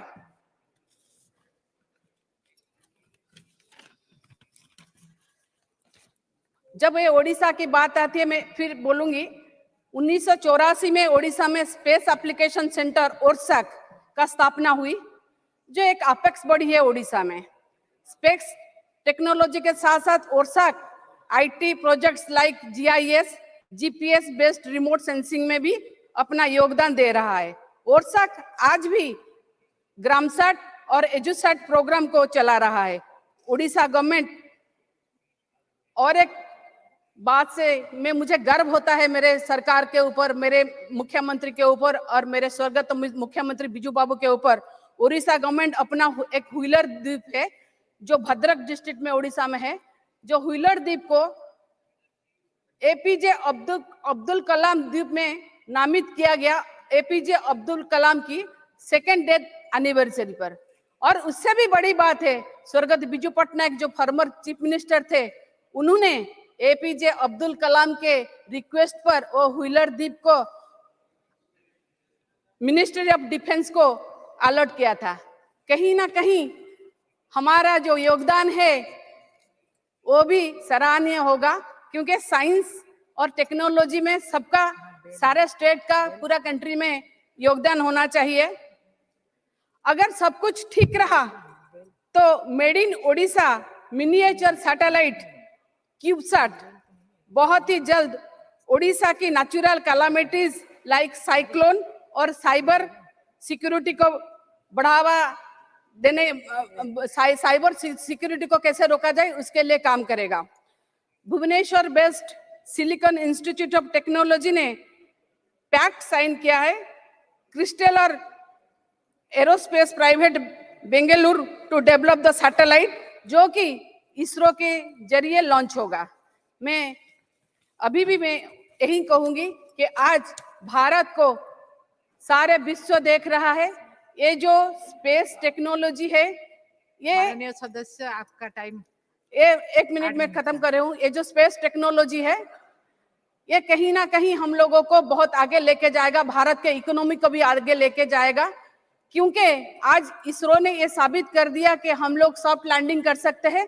इसके वजह से इंटरनेशनली जितना इंपॉर्टेंट प्रोजेक्ट रहेगा स्पेस का, जैसे नासा को मिल रहा है वैसे हम लोगों को भी मिलेगा।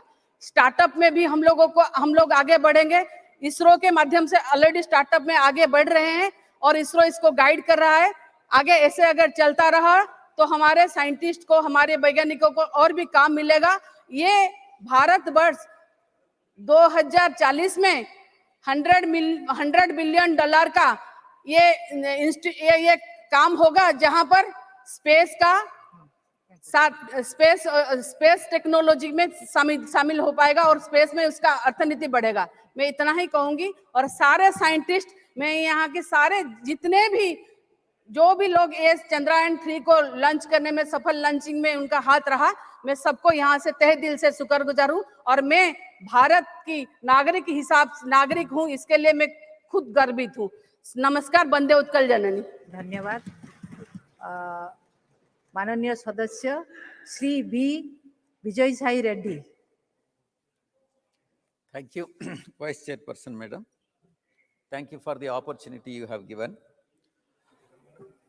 Madam, with the recent landing of Chandrayaan 3 on the moon, has solidified India's position as a world leader in space travel. The first country, India is the first country to land on the south pole of the moon, and which no other country has done so far. And this is a matter of immense pride for all the people of India. So we appreciate the scientists and the government in this regard. Madam, my friend Ramesh ji is not there, so he is coming now. Madam, my friend extensively spoke about the professionalism in ISRO, science research. My friend spoke extensively about the political interference. My friend has spoken extensively about the freedom and also budgetary resources. And he has claimed that it is in 1962 which the science and technology research in space has started. Yes, that's correct. But if I don't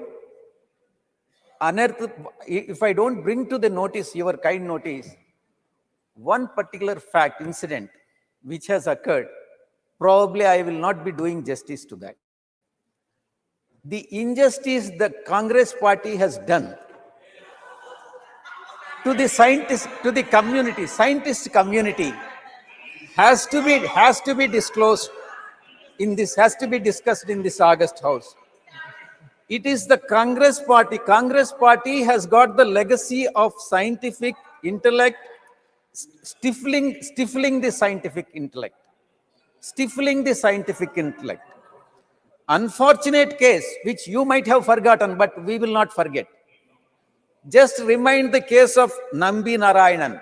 The injustice what you have done to the scientific community, scientist community. It's a case to be discussed, and which I should bring it to the notice.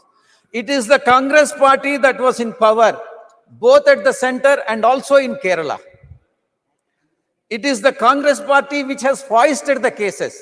Congress party has got the habit of foisting the false cases on many politicians.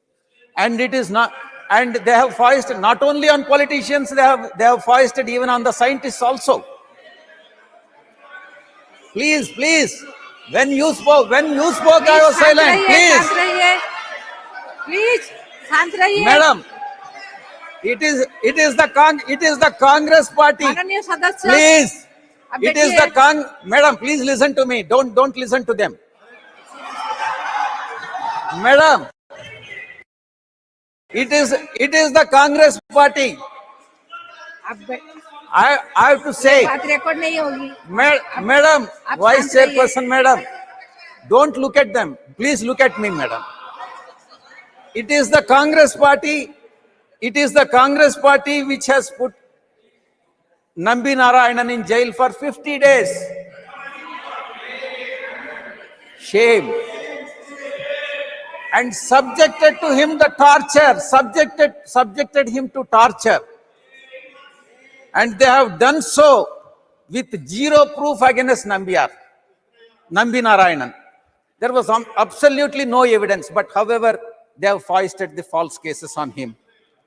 And they have harassed the scientists and the scientist community at large to fulfill their political vendetta.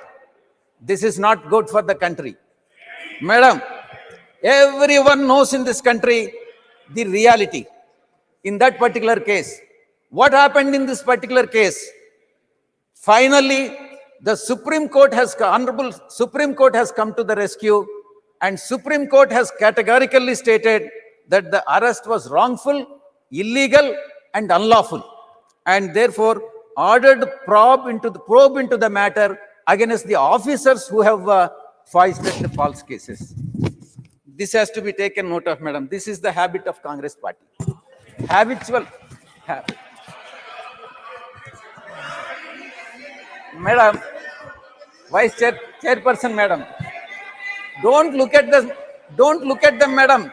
They have the tendency and habit of disturbing the country and disturbing the people. So don't look at them. Madam, while my friend Ramesh ji claims that they have started in 1962, on the other hand, the BJP claims that they have done everything from 2014 onwards.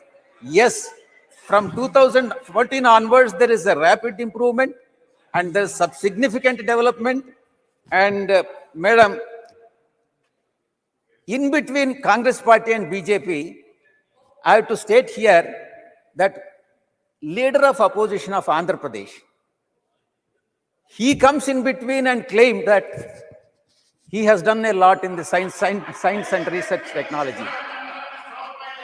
And leader of opposition of Andhra Pradesh. सदस्य आप बैठिए Leader of opposition of Andhra Pradesh. बैठिए, ये बात record नहीं होगी, आपका बात record. Leader of opposition of Andhra Pradesh in several times, on many occasions, आप बैठिए has claimed that he has invented the computer, and he is the founding father of the space research. शांत रहिए।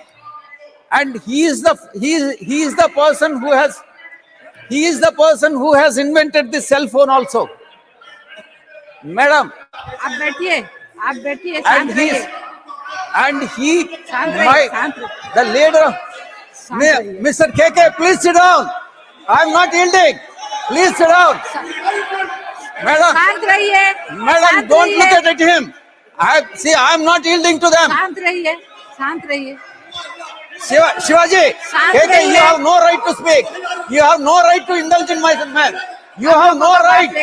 You are absolutely doing wrong. Please say it. When I am speaking, who are you to intervene when I am speaking? It is vice chairperson who can prevent me, not you. Please sit. Shivaji, please sit. No, you also address the chair. Madam, madam, please listen to me. My request to you is, आप बैठिए, आपका बात record नहीं होगी। it is for the good of the country. It is for the good of the country. The leader of opposition of Andhra Pradesh, who is claiming that he is the founding father of everything, you investigate the case. You find out the facts, whether he has really invented everything.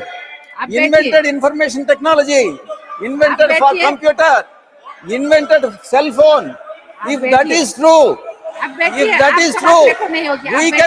India can claim the patent rights on that, and India would be getting all manufacturing, hardware manufacturing companies and software companies, and also the cell phone companies would be making billions of rupees towards the patent rights India will have if Chandrababu Naidu claim is correct. Madam, next issue, madam. No point of order when debate is going on. No point of order. The entire opposition is anarchic. Anarchic party. Congress party is anarchic party. And these parties have joined with Congress party and make the country anarchic party. Madam, please listen to me, madam. Don't look at them. क्या करें? बैठिए।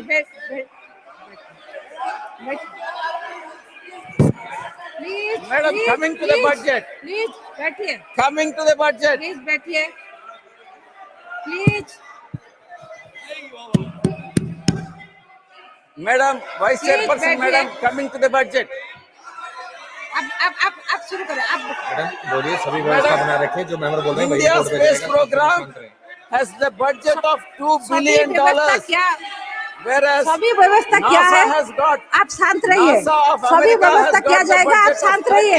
31 times bigger than India's budget, which is at $62 सभी billion. व्यवस्था किया जाएगा, सभी Let them make please आप noise, बैठिए। whatever they want to आप make, let बैठिए, them make आप noise. बैठिए, सभी But they व्यवस्था किया can't, जाएगा, आप शांत रहिए, it शांत रहिए। can't deter me from, सभी व्यवस्था it किया can't जाएगा, deter आप me शांत from रहिए, exposing शांत रहिए। other आप parties. शांत रहिए। Please It can't deter me from exposing Chandrababu Naidu. Madam,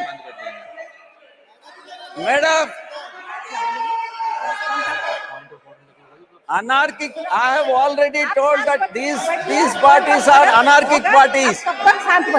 They are interested in disturbing the country. Madam, please look at me. Madam, Mangalyaan was the cheapest mission, most economical mission. It is economical mission, which was completed at 450 crore. Madam, the budget of Chandrayaan 3 was very cost effective and the mission costed only 615 crores. And we need to appreciate the government and Narendra Bhai Modi in this regard. Madam, the lower Madam, I have no hesitation to say, that the cost of Chandrayaan 3, which is at 615 crore, which is lower than the budget of Blockbuster movie, which Blockbuster movie, it is less than the cost of Blockbuster movie, which costs around 700 to 800 crores of rupees. We need to appreciate Prime Minister, Honorable Prime Minister in this regard. Madam, the question now is, if ISRO can achieve with so much of little financial resources, just imagine how much it can achieve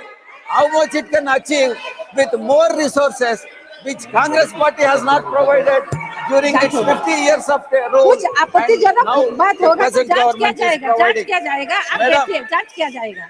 The budget in 2023-24, Department of Space Expenditure was slashed by 8%, and I request the government of India not to slash the expenditure budget in this regard, Madam. Madam, last year the expenditure was revised down by 23% from the budget estimate of 13,700 crores to the revised estimate of 10,530 crores. Madam, the biggest cut for the space technology under the central sector schemes, which was slashed by 1,094 crores, Madam. Global comparison. I have already.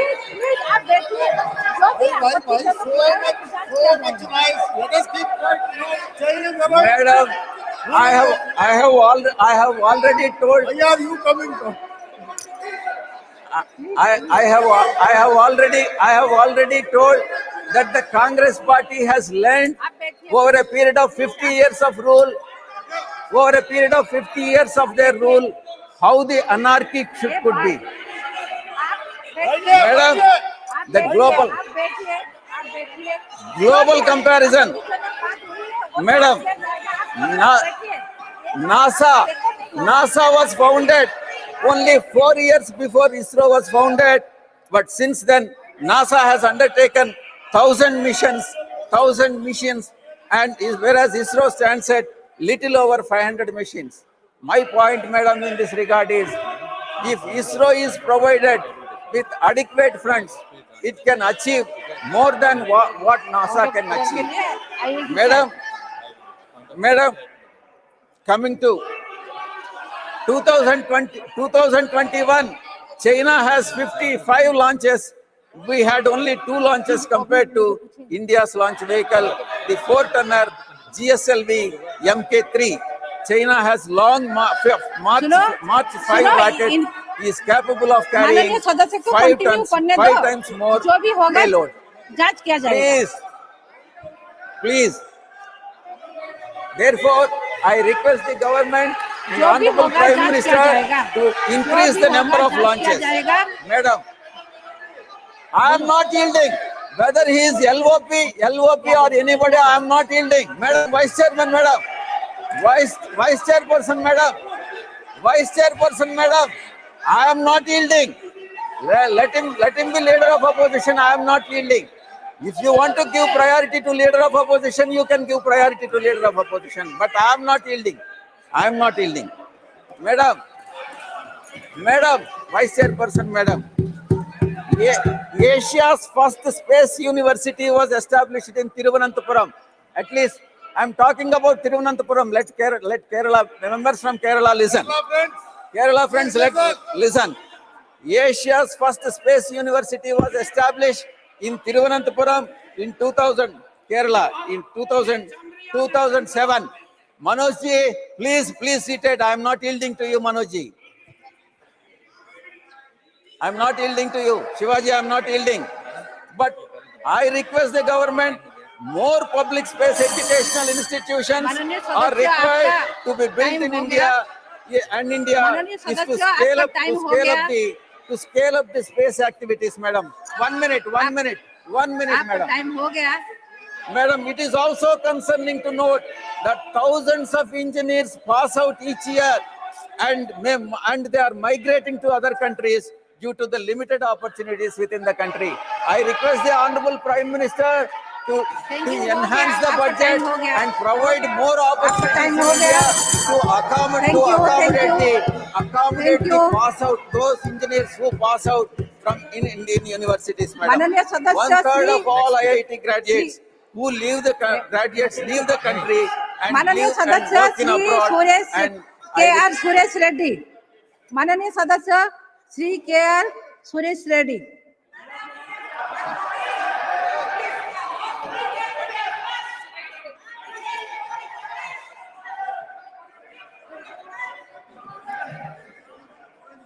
माननीय सदस्य Shri KR. Suresh Reddy. Madam आपके सामने हूँ। Madam Leader on bail, questioning the leader in jail. Madam, at the outset, I'd like to thank you for the opportunity given to me. And I can assure you that from the heavy headwinds, my speech will sail through tailwinds, ma'am. Today, BRS party joins the rest of the House to celebrate a remarkable milestone in the history of space exploration. The triumphant landing of Chandrayaan-3 on the moon's surface. This achievement not only represents a momentous occasion for India, but also a significant leap for humanity as we continue to explore and unlock the mysteries of the cosmos. Madam, this mission was born from the experiences and lessons learned from its predecessors, Chandrayaan-1, Chandrayaan-2, showcasing the spirit of innovation and resilience of the Indian Space Research Organization, as we know it as ISRO. Chandrayaan-3 is India's ambitious and successful lunar mission. Chandrayaan-3 is India's successful attempt to achieve a soft landing on the southern pole of the moon's surface for the first time. India is the only country to reach this part of the moon so far. To mark this great technological success, National Space Day will be celebrated each year on 23rd August. From Nehruji to Modiji, we salute the leadership, not getting into the politics of it, but for creating a firewall for space technology for non-political interference. And I also pay my respects from the great Aryabhatta to Sri Somnathji, who was instrumental in this pilot project, madam. Through Chandrayaan-3, India aims to showcase its technological prowess, scientific capabilities, and its commitment to space exploration. If Chandrayaan-3 is a success, it will further strengthen India's position in the global space community. The mission will inspire the younger generation to pursue careers in science, technology, engineering, and mathematics. Now, the question which lies before the government and all of us is the government prepared to take this kind of volumes which would be coming in through space technology? I was told that the data generated by Chandrayaan mission and the Aditya L1 mission and various satellites, as the Honorable Minister informed this House of hundreds of satellites being sent.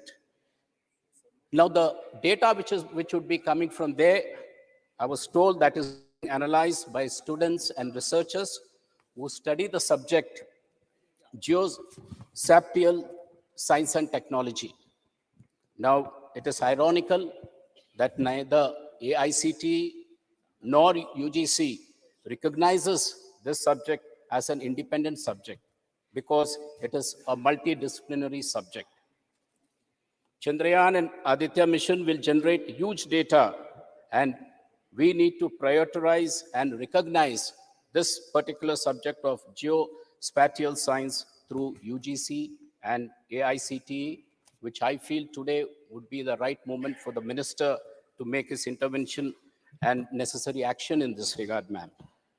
We need to bring to speed the various changes, as most of the members suggested, that the colleges, schools in rural areas need to be connected. It is not only through the IITs, but also through various engineering colleges across the nation. These brilliant students, these brilliant scientists have been produced, and they need to be continuously encouraged. Now, as a step in this direction, Madam, my government in Telangana, under the leadership of KCR Garu, has initiated certain measures through a TSAT initiative, which the Telangana government has started. Now, TSAT imparts quality education using satellite and digital communication to the nook and corner of the state.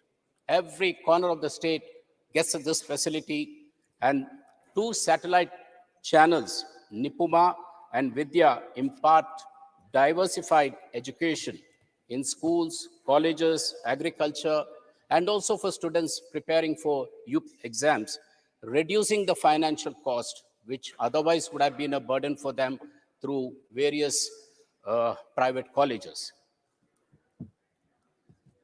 When Chandrayaan ma'am was seen live, students in remote areas have watched the event live thanks to this technology.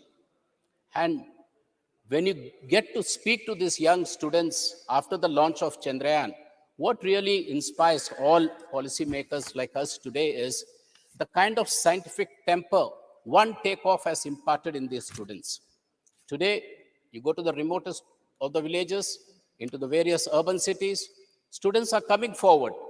They talk about not only being engineers and doctors, but they speak of becoming scientists, astronauts, and dwell into the deep inner outer space and bring back whatever they could to help this nation. So this is what Chandrayaan has done to the entire nation, especially the young minds of India. The kind of scientific temper which it had impacted goes a long, long way, and we salute the fraternity of ISRO for giving us this opportunity. Madam, now this TSAT which has been in Telangana, we have 35 lakh subscribers on the digital platform, which just gives you an assessment of the kind of impact this policy is making. So Government of India needs to intervene. They need to support such initiatives. Yesterday, the Honorable Prime Minister was speaking about the federal structure of this country.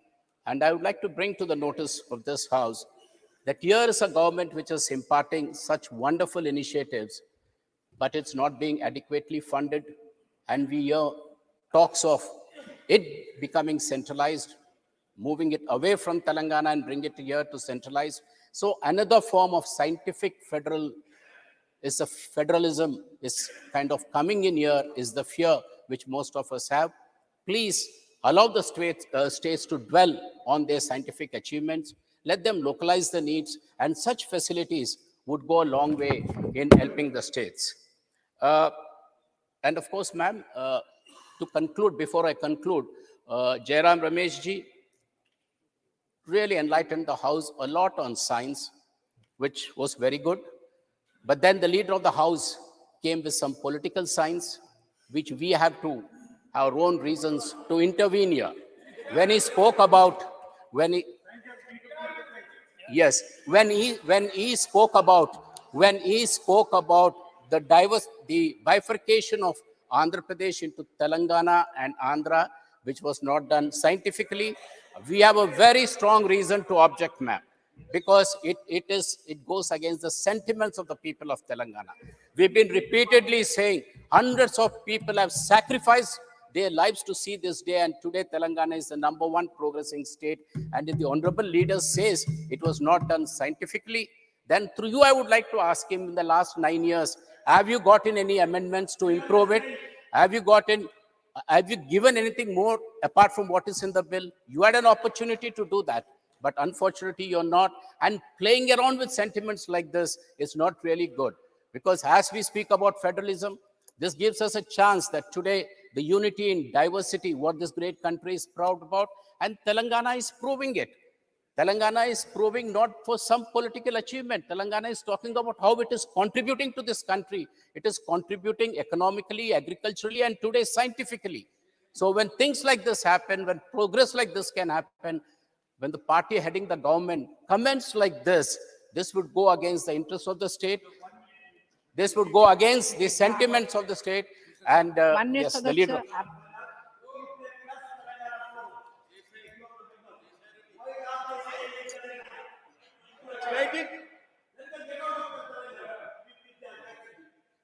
Madam, I'm not yielding. आप बैठिए Madam, continue आप continue Madam, I would not like to bring in any politics. I will not like. I only wanted to speak on science, but politics is what has come from that side. So I need to set the record straight, because those remarks were not expunged. They are on record. If they are on record, then we have to object to it. And our objection is, don't disturb the harmony. We said we will get separated as brothers and sisters. We continue to be like brothers and sisters. You develop, we develop, and it is the responsibility of the government of India to come to the rescue of both the states and set right matters if they feel something has been gone wrong. Last 9 years, have you gotten one single amendment to the bill? No. Then where has something gone wrong? If you have seen something gone wrong, have you made any special allocation? No. Have you cleared the water dispute? No. Then what is happening here? Then why do you make such sweeping remarks when we are just healing our wounds, trying to get closer to each other and be part of country's progress? I request through you, ma'am, that the remarks made by the leader of the House may be expunged. Thank you very much. धन्यवाद. माननीय सदस्य Shri A D Singh.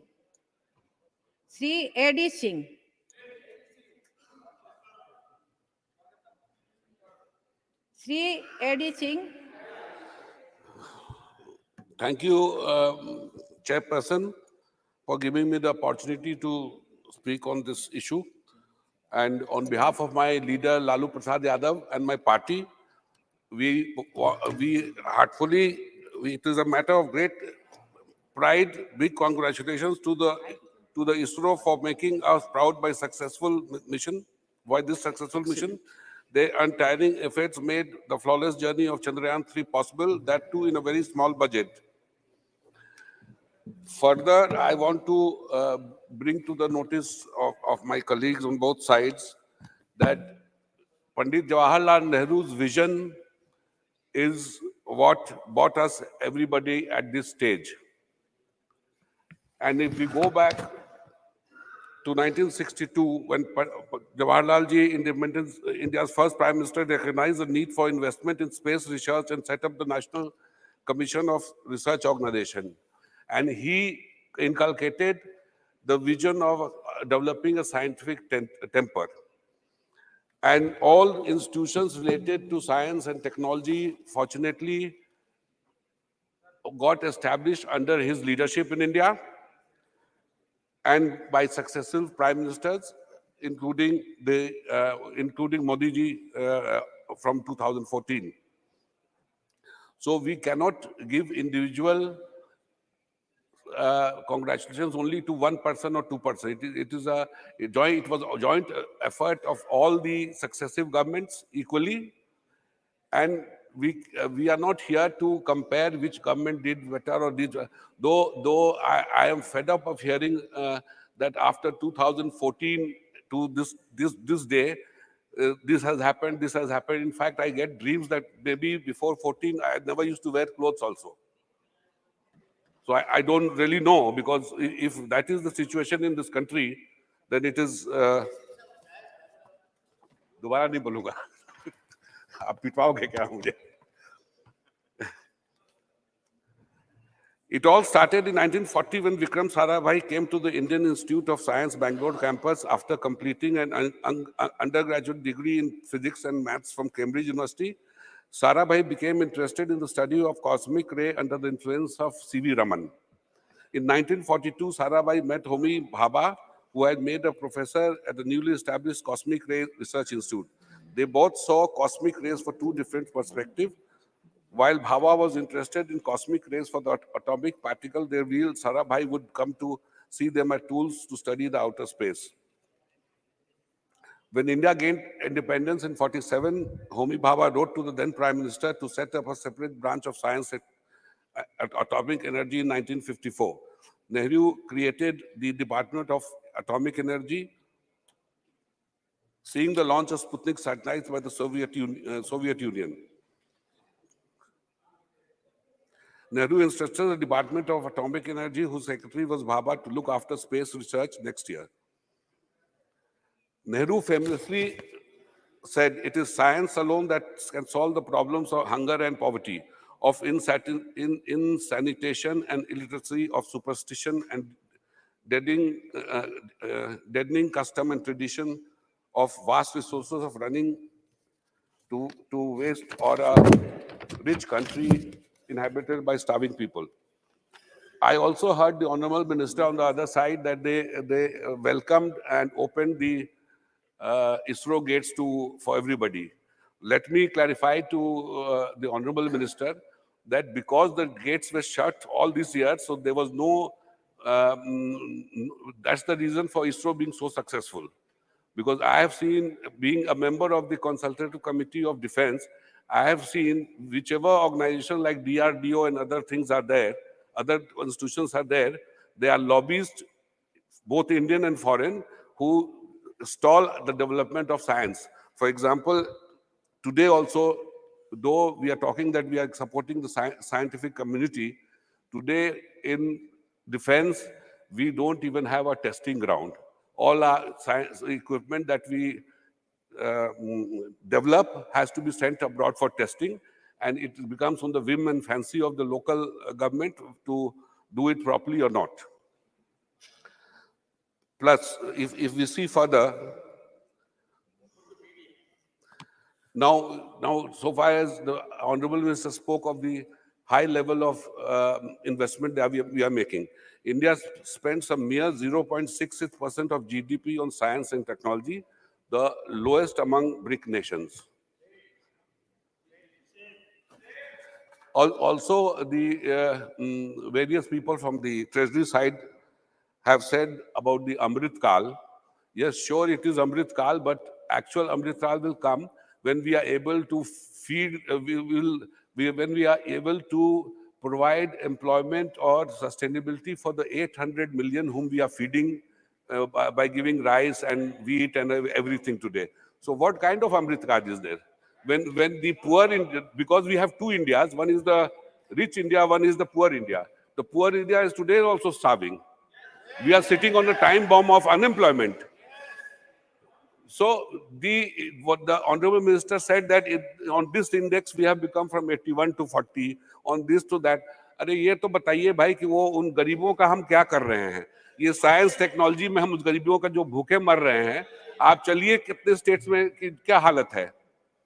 तो इसलिए ये तो अमृतकाल कह कह के I am only being reminded of Goebbels' philosophy that untruth told many times will appear to be truth. आप अगर वो गरीब इंडिया 800 मिलियन का है उसके लिए कुछ कर पाइएगा तो वो अमृतकाल होगा। तो इसलिए ये तो मुझे और जहां तक नेहरू जी को आज अगर हम हर विषय पर बोलने के लिए हैं तो इट इज पंडित नेहरू का democratic mind and creating institutions by which we are able to speak like this.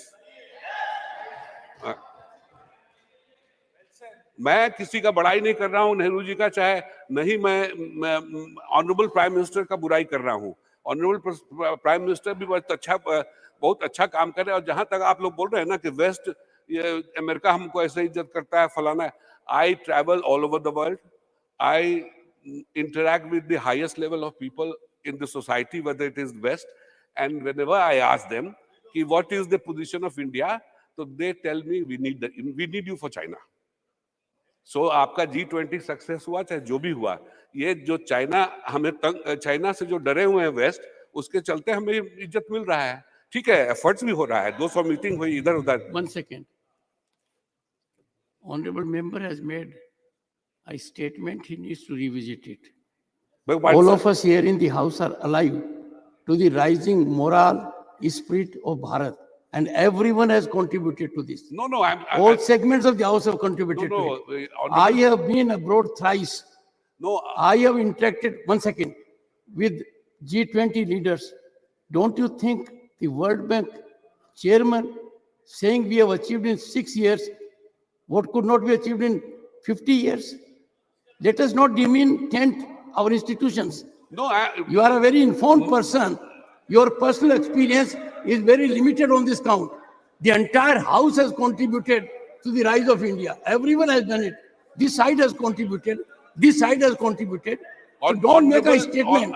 I look into that statement. Sir, I definitely don't have neither the knowledge, neither the experience of at your level. But what I can speak the truth in the house. What I feel, it may be wrong. You have taken your time. Thank you.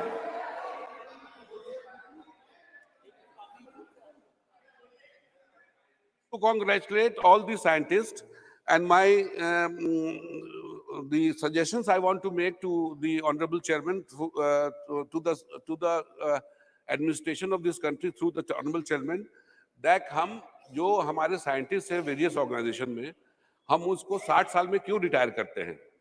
हम उनको कम से कम 65-70 साल तक रखें, because वो जो कैसा है कि उनका ब्रेन 60 साल के बाद तो जब they will see after 50 and reaching the age of 60, that is the time they have really matured mentally, and that is the time that we should. Thank you. 1 or 2 minutes, sir. And I have been to various various institutions of you have exceeded your time. Thank you. Right, sir. Thank you. Dr. V. Sivdas, 1 second. Yes. उससे पहले मैं आपको कह दूं, इस देश की विकास यात्रा पक्ष और विपक्ष के भारी योगदान से हुई है। इस देश की विकास यात्रा में देश के हर नागरिक का योगदान है, किसान का है, मजदूर का है। महज कोई पक्ष विपक्ष की वजह से बात करें ठीक नहीं है। There can be no contribution without participation of Paks and Vipaks, treasury benches and opposition benches. This is an occasion and a subject. I, as an Indian, felt hurt when a member of this house says we are being driven and he gets an impression. I am sure that impression may not be shared by many. At least I am widely traveled. So are many of the honorable members here. The rise of India is being noticed, and it is contribution of one and all. If Mr. Khadge will go abroad, he will add to the luster of the country. So we can't monopolize it. So the honorable member observations, I will have a look at it. If our artists go abroad, They create a name for us. Our musicians, our singers, our politicians, our industrialists, they do it. Dr. V. Sivdasan. Point of order. Under which rule, sir? 258. 1 second. No. Page 7 of unparliamentary expressions. What exactly is the point of order?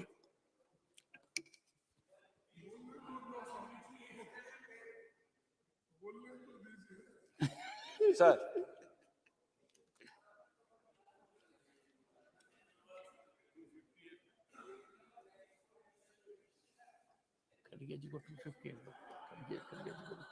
Sir, Chairman, sir, it's with reference to the unparliamentary expressions book, page number 7, sir. May I, 258, sir? sir. May I submit, sir? May I submit, sir? Sir, I inquired from you something very simple. You are raising point of order. Yes, sir. Under which rule? 258. Now, I have passed on the book 258, for wisdom of the leader of the opposition so that he can have a look at rule 258. What is this substance? Substance is very simple, sir. With reference to page 7 of unparliamentary expressions, sir, we need your protection. When you are not here, sir, during the course of speech, Honorable Member Mr. Vijay Sai Red said, all the opposition parties are anarchists. So anarchy is an unparliamentary expression, sir. So kindly explain. Look into it. I look into it. I look into it. Kindly explain. Honorable members, I started the practice that a lady member of this house would also be sitting as vice chairperson or on the panel of chairpersons. Now, we had a very distinguished member of this house occupying this chair. And I wanted her to be here for a little longer. But whenever I go inside, I watch the debate very carefully. I will look into it and trust me and have my word for it. If I am not in the house, I am glued to the television where what is happening in the house. I look into it. But our women members are enormously talented. And I have a request from them that tomorrow perhaps I may have in the panel only women members of the house. And they are very talented. And we'll have it. So. Dr. V. Sivdasan. Respected Chair, we all are very happy and proud of the achievements of Indian Space Research Organization and the science community. Chandrayaan-3 is the result of the collective effort of many public and private entities. 6 public sector companies from Kerala, including Keltron, Kerala Minerals and Metals Limited, KMML, and SIFL have contributed in this effort. It is a proud moment for all of us. This is the victory of the scientific temper and spirit of nation. Madam, science is a product of critical thinking. We can progress in science only if we have the courage to ask and answer questions. So, I see Chandrayaan as an occasion to uphold the spirit of critical thinking. The Constitution of our nation has upheld the scientific temper. Our education system and the institutions should be built with this spirit. Jawaharlal Nehru told us, a university stands for humanism, for tolerance, for reason, for adventure of ideas, and for the search for truth.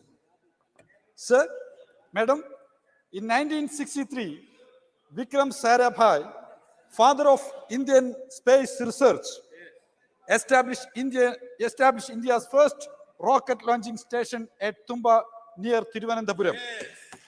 He taught us the importance to cultivate a new generation with a scientific temper. Our respected leader of the house did not mention his name, Very bad. Vikram Sarabhai had told there is no leader and there is no let. A leader has to be a cultivator, not a manufacturer. He should provide the soil and environment for the seed to grow. It should be forgotten. It should not be forgotten. Sir, the achievement is the result of our long-standing commitment to science.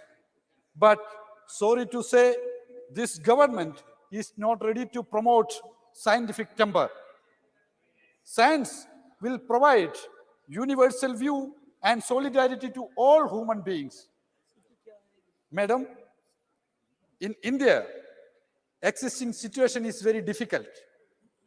The budgetary allocation for science education and space research being curtailed. Very good. Then how the development will happen in future? Madam, in the textbook of NCERT, the theory of evolution has been deleted. Why they are not interested the promotion of science? Aryabhatta, Galileo, Bruno, Copernicus, Darwin, C. V. Raman, S. Chandrasekhar all have contributed to the development of science. I remember one of the social reformer in Kerala, Sahodaran Ayyappan, who have written a prayer, Science Dashakam, Sahodaran Ayyappan's books. Miraj Bhai, please read the prayer. Very informative. But As in madam, should read. see the case of basic science fellowship in India. Madam, the number of fellowship, it came down from 4,134 in 2016 to 703 in 2021. And the expenditure, it came down from 105 crore to 15 crore in the same period. Oh my God. Only 15 crore in this period. Lot of women scientists have also worked for the missions. Lot of women scientists. You are telling, oh, Nari Shakti. But postdoctoral fellowship for women has come down from 642 to 434 in this period. Only 434 is now your fellowship. And the expenditure came down from 32 crore to 19 crore. Now, let us check the budgetary allocation to ISRO and space research.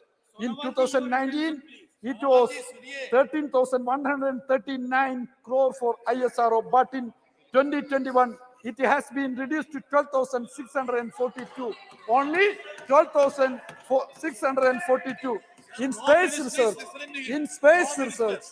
Also, the amount has come down 13,700 in 2023 to 12,543 in 2023-24.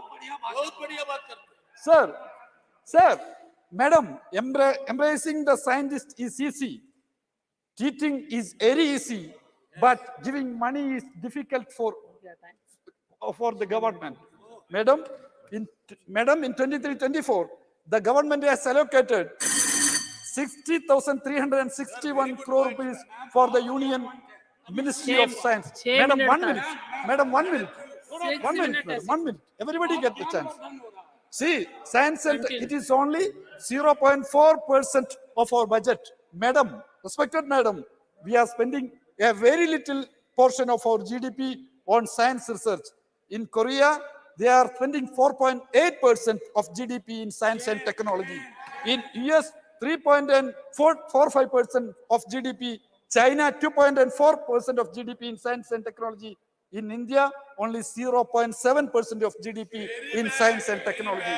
Madam, in Chandrayaan should be an occasion to bring our focus to science. We need more science. Madam, 1 minute.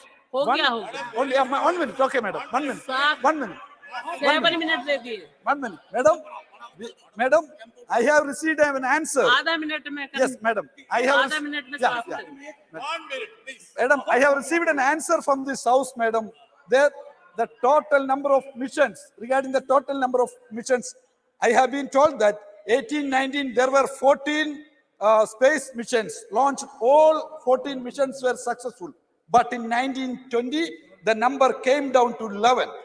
That means 11 were launched and 11 were successful. But in 2021, it came down to 5 and 5 were successful. Madam, but in 21-22, only 5 missions were launched and 3 were successful. It is not to lack of hard work from scientists. I believe it is because of the lack of government funding. Madam, they are spending larger amount for making the statues than for the science education. Madam, expenditure of Chandrayaan, madam, 1 minute. आप करिए Madam, Chandrayaan project is बहुत जल्दी 615 crore, madam. But the expenditure of, madam, the expenditure of statues 2 minute might फालतू हो be गया 10,000 crore, madam, 10,000 crore rupees for expenditure of statues, madam. Madam, and another one, madam, खत्म करिए खत्म madam, another बहुत one, हो गया। very important. HEC, madam, HEC. There in HEC, madam, HEC, they made the sliding door for Chandrayaan spacecraft. There, बहुत जल्दी the employees, conclude करिए। 2,400 employees are not getting salary the last 18 months, madam, 18 months. So, madam, it should be considered. This is my request. Shri Abdul Wahid Shri Abdul Wahid Okay, thank you, ma'am. Thank you very much. And being a madam in the seat, I have seen you are giving extra time to my comrade. I hope the same thing will be for me also. First of all, I congratulate whole team of scientists, ISRO, and everybody congratulating for their wonderful job done. It is not only from Jawaharlal Nehruji to Modi ji. It is maybe before also so many people worked. I don't know exactly. So I have not done that discussion. But my question, only one question is, only our minister is coming slowly to the this one. Our Minister for Science and Technology, he's not just started, but he's not looking this way. So I am talking to the empty benches of what you call treasury benches. Well, only I can see Neeraj talking to somebody. Otherwise, everything is completely free. Thank you very much for ignoring this session. So Chandrayaan is very small thing for them. But our chairman was telling we are not supposed to tell anything against. ऐसा नहीं है आप गलत बात कह रहे हैं Okay, देखिए आप कितने लोग बैठे हैं Okay, track. एक मेंबर का नाम लिया Okay, I will change the track. कैमरे को पैन कराइए I will change the track. Okay, I'll come to the scientific temper. This Indian Space Research Organization, ISRO, the world's 6th largest national space agency. We agreed. And whatever happening now, we are all part of that one, from Kerala to what you call Kashmir. But my problem is we sent our Chandrayaan to south of moon, south side of the moon. That is very dark, and nobody was there. The same aim should be there from the north, from Delhi to south, to Kerala, Tamil Nadu, Karnataka, and Andhra Pradesh. I am not telling. Andhra, it is divided. I don't know what they are going to do here. I am not telling about Andhra. It will make a big uproar. So I am not touching. One cannot begin speech ISRO about ISRO and other activities. My first and foremost thing is my party congratulate from Modi ji to Nehru ji for doing all this work. I'm not seeing any difference. But one thing you have to remember, madam, through madam, I am trying to tell, nowadays not 50 years and 5 years and all. Now everything happens in our language, say, appakappa.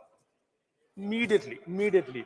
So that 10 years, 5 years, no. Now minister was telling he is about the last 9 years. 9 years should, because the technology has gone that fast. Now everything should be every month, not every year. सो नेहरू जी के time में ऐसा हो गया, इस time ऐसा हो गया, नहीं, अभी everything is fast. We are agreeing that it is fast. We are on the fast track. And one more thing I want to add, it is whatever we say about scientists and all. My uncle used to be a scientist in BARC, Baba Atomic Research Center. Yeah, BARC. But he was telling that the salary they are getting, they work there 24 hours, you are admiring. But the salary they are getting, considering the other, this one here, it is very low. People are going for everything for this one, techies. And why? Because money is less. My friend was telling about his experiences in outside. He was insulted by our minister. Yeah, now our ministry is coming. Anyway, he was insulted being outside. Why we are going outside? I was also last 40 years outside. Why? No other avenues here, no employment. Just like that, maybe our Singh was telling about his experience. Chairman got wild, no, you are not supposed. We cannot say our feelings inside the house, only always telling Modi ji, Modi ji, Modi ji, just like tussle benches. It is not possible. We will tell our views openly. This is the only place we got. Outside, if you say, I will be arrested under UAPA, under this, that and all. So this is the place where we can open our heart. That is finished. You are not supposed to do this to me, madam, because everywhere everybody is giving extra time. Just I will come to the point and I'll stop immediately. The last part. Yeah, Mandariji, abhi somebody to hear. The current chairman ISRO, Mr. Somanath, he is from Kerala. He studied in a college, PKM Engineering College, Kollam. Government schools, Tangal Kunju Musalia, it is a minority-run institution. I am not, why you are against this one? No, why this is not important? It's engineering college. Why this one? You are always on the Pinarayi Vijayan Communist Party and all. Come out from that one. Be Kerala. Be in a Kerala. He studied in Kollam in a college where he was felicitated. He was telling about his all what he has done in ISR and all. So we have to mention him also. And cost effectiveness of Chandrayaan. Why it is cost effective? Because you are giving only meager salary for scientists. You give them more. 1/5 of the salary they are getting outside, they are getting 5 times more. So why cost effectiveness? It's because of this one. We can cut costs in different ways. Because now I cannot talk because of my issue. Yeah, can. No, I cannot speak much because of I want water. It is not allowed also inside.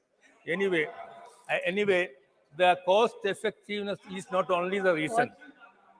Cost effectiveness, it is because of not giving salary. And one of my friends here, he was giving me a paper. What it is told? A guy is not getting. See, launching pad of Chandrayaan made by HEC, heavy engineering corporation. Employee is not getting salary last 10 months. Last 10 months, they are not getting salary. They are selling tea and idli, according to BBC News. It's a BBC News came. What shame it's for us. They are not getting 10 months of salary after Chandrayaan gone. Still, they are not getting their salary. जल्दी conclude करिए नहीं मैं दूसरे member को बुला Okay. You are telling something. Minister is telling.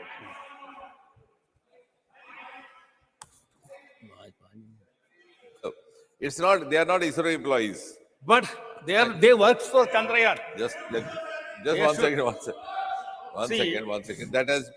That was a half-baked information which was reported. They supply equipment to ISRO. Yeah. And ISRO is expected to pay for the equipment, which they have done. ISRO has done. Now, this is between the employer and the employee. It is like, you have a factory, then I purchase from you and I give you the amount for the purchase. Then you don't pay. One second. No, So then if you are not paying your employee, that is a different story. It's like that. ISRO is only a buyer of that factory. But sir, whatever it is backside, the image of the country is tarnished by BBC news telling this one. At least ask now to pay their salary. That is one.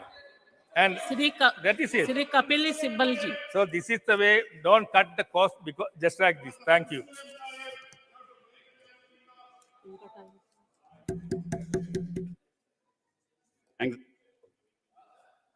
I thank the chair for giving me this opportunity to intervene in this debate. I've been listening with great attention to the somewhat fractious nature of the debate. I remember the learned minister talking about Louis Armstrong way back in 1962, and I think at that point in time, the President of the United States was Richard Nixon. But there was no proceedings in the Senate to celebrate what Louis Armstrong had done. There were no proceedings in the House to demonstrate as to what the great scientists in the United States had done. But we still welcome the Prime Minister and welcome the government for having taken up this issue to celebrate the achievements of the scientific community. Science is a subject that is so far-reaching that it can change our lives. But to change our lives, we have to think about innovations in science at every level. At one level is what ISRO has done, has been able to achieve to reach the Chandrayaan and the South Pole. But at another level, we have to think about 1.4 billion people in this country and ask ourselves the question, what has science done for them? I remember in government, when I was the minister, we started a project called Project 800. That Project 800 dealt with 800 million people who almost live at the poverty line. I asked my scientific community, why do our rickshaw pullers have to pull rickshaws? Because for the kind of gasping that it results in, most of them get TB. And when they get TB, their lives are shortened. Why can't you think of a solution by which they don't have to drive a rickshaw? You may reach the moon. You may reach the stars. You may research the skies. But what you need to do is look after people on the ground. And what happened, sir? We invented something called the Sulexhaw. Now you have, through technology, people don't have to pull weight behind the rickshaw. That is what we were able to do. I also told them, I said, look at the coolies in the railway station. Sir, and They have to carry weight. Why should they have to carry weight? Why can't we find solutions for them? Look at the way we treat our dead, the corpses, the way we carry them in the vans, and then we try to offload them. Why can't we have a scientific solution for them? I talked about doing research for common people, for planning, for things that will improve the lives of common people. And sir, one of the problems that we have, and the minister knows it, the kind of funding that we do in research is so minimal that we won't be able to find those solutions. You may, sir, reach man on the moon, but what you have to deal with is man on the ground. May I tell you, sir, one little thing? Sir, nobody had ever gone to the Antarctica. I decided one day that let's go to the Antarctica and see what's happening on the ground there. When we reached there, sir, I cannot even explain to you the inhuman conditions in which our scientists were living. Absolutely inhuman conditions. The result was that 6 months in a year, they have to be in these closed rooms. And by the time they came out during summer, most of them had lost their minds. They came back as broken souls. Why? Because there was no communication with their families and the rest of the world. There were no toilets, sir. When the minister went there, there was no toilet to go to. You can't imagine how we dealt with it. I changed all that. The minister will not talk about it. We changed all that. We brought information technology. Now, sir, no. We established the Himadri station. Through information technology, through satellites. They talk to their families every weekend. We have provided entertainment to them. We provide movies to them today. Why? because science and technology must bring solutions for ordinary people in this country. Sir, and may I tell you another thing, sir? In research, the total research funding that we have in this country is about $50–60 billion. Do you know, sir, how much China spends in R&D? $560 billion every year. How can we compete with them? We may reach a man to the moon. So it's a great thing what ISRO has done. And I think we all must celebrate it. But there are miles to go before we sleep. And it is no need to congratulate ourselves for man reaching on the moon. We will congratulate you. We will call a special session of this House when you solve the problems of the people of this country to technology. May I tell you, sir, something very interesting? I set up a system, and because of our Prime Minister, we set up this system near Delhi Gate. I told them through science and technology, without going to any house, we can find out what unauthorized construction has taken place.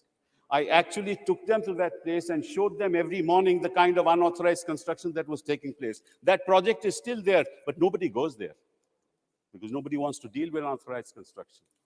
Please. I informed them that we can actually decide what is the amount of house tax that can be paid without visiting the house. Please conclude. So, there are fabulous things that science has done for the common people of this country, which are not being talked about today. I want to inform the House. I don't mind sitting down now. I have no problems with that. But I just want to tell you that it is time for people to realize it is, kindly, sir, you know very well that we brought out the tsunami system, which is the most modern in the world. In 120 days, we set it up. It's the most modern tsunami warning system in the world. And everybody appreciates it. We did it during our time. So we must congratulate you for what you have done. But remember, it's not enough. It's not enough to congratulate yourselves. It's not enough to congratulate. The only thing... Sir. Thank you, sir. Sir, normally, one second. Okay, 1 minute. 1 minute, please. It will. You are in a hurry. Yes, Thank you very much. Thank you very much. Maybe on another day. Another day you will let me speak. Thank you very much. No, Mr. Sibal, you can take 1 minute. Your mic is on. So what I was saying was in agriculture, we set up a system through which we can find out the moisture in the soil. We can inform the agriculturalists as to when the rain is going to come, when this particular plot of land doesn't have enough moisture so that the agriculturalists can actually access water to. We were able to tell fishermen as to when the chlorophyll in the ocean was enough for fish to come so that they can go and fish. We were able to tell the fishermen of this country the warning systems as to when it's going to happen.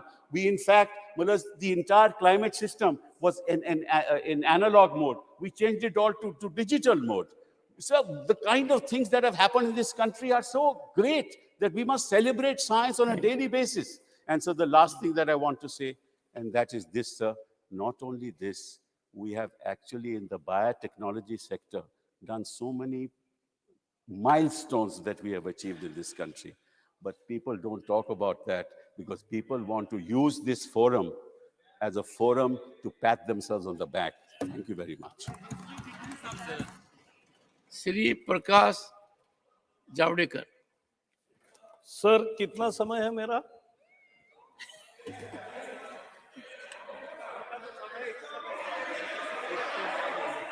चलो प्रकाश जावड़ेकर जी, बड़ी कोशिश की, आपका समय तो नहीं बता सकता, नहीं, पर आपके पार्टिसिपेशन का समय 15 मिनट है। सभापति महोदय, मैं बहुत आपका शुक्रगुजार हूं कि मैं आपने परमिशन दी है, और 2 दिन पहले जब हमारा चर्चा हुई थी तब मैं उस समय मिस इन्फॉर्मेशन या मिस कम्युनिकेशन के कारण नहीं आ पाया था। पहले तो आप जैसे सबके साथ मैं जो चंद्रमा पे हमारा चंद्रयान गया उसका जो देश में खुशी है उसमें सहभागी हूं, और सब वैज्ञानिक जिन्होंने स्पेस साइंस की शुरुआत की भारत में, विक्रम साराभाई से लेकर, क्योंकि आप नेहरू बोलोगे तो फिर मोदी बोलना पड़ता। तो आप एक तय करो, वैज्ञानिकों की बात करनी है ना, तो मैं वही कर रहा हूं। प्लीज प्लीज तो सारा एक minute, mister Javadekar address chair, सारा सीट भाई पर बैठ से, करके ऐलान करें प्लीज। सारा भाई जी, please please please please please please please please honourable LOP, please take your chair, nothing is going on record, बताता हूं। Nothing is going on record. Mister Javadekar, you address chair, you address ऐसा chair. है कि ये एक बड़ा milestone है, क्योंकि कपिल सिब्बल जी ने अभी कहा कितनी तरक्की बायोटेक्नोलॉजी से लेकर हर क्षेत्र में हुई है, और मैं उनको आश्वस्त करना चाहता हूं कि सारी नए प्रयोग और जो भी आज तक भारत ने हासिल किया है उसका देश के तरक्की के लिए उपयोग हो रहा है। सरकार बदलते ही पुराने टेक्नोलॉजी हो गई ऐसा फेंक नहीं देते, उल्टा आगे बढ़ाते हैं। तो ये हमारा दृष्टि है।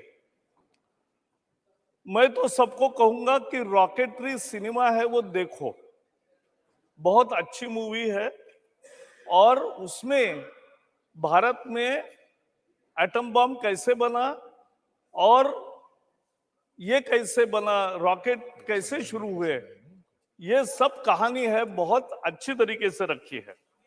उनको दिक्कतें क्या आई वो भी उसमें दिखता है, लेकिन भाबाजी हो, साराभाई, कलाम, चिटनीस, धवन, सबके प्रति देश शुक्रगुजार हमेशा रहेगा, क्योंकि इन्होंने देश का नाम रोशन किया है।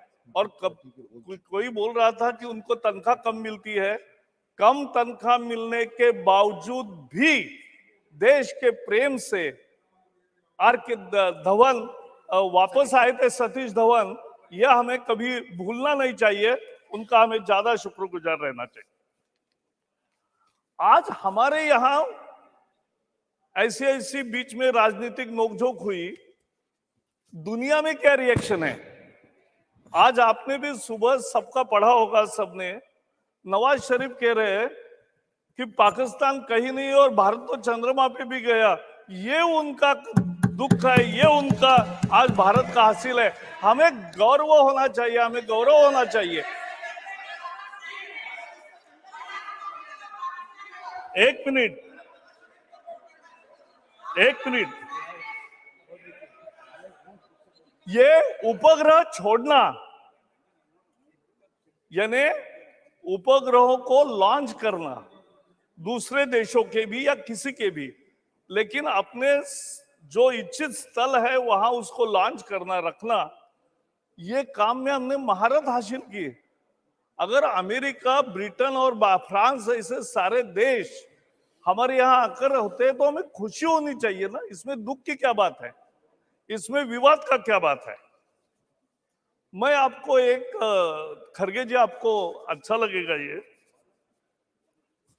कि पूना में एक बार एक ऑल पार्टी या सरकारी कोई कार्यक्रम था, कांग्रेस के मंत्री थे रामकृष्ण मौर्य, वो बोल रहे थे, और बाद में अटल जी बोले।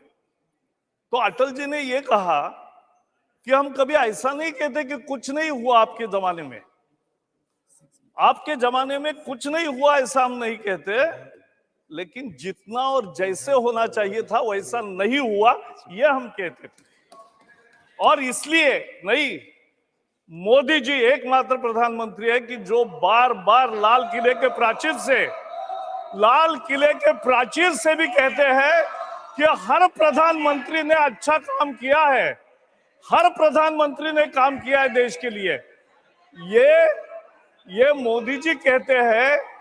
मुझे ये बताइए, एक मिनट, एक प्रधानमंत्री म्यूजियम निकला है, तैयार हुआ, वहां इंदिरा जी का, नेहरू जी का, वहां राजीव गांधी का, सब नहीं उसके पीछे है। आपने गए ही नहीं, आप गए ही नहीं तो क्या करेंगे, आप जाइए। लेकिन मुझे यह बताइए कि आपने ऐसा कभी सोचा था कि सभी प्रधानमंत्रियों का कोई म्यूजियम होगा और उसमें अटल जी का और बाकियों का भी लगेगा? नहीं करेंगे, नहीं किया। और मैं आगे बताता हूं, और आगे बताता हूं, ये एक मन की उदारता होनी चाहिए। मैं नरसिंह राव की याद नहीं कराऊंगा, नरसिंह राव की याद नहीं कराऊंगा, आपको मालूम है। लेकिन अगर बड़ी चीज होती है तो देश का लीडर कौन है ये बोलते ही है, तो उसमें लोग बोलते हैं, अपन बोलने की जरूरत नहीं है। लेकिन मैं दूसरे पक्ष पे आता हूं कि मूल मुद्दा है जो संजीव पाठक ने भी बोला और जो कपिल सिब्बल जी ने भी बोला कि भाई innovation, we lack in innovation, we have to take innovation much further. देश आगे बढ़ता है इनोवेशन से, जो संपत्ति तैयार होती है वो। जो आईफोन के निर्माता है स्टीव जॉब्स, उसके साथ में 2 दिन था, उस समय आईफोन नहीं निकला था। उसने हाथ में दिखाकर जैसा हैंड हेल्ड पकड़ा है ऐसा बताकर, मैं ऐसा हैंड हेल्ड तैयार करूंगा कि जो मल्टी यूज के लिए होगा और सारी दुनिया बदल जाएगी, वे ऑफ कम्युनिकेटिंग, ये उसने बताया। और बाद में आईफोन आया और हमने देखा कितना परिवर्तन हुआ। लेकिन और इनोवेशन के, मैंने कहा एक बार कि आईफोन के सारे जो पार्ट्स है उसकी कीमत अगर लगाएंगे तो 10, ये मोबाइल में है Rajiv ji, manufacturing cost of those products may not be more than 15-20,000, जो रॉ मटेरियल है सब। लेकिन उसमें उपयोगिता आई तो 1 लाख रुपए का हो गया। तो this is the well generated by innovation. तो इनोवेशन का सम्मान होना चाहिए। आज जो हम प्रस्ताव लाए हैं वो इनोवेशन का सम्मान करने के लिए है, साइंटिस्टों को मुबारक करने के लिए है, इसलिए ये है। और इसलिए अभी 1 मिनट मैं बता रहा हूं, अभी खरगे जी गए लेकिन चिदम्बरम भी आज नहीं है। चिदम्बरम जी कहते थे कि भाई ये मोबाइल से पेमेंट होगा, मोबाइल से ऐसा होगा, कैसे होगा? ग्रामीण, जैसे कल खरगे जी बोल रहे थे बैकवर्ड क्लास की महिला अनपढ़ है। अरे किसने कहा? अच्छा पढ़ते, 1 minute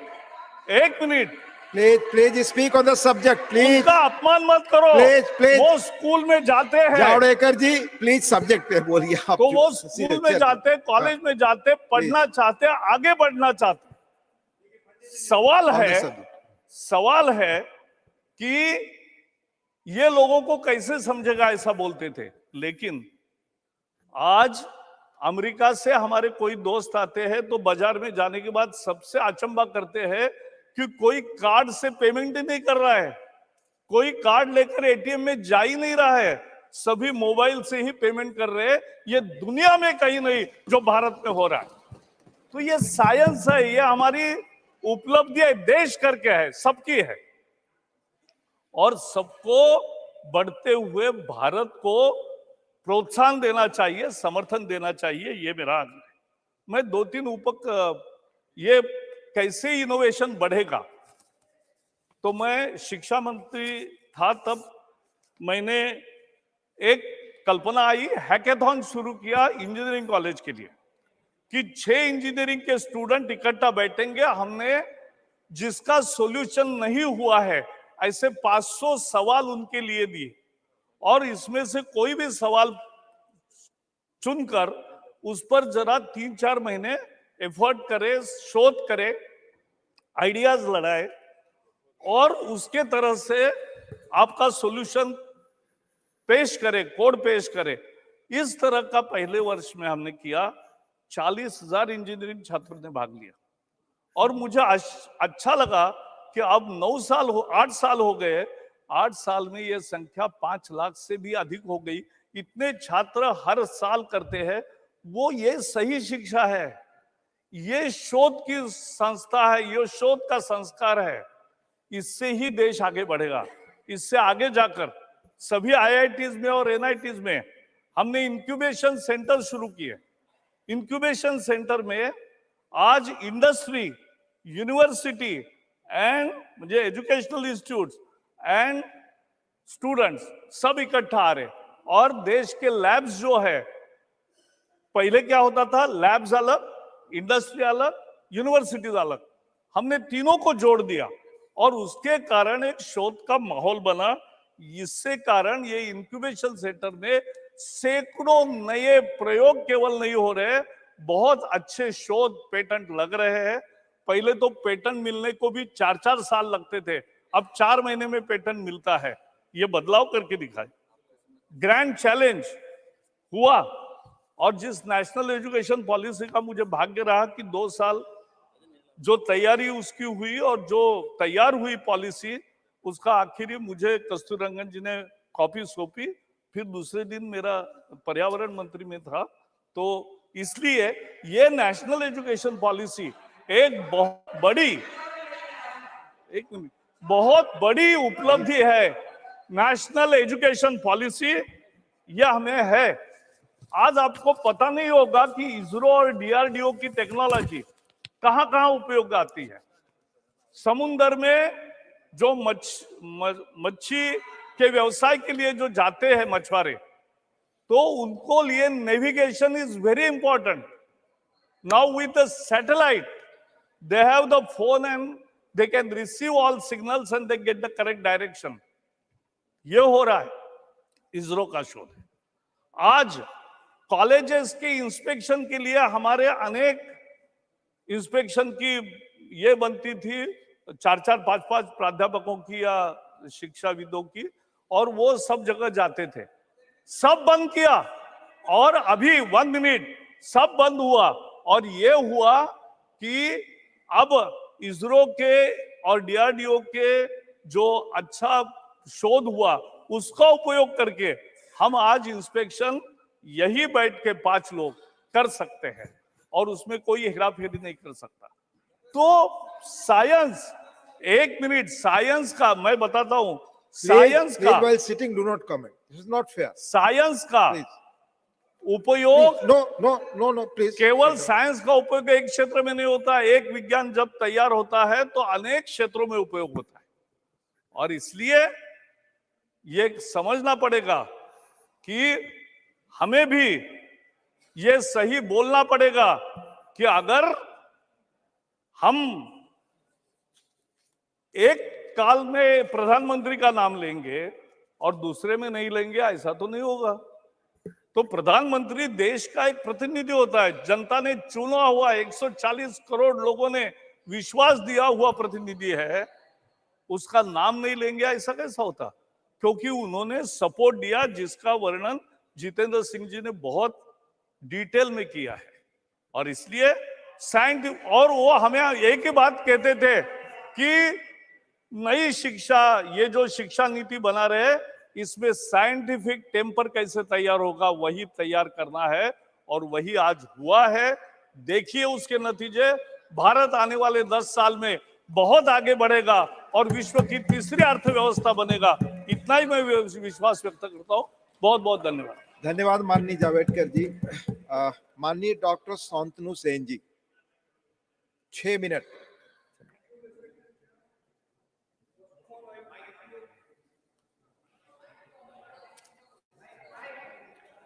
Dr. Shantanu Sen, please. This mic is on. Yes, it's on now. My time starts now, sir. Yes. Thank you, respected Chair. First of all, I'd like to wish my previous speaker, Prakash Javadekar ji, a good ministerial birth in the coming reshuffling. The way he was praising Modi ji government, because after 2024 parliament election, there will be no chance On at the all. subject, please, on the Yeah, I am subject. coming to Doctor. the subject. Yes. Sir, as we all know that Indian National Committee for Space Research, that is INCOSPAR, was set up in 1962, which was superseded by ISRO in 1969. But I have got every doubt, while taking all the credit in their own court, the Treasury bench can loudly speak out and pronounce the full form of INCOSPAR or ISRO, because both start with India. And we have seen, being very scared of the India alliance, they are in a mood to remove India from every nomenclature. Please subject, Dr. Saab. I am coming to Subject. the subject. This is not the subject, please. Sir, during landing of Chandrayaan 3, we have seen our learned Prime Minister celebrating sitting in South Africa because he went there to attend the BRICS summit. Unfortunately, amongst all the BRICS countries, India is paying the lowest possible GDP for science and technology. That is only 0.6% in comparison to that of America, which is 3%, China, which is 2.4%, and South Korea, which is 4.5%, sir. Sir, I will cite some examples to show the real concern of our government of India so far this ISRO is concerned. Sir, the funding of ISRO for 2022, it was 13,700 crore. And for 2023, it has come down to 10,530 crore. Sir, so far the budgetary allocation is concerned, the budget allocated in the financial year 2024 is only 12,544 crore. It has been slashed down by 8% if you compare with the previous allocation, sir. Sir, my previous colleague was talking about enormous development in science and technology in country, of course. That's why during COVID, we have to keep faith on thali bajao and cows urine to get rid of COVID. That is the ultimate example of science development and science and technology in our country of India, sir. Sir, I will tell you, in our state of Bengal, it has played a significant part in the historic feat. 31 scientists, they are from Bengal. Anuj Nandi from Islampur of West Bengal. He was not just a part of Chandrayaan 3 mission Dr. team. Saab, just a second. आपकी party से एक और वक्ता है, कुल 6 minutes हैं. आप उनके लिए क्या समय छोड़ेंगे? That you decided. ठीक है. But also she worked as the chief designer of the camera that was attached to the primary body of Chandrayaan 3, sir. Sir, I would like to let the House know a very important information. Sir, there is a person in Jharkhand whose name is Deepak Upararia. He was an expert of ISRO. Now, there is a photograph in my mobile which has been published in a very renowned newspaper. He is selling idli on the road because he, like many others, is not getting their salary for 18 months. He is having a bank loan of 4 lakhs of rupees. He has kept all his wife's ornaments on mortgage to earn his livelihood, sir. This is the great development of our government. I would like our learned publicity masters to see to it. Another important point. Sir, in Chandrayaan 2, two women, Srimati M. Vanita and Srimati Ritu Khardia Srivastav, they played a very important role in the form of project director and mission director. But we have seen in case of Chandrayaan 3, they are all male performing in the team. My humble submission to our government will be, please try to encourage more and more women in this system, sir. And finally, I'd request our Treasury bench, please do not forget the name of Dr. C.V. Raman, Dr. Vikram Saravaiya, Dr. Homi Jahangir Bhabha, Dr. APJ Abul Kalam, who were the pillar of this institute. And my final submission will be to my government. Yes, we have been seeing many publicity masters who are spending even 85% of a particular project for publicity, who are spending huge amount of money in building up new buildings, which are of hardly any necessity.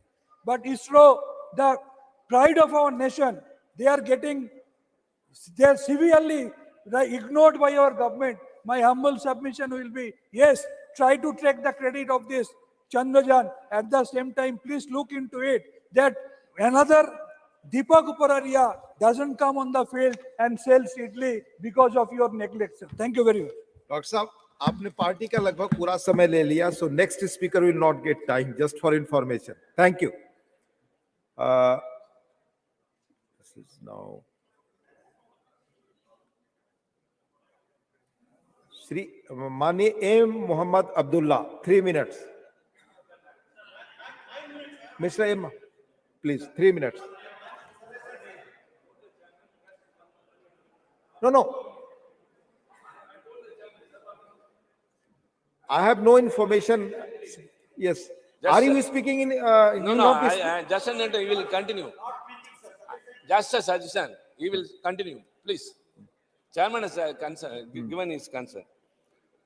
Sir, one of the directors of Chandrayaan 3, Mr. Shankaran, who was my junior in college, a government college which was meant for rural people, has successfully done that and is now working for Aditya 1 also. So instead of, I thought we may felicitate the college or anywhere else, but it is right to mention those names here.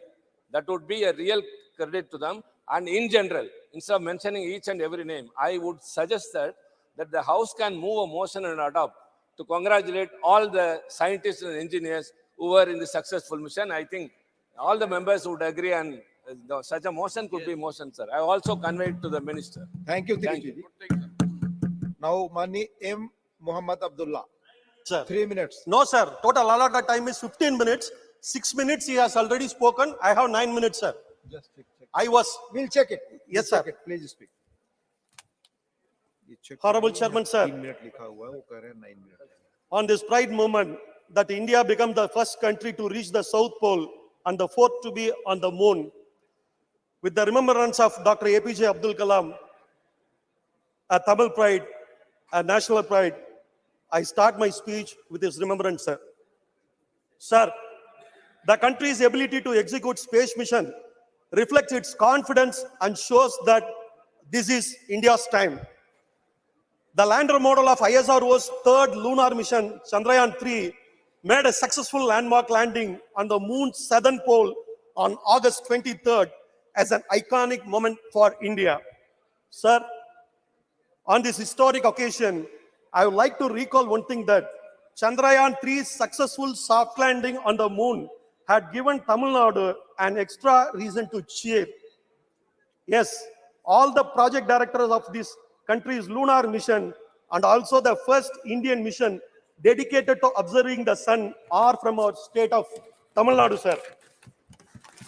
Sir, Dr. Mailsami Annadurai, dubbed as the Moon Man of India, led the maiden Chandrayaan mission in 2008, confirmed the presence of water on the moon. With this, the world turned towards India. Then at the second time in 2019, as the first Indian woman lead to India's lunar mission, Mrs. Vanitha Muthaiya, a Tamil lady, becomes the project director of Chandrayaan 2. Then Chandrayaan 3 was launched on July 14th and successfully landed safely on the moon after 40 days. And this country once again turned the world's gaze towards itself with Mr. Veera Muthuvel as its project director. Then Aditya L1, the India's first solar mission, and Mrs. Nigar Shaji, a Tamil lady, is the project director. Sir, the most important thing I want to mention at this time through this August House is that all these scientists are not only from our state of Tamil Nadu, but by all studied in our state education system of Tamil Nadu, according to our state curriculum, from the poor and middle class background, and belongs to the backward communities and minorities communities, sir. Sir, Tamil Nadu have a visionary history behind this achievement, sir. Through that, we had shown the best governance model, known as Dravidian model, not only to the country, but also to the entire world, that everyone should know and aware about it now, sir. Sir, Tamil Nadu has many firsts to its credit, but very few are aware that it was in Chennai, Tamil Nadu, that the world first midday meal was served to the students way back in 1920, 100 years back, based on the idea of Sir B.T. Tyagarayar, and then the president of Dravidian party, namely called Justice Party, as Subrayelu, first chief minister of Madras presidency, implemented the midday meal scheme in the corporation schools in Chennai, sir. The constitutional provision for universalization for primary education has not yet been fully implemented in India. It becomes a distant goal even now. But Tamil Nadu tries to be ahead of achieving it. Tamil Nadu is one of the most literate states in India now, sir. Following the pioneering initiative of Justice Party leader P.T. Tyagarayar, our ex-chief ministers, Mr. K. Kamraj, and our beloved leader, Dr. Kalaignar, have tweaked the feeding program and contributed to its steady evolution. Gradually, its focus shifted to addressing nutrition and checking dropouts from schools. Sir, the purpose was the same when Kamraj expanded the program to all schools across the state. So they wanted to see more students from poor socio-economic backgrounds enrolling in school. The midday meal wish was the boon for students from scheduled castes and the backward communities when Kalaignar initiated on 5 eggs and the bananas to be supplied along with the midday meal in government schools. Sir, even after the development of midday meal scheme, Tamil Nadu found the gap in achieving the universalization of school education to all. Hence, it realized that the overall development of the nation and the state education must be made easily available to all. But poor people in rural as well as urban area failed to send their children to school due to several reasons. Keeping it on mind, as a part of that, Tamil Nadu government has started another schemes providing free bicycles to students, initiated by Dr. Kalaignar. The name of this scheme is Free Bicycle Scheme. Dr. Kalaignar made higher education free for first generation learners and even launched the EVR Nagamai Memorial free graduate education for school schemes. He was constantly launching similar schemes that made education accessible to everyone, especially the underprivileged section of society. There was 50% reservation for rural students in professional course. Entrance exam for professional courses was scrapped. In 1989, sir, in 1989, sir, he introduced a free bus pass scheme for the school students to go to school. Free computer training for the school. We are School discussing was on launched during Chandrayaan, his- Manya Mohammed. We Yeah, are yeah, I'm discussing on coming Chandrayaan. back to the Please, point. Please. Yes, I'm coming back to the Please. point. Yeah, this is how our backward We got scientists the back- came to we got ISRO. the I'm just background. explaining. Come to the Yes, sir. subject. These are the just a few of the many schemes did by the Dr. Kalaignar.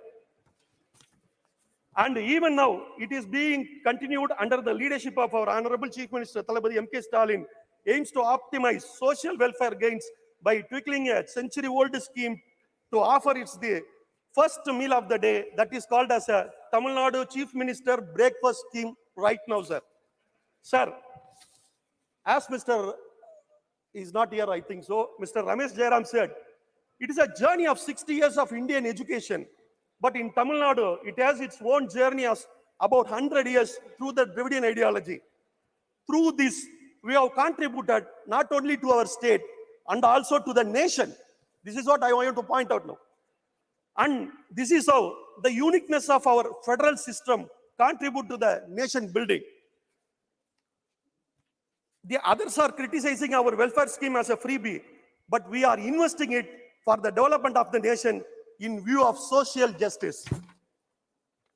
Sir, that's why we are proudly calling it as a Dravidian model, sir, which is much needed for this time, for this country, not only for the scientific development, in all the development. With that, I conclude, sir. Thank you. Thank you. Now, Dr. Ashok Kumar Mittal, 5 minute. और माननीय सदस्यगण, आपको मालूम है जो विषय है discussion का, इसी पर हमें बोलना है, not other points related. So please speak on the subject.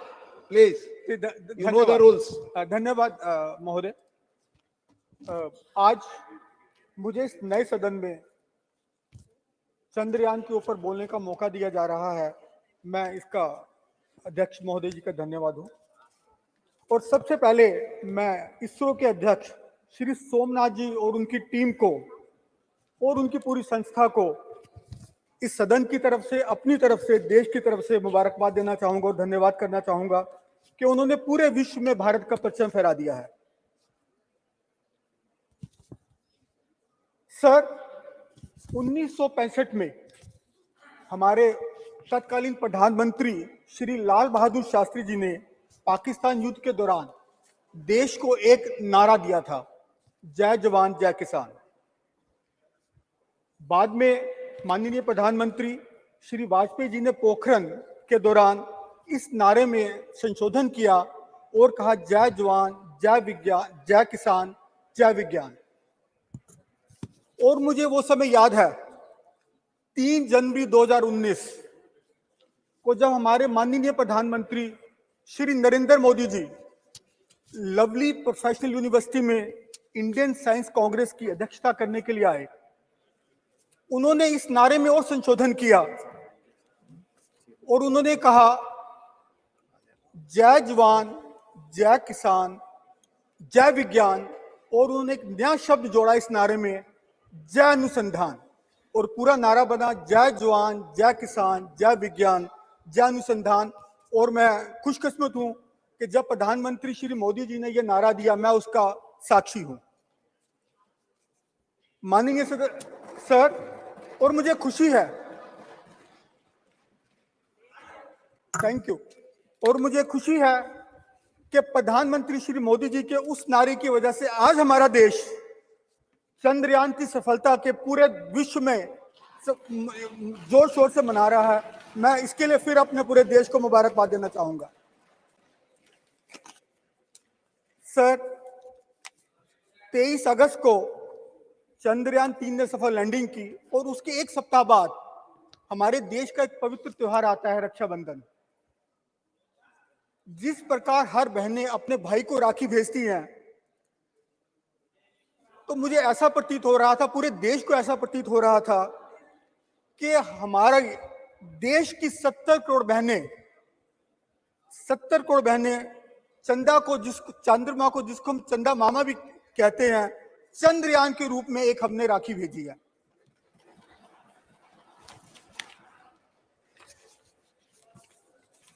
माननीय महोदय, चांद का हम सभी के जीवन से एक भावनात्मक जुड़ाव है, संबंध है। बचपन की लोरी चंदा मामा दूर के सुन सुन के हम लोग बड़े हुए हैं। और बॉलीवुड की हम बात करें तो मेरे ख्याल पुरानी मूवीज में कोई भी गाना ऐसा नहीं होता था जिसमें चंदा का वंदन नहीं होता था। जैसे चांद सी महबूबा हो मेरी, या चंद्रमा में भी एक दाग है। तो इस तरीके के हम गाने सुन सुन के बड़े हुए हैं। इसके साथ साथ एक और इंटरेस्टिंग तथ्य है कि एक मूवी आई थी हॉलीवुड की, मिशन इम्पॉसिबल, और जो साइंस एंड टेक्नोलॉजी की फिक्शन पर थी, लेकिन उसका बजट क्या था हम बाद में बात करेंगे। लेकिन हमारे भारतीय वैज्ञानिकों ने चंद्रयान 2 की सफलता से उत्साहित ही हुए, नीचे नहीं गए, और चंद्रयान 3 को मिशन आई एम पॉसिबल बना के हमारे सामने पेश किया। सर, चंद्रयान 3 रियलिटी है, ये फिक्शन मूवी नहीं है कि 615 करोड़ में हमारे वैज्ञानिकों ने इसको कामयाब किया। और ये हमारे लिए और भी हर्ष का विषय है कि इस मिशन में महिलाओं का भी पूरा योगदान रहा, महिला वैज्ञानिकों का भी पूरा योगदान रहा। और हमारा दूसरा सदन इस टाइम महिला रिजर्वेशन पर बात कर रहा है, ये हम सबके लिए हर्ष का एक विषय है। हॉलीवुड में जेम्स बॉन्ड की मूवीज बहुत प्रसिद्ध हैं, और उसमें एक मूवी थी ऑक्टोपसी। सर, सिर्फ 1 मिनट। और उसमें भारत को स्नेक चार्मर कहा गया, जादू टोने वाला देश कहा गया। सर, मैं उससे प्रेरणा लेते हुए बोलना चाहूंगा, यस, भारत जादू का देश है। यही वो देश है, उसी में ही जादूगर है इसरो, जिसने इतने कम समय में और इतने कम दाम में एक सफल चंद्रयान बना के हम सबके आगे पेश किया। यह भारत का ही जादू है और भारत ही एक जादूगर है। सर, चंद्रयान इस टाइम स्लीप मोड में है, लेकिन यह पूरा सदन, पूरा देश जागा हुआ है, और हम सब इस सदन के माध्यम से पूरे देश को बधाई दे रहे हैं। सर, एक छोटी सी मेरी बेनती है, हम 2023-24 में हमने, सर सिर्फ एक मिनट, चंद्रयान लॉन्च किया, और इसी वर्ष हमने इसरो का बजट घटा दिया। सर, जो 13,700 करोड़ था पिछले साल, वो 12,543 करोड़ रह गया। तो मेरी बेनती है सरकार से कि इसको दोबारा रिव्यू किया जाए। और सर, अंत में मैं अपने वैज्ञानिकों को, भारतीय वैज्ञानिकों को, इसरो के वैज्ञानिकों को बधाई और अभिनंदन करने के लिए दो पंक्तियों से अपनी बात समाप्त करूंगा। परिंदों को मिलेंगी मंजिल यकीनन, परिंदों को मिलेगी मंजिल यकीनन, ये फैले हुए उनके पंख बोलते हैं। वो लोग रहते हैं खामोश अक्सर, हमारे वैज्ञानिक, वो लोग रहते हैं खामोश अक्सर जमाने में जिनके हुनर बोलते हैं। बहुत बहुत धन्यवाद। Shrimati Nirmala Sitharaman.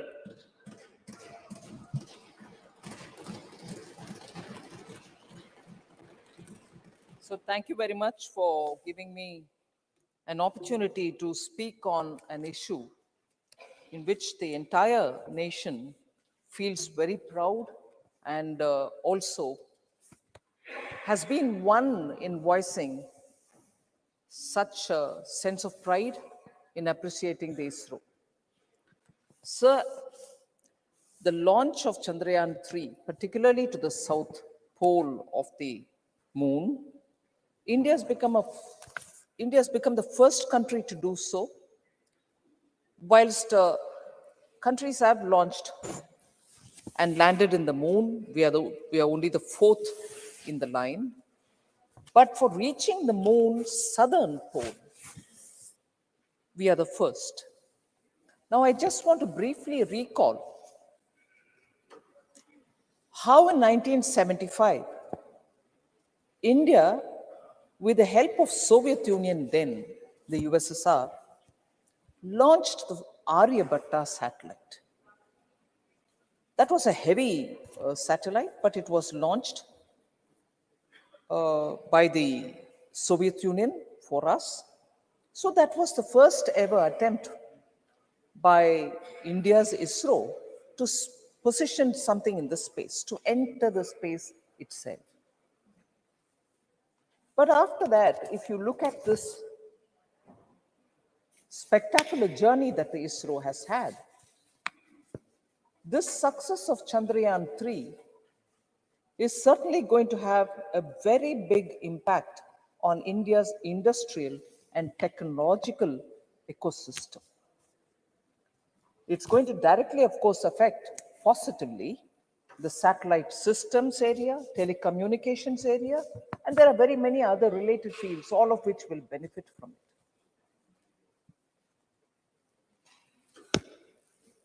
Although in 75, we needed the Soviet Union's help to launch our Aryabhatta, a space station to go into the space for the first time from India.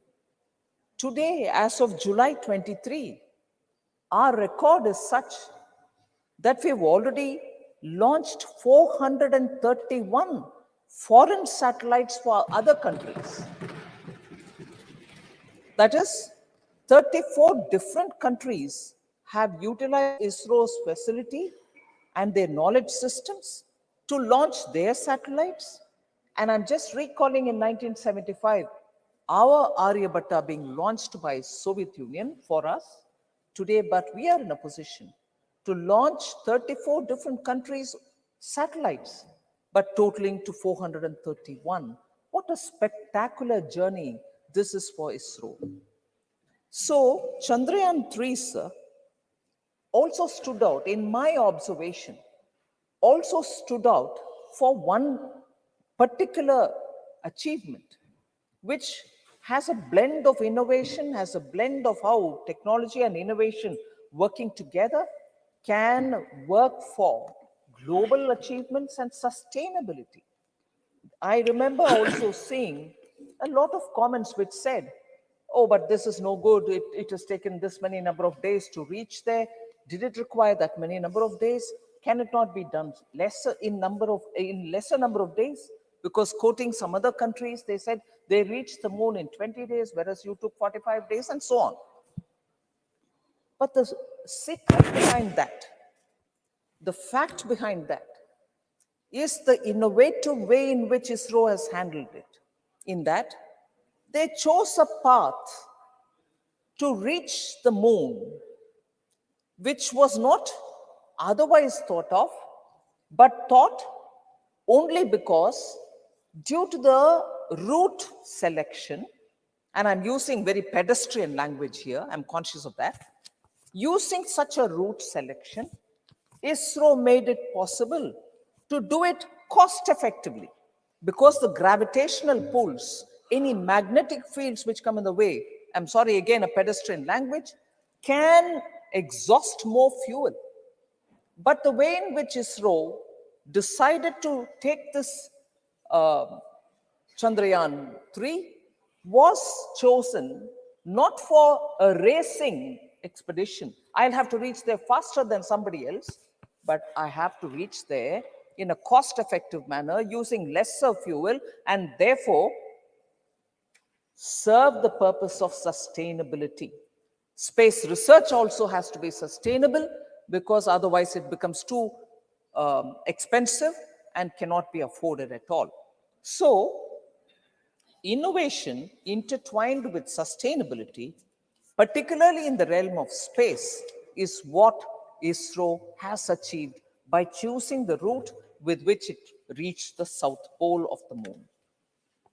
Now, the lander that is there was named Vikram Probe.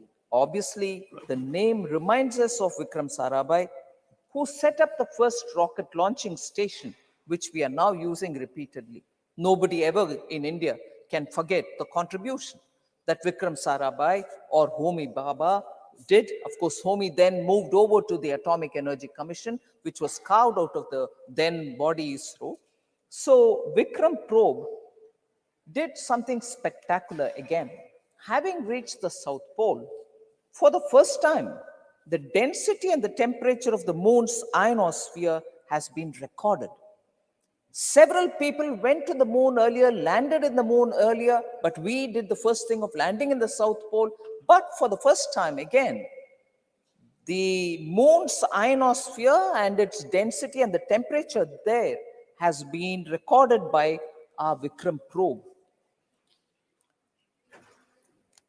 Interestingly, from the probe, the rover which is moving slowly on the surface of the moon, the Pragyan rover, in its exploration has unearthed groundbreaking discoveries.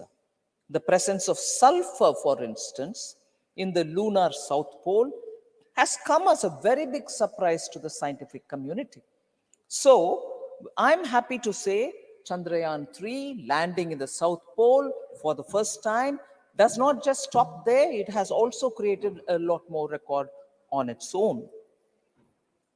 Just going back, Chandrayaan 2 also would have achieved, but for the last minute tragic failure, but ISRO showcased to the world that it shall not be deterred by that failure.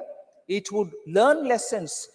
Every strand of the errors have been identified, lessons learned, and today we see that the ISRO has corrected itself to the extent that very many little errors which had crept in earlier had been removed and better solutions have been offered than what had been given in Chandrayaan 2 itself. No wonder that the chief, S. Somanath, has been received by the Indian common citizen everywhere. When he went into a flight, people stood up and clapped for him. This is the kind of respect Indians have, we our people have for such great achieving scientists of this country. Nobody ever forgets them. And today, ISRO and ISRO scientists are all very recognized by people of India. And in the process, I'll later delve into this point.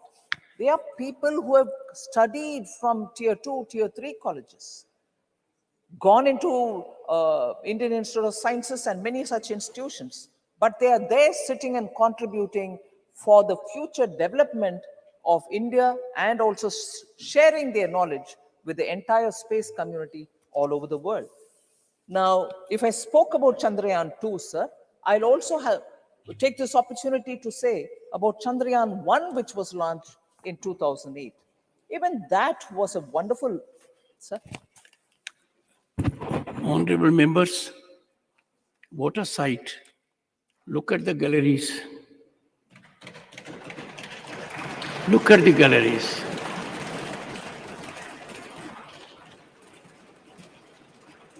Jayaji, look at the galleries. All your gender.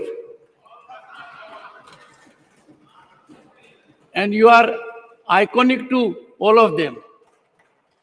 And at a time when the Honorable Finance Minister is on legs. And this has happened right from the beginning. But that it would happen so continually is unimaginable, is spectacular. My tribute to this great power which is being unleashed in India to change it for the better and to take it to 2047 gloriously. Honorable Finance Minister. Thank you very much, sir. So I'll take this opportunity which you've given me by highlighting the women and girls in the gallery. Equally impressive, sir, and I'm sure you would have noticed it as well. And Jayaji would also probably appreciate the fact that we have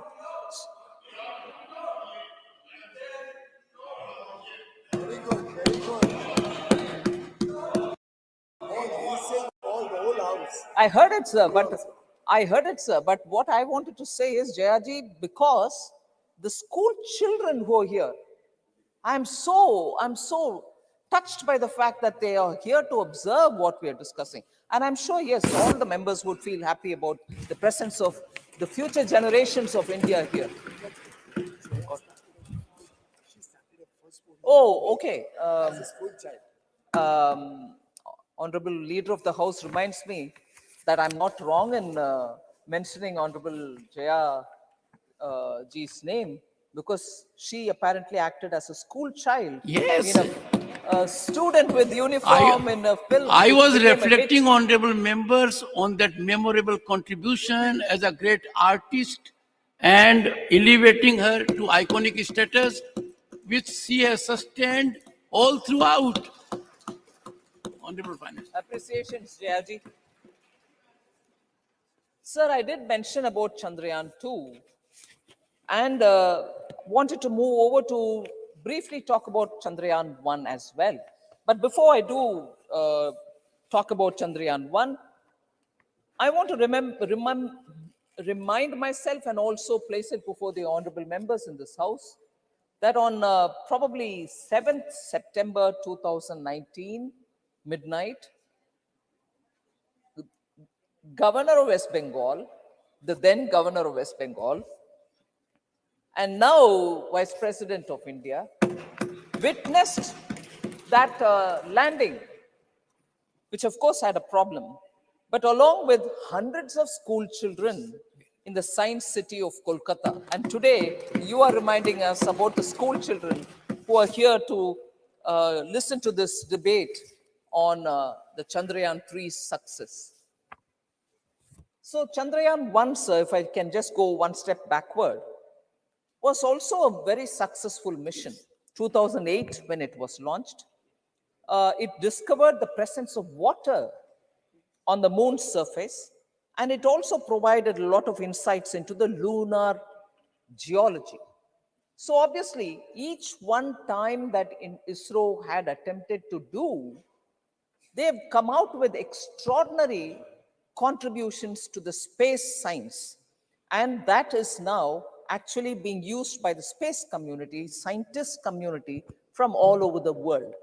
And repeatedly, when we talk about ISRO, I will definitely recollect that the founders of ISRO, as I named them earlier, Vikram Sarabhai or Homi Bhabha, had all remembered that this contribution or this investment in space is an investment in future, and that it will be done for the sake of development and also for the sake of humanity. That spirit continues even today, sir. I would want to highlight that. And when I do that, it is purposely because I want to bring to the context that continuously in India, ISRO has received that kind of a support from all communities, ordinary citizens, students, children, scientific community, and from the government of the day. The kind of support that ISRO has received is something which all of us are proud of, and we'll continue doing that.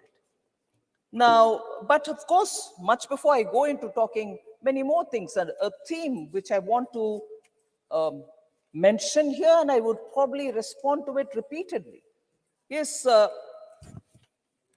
comment which Jairam Ramesh had made, honorable members not here, but he has made in the morning about, oh, muscular nationalism. You leave it to the scientists. Sir, yes. And I also recall, I wasn't in the House, but I've seen it subsequently, that former President APJ Abdul Kalam had referred to Professor Satish Dhawan and said leadership should be like that, where once when a mission failed, he had said not to worry at all. Leave it. I take the full responsibility as the head. But when the next year it was corrected and they achieved success, Professor Satish Dhawan had told our former president, then scientist, APJ Abdul Kalam, the success is due to your team and the success is to you, and as a true leader, gave the credit to the team. Absolutely. Whoever would deny the scientists their contribution. But it doesn't mean that if the Prime Minister of the country stands next to a scientist or a team of scientists who worked for something, and when there is, unfortunately, a failure or a disappointment, to stand by them and say, don't you worry, you will be doing better the next time. And therefore, I read this quote. Honorable Prime Minister stood next to Professor Sivan, the scientist, during the launch of Chandrayaan-2, which in the last minute, unfortunately, broke all our hearts and disappointed all of them as much as the scientific community when it just couldn't land. Standing next to him, who had tears in his eyes, Mr. Sivan had tears in his eyes, Prime Minister had said, last night, when he stood with him, I understood your frame of mind. The look in your eyes said a lot. That is why I did not stay here for long. We might not have reached the lunar surface as planned. You came as close as you could, stay steady, and look ahead. We are full of confidence when it comes to our space program. The best is yet to come, unquote. These are not words of any muscular nationalism. These are truly the words of a Prime Minister who wants to stand next to his scientists, even at the time of disappointment, as much as the time of success. So to decry this and to say, oh, you stop your muscular nationalism, is a bit of a perversion, which I think somebody from Jairam Ramesh's experience, I wouldn't expect. Sir. And this is not the first time. When in 2014, ISRO had by that time launched 104 satellites at one go. Prime Minister Modi was one of the first one to say, India salutes all the scientists. It was in his Twitter handle. It was in his Twitter handle. It is there even now. So scientists are being given the due credit, and we shall continue to give due credit. Every government has done it. We also do it. But when we do it, because it's Prime Minister Modi, please don't give any other attributes which are not true.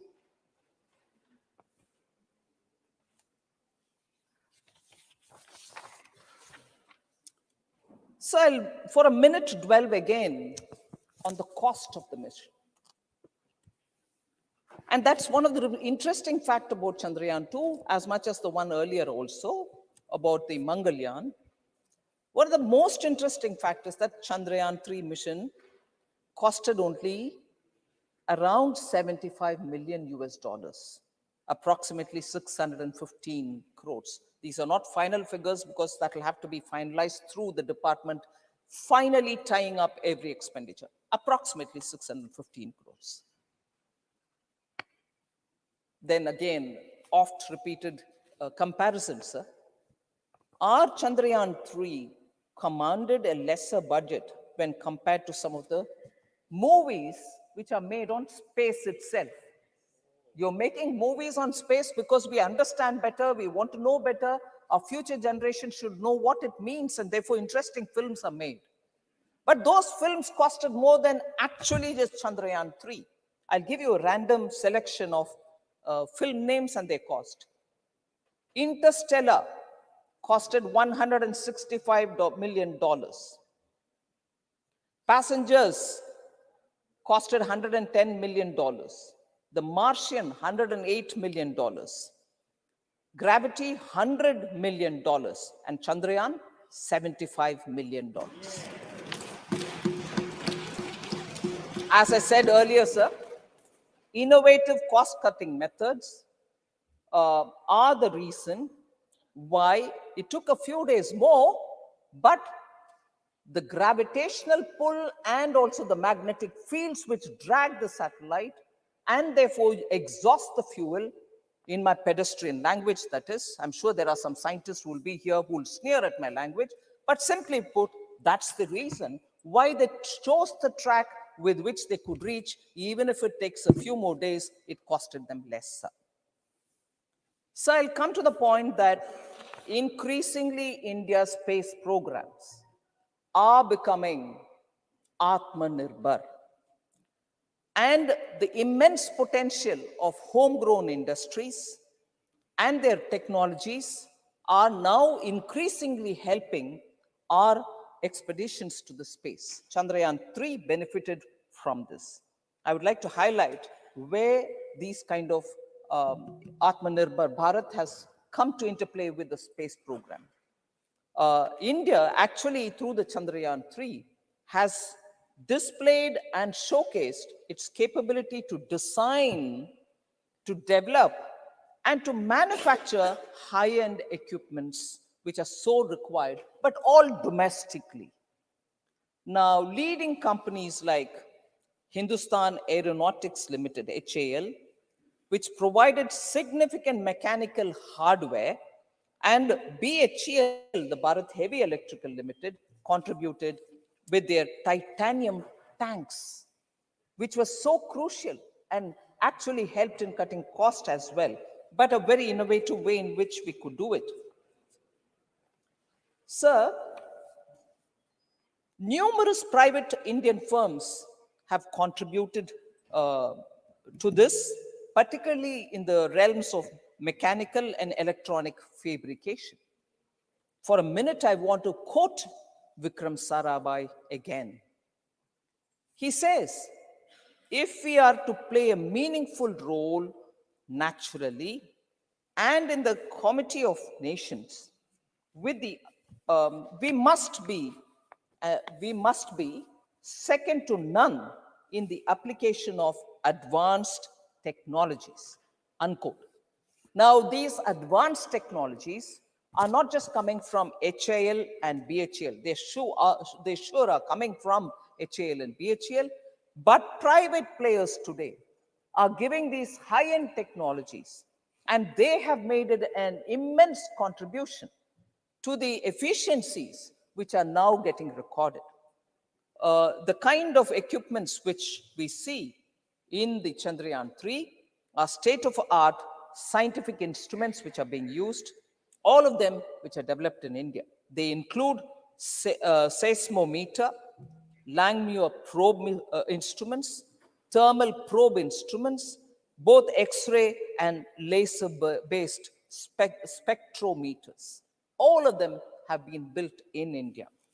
So I want to underline here, sir, that scientific temper, scientific achievements are absolutely praiseworthy in ISRO. But policy has also been doing a lot of rigorous changes, which has now come to help private participation in the space sector. I remember during Atmanirbhar announcements, and subsequently in the budget of 21-22, we had announced a strategic disinvestment policy, particularly for central public sector enterprises, in which we said in the strategic areas A minimum presence of the government will be there, will continue to be there. We are not going to shut every unit there, not at all. But there will not be any area in India which will not be available for private sector. That is, no area will be shut for private sector, and that policy actually has helped in getting the private sector to enter into space area. And as a result, today, you have innovative ideas working together with the ISRO, and that has made a lot of difference. India actually ranks 5th among countries for equity investments in space in the past decade. And that is consistently because the policy has been made more and more favorable. And as a result, we are improving in getting equity funding for the private sector, which wants to involve itself in space. But even today, it is only 3% of all the money which goes into the space arena globally. We need to have more private funding coming, private equity coming for those private companies which want to do innovative work in the space area. Sir, you have rightly given the tone of women even at the beginning of my intervention. I would like to say how Chandrayaan 3, the landing spot in the moon, has been named Shiv Shakti. Shiv Shakti obviously denotes the Ardhanarishwara principle, though. And therefore, both Shiva and Shakti give the energy and the action. Therefore, I want to say it is a tribute to the women scientists who worked in that mission. Indian women scientists have contributed immensely to the space program. Women scientists, and I quote the Prime Minister here, women scientists of this mission have played a crucial role in ensuring its success. Without their contribution, this achievement was not just possible. They will inspire generations to come, unquote. Sir, slightly over 100 women staff have played a direct significant role in conceptualizing, designing, realizing, testing, and executing Chandrayaan 3. Over 100 women staff, inclusive of scientists. The huge participation of women shows that the scientific empowerment of women has helped, and the glass ceiling has actually been broken in ISRO for quite some time now. I'm not saying it happened yesterday, but for quite some time now. And as a result, the empowerment of women scientists, and having broken the glass ceiling, no doubt, metaphorically, they're reaching to the space. This empowerment of women scientists clearly shows that in India, there is enough opportunity and more for women, provided they're given access, given opportunity. And that is why, in this context, I like to place it on the table here that the Nari Vandan Adhiniyam, which is being introduced in the Lok Sabha, is necessarily an instrument through which we hope the political empowerment also can be done, just as the scientific empowerment has been happening in ISRO. If that kind of access is given to women, opportunity is given to women, they can perform as well as our scientists are performing in ISRO itself in the political arena. And I'm sure when the bill comes to the Rajya Sabha, it'll have a smooth passage. I'm sure all parties, all members would kindly cooperate to have that cleared. So I'd like to take, because we are talking about Chandrayaan 3, I'd like to highlight the names of those women scientists who have contributed to Chandrayaan 3. Among many others, I said more than 100 women staff, but I'm naming some of them here. Srimati Kalpana Kalahasti, Dr. Ritu Karidal Srivastava, who's known as the Rocket Women of India, Srimati Vanita Muttaya, Srimati Nandini Harinath, Srimati Anuradha TK, Srimati Maunmita Datta, and Srimati V.R. Lalitambika. So these are scientists who have come from various parts of this country, studied in institutions which are probably in tier 2 to tier 3 institutions, but sheer wanting to perform with excellence has moved them to do many things on reaching ISRO and today contributing towards the launch of Chandrayaan-3. So if Chandrayaan-3 was a great success, there are other cosmic endeavors by the ISRO, which is launching Aditya L1, which is a space-based observatory dedicated to studying the sun. And here again, the innovative thought of the ISRO has played an important function. Its primary function is, of course, to monitor the solar corona, while simultaneously conducting direct observations of the solar wind at the point where it will be located. And that point, I think, is called Sun-Earth Lagrangian point, a point where it could stay without having to consume too much fuel because it's such a position that it can help in observing sun without any obstruction in between. So the Sun-Earth Lagrangian point, which is about 1.5 million kilometers away from the Earth going towards the sun, is a very important mission. A significant feature of this one is that it's got 7 payloads, which include the visible emission line coronagraph, which, like I said earlier, Chandrayaan, BHEL, HAL have contributed. In this case, the Indian Institute of Astrophysics, which is located in Bangalore, has contributed in this particular visible emission line coronagraph, which is going to be very important an instrument which is going to be observing the sun. So Aditya 1, Aditya L1, which was launched from Sriharikota by ISRO on the 2nd of September 2023, is one of those very important observatory for the sun, which India will be doing. There are 3 other countries which again have done this before, but India's now achieved it. So here again, a woman scientist has contributed in the Aditya L1. Nigar Shaji is a woman scientist who's actually behind this Aditya mission. So now I'll come for the last bits. Before I conclude, I just want to highlight a few points about how we see the future of space and ISRO in India. I just want to highlight the point that we shall continue the spirit of Vikram Sarabhai, in that achievements by ISRO shall be for the mankind. Achievements by ISRO shall be for development, and achievements will be for sharing with all. With that, actually, that's where the Prime Minister said when he looked at Vasudhaiva Kutumbakam, G20, and so on, India will continue to explore, learn, and share for the betterment of all humankind. So this is what the Prime Minister said.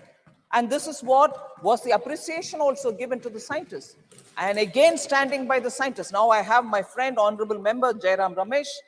The point that muscular nationalism doesn't play here. Stand next to the scientists at the time of achievement and also during disappointments. So that is a point I like to highlight, sir.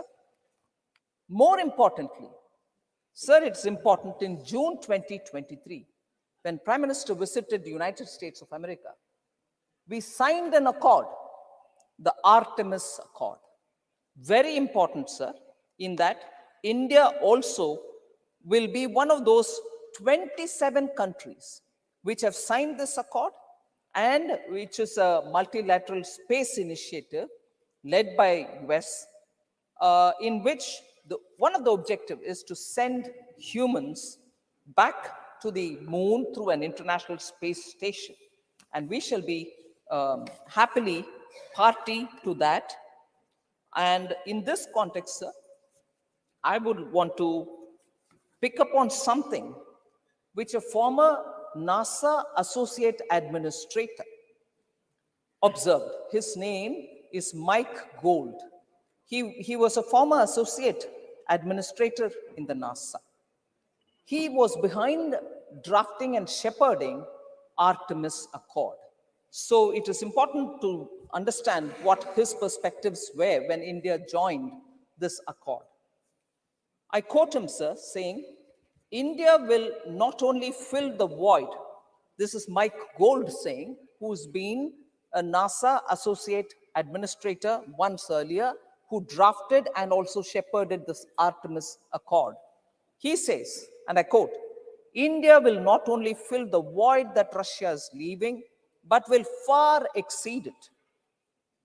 The capabilities of India to engage, to innovate, to support a more robust industry, particularly in the commercial space, is going to far outstrip anything that Russia had ever been able to do, unquote. So he also says, India was a sleeping giant in the space world, but that is awakening now. Already, he says, the country has done so much with so little. Again, that frugality with which our scientists are working has been observed by the associate administrator, former associate administrator of NASA. Sir, I believe one of the honorable members in the morning while talking said, probably it's Honorable Member Jawahar Sarkar, who said, bureaucracy now should be off science. ISRO should be devoid of bureaucratic influence. Now, it's not me, it's not anybody from India, but I'd like to again recall the words of former NASA Associate Administrator Mike Gold. He says, India's bureaucratic reforms in its space efforts are helping the country move faster in that sector. So bureaucracy is not being obstructed. They are actually, the reforms are helping him to move faster. So moving faster is not being an obstruction. So we need to understand these reforms are taking place so that this kind of an approach where you are able to do decisions, take decisions in time is facilitating the bureaucracy. The National Science Foundation, sir, is not headed. I'm sure the minister was here, he spoke about it in the morning. National Science Foundation, with huge funds given for them to decide where that should be deployed, is headed by a scientist, Dr. Sood, if I'm right. He heads it. No bureaucrat, no former IAS is sitting there. It is a scientist who is dealing with it. So I would like to highlight this, saying these reforms, therefore, will be transformative, not just for India, but also for the US and the commercial space sector as a whole, is the observation we've heard from the former NASA associate administrator. So finally, we have, I think, the current government's policies have helped the power of youth, power of scientific community, and power of Indian startups all together are helping today's ISRO. I'm not taking more time, sir, in case you want me to conclude. There are now over 140 plus registered space tech startups, all of whom are doing brilliant work as a continuation of the policy which I said, Atmanirbhar Bharat 2021-22 budget, and now you have Indian Space Policy 2023, which has come out, and that is going to, it seeks to institutionalize the private sector participation in space sector, the establishment of InSpace, which is the Indian National Space Promotion and Authorization Center, is also facilitating the usage of ISRO by private entities. So with all these, government is also spending considerable amount to reskill nearly 4,000 technicians, technical and scientific assistants of ISRO, so that they can improve upon their skills. So I finally close with, again, one observation, that Indian scientists are not just being here, Indian scientists are not just being in ISRO, Indian scientists are contributing to space programs all over the world. However, how can we ever forget Kalpana Chawla, her contribution in the 1997 shuttle, the first woman of Indian origin to be in space. I would also now recall in January 2023, A.C. Charania has become NASA's new chief technologist, serving as principal advisor to the administrator, Bill Nelson. Similarly, March 2023, we heard of Sri Amit Kshatriya, who's become the first head of NASA's newly established Moon to Mars program. So Indians in space, not just in ISRO, but all over the world. Thank you very much for giving me this opportunity. Two quick observations. Shri Jawahar Sarkar, who reflected as you indicated, has been a bureaucrat for 4 decades. And we have been liberal with time. As finance minister, please be liberal with finances. Everyone agrees on that. Dr. Prasanta Nanda.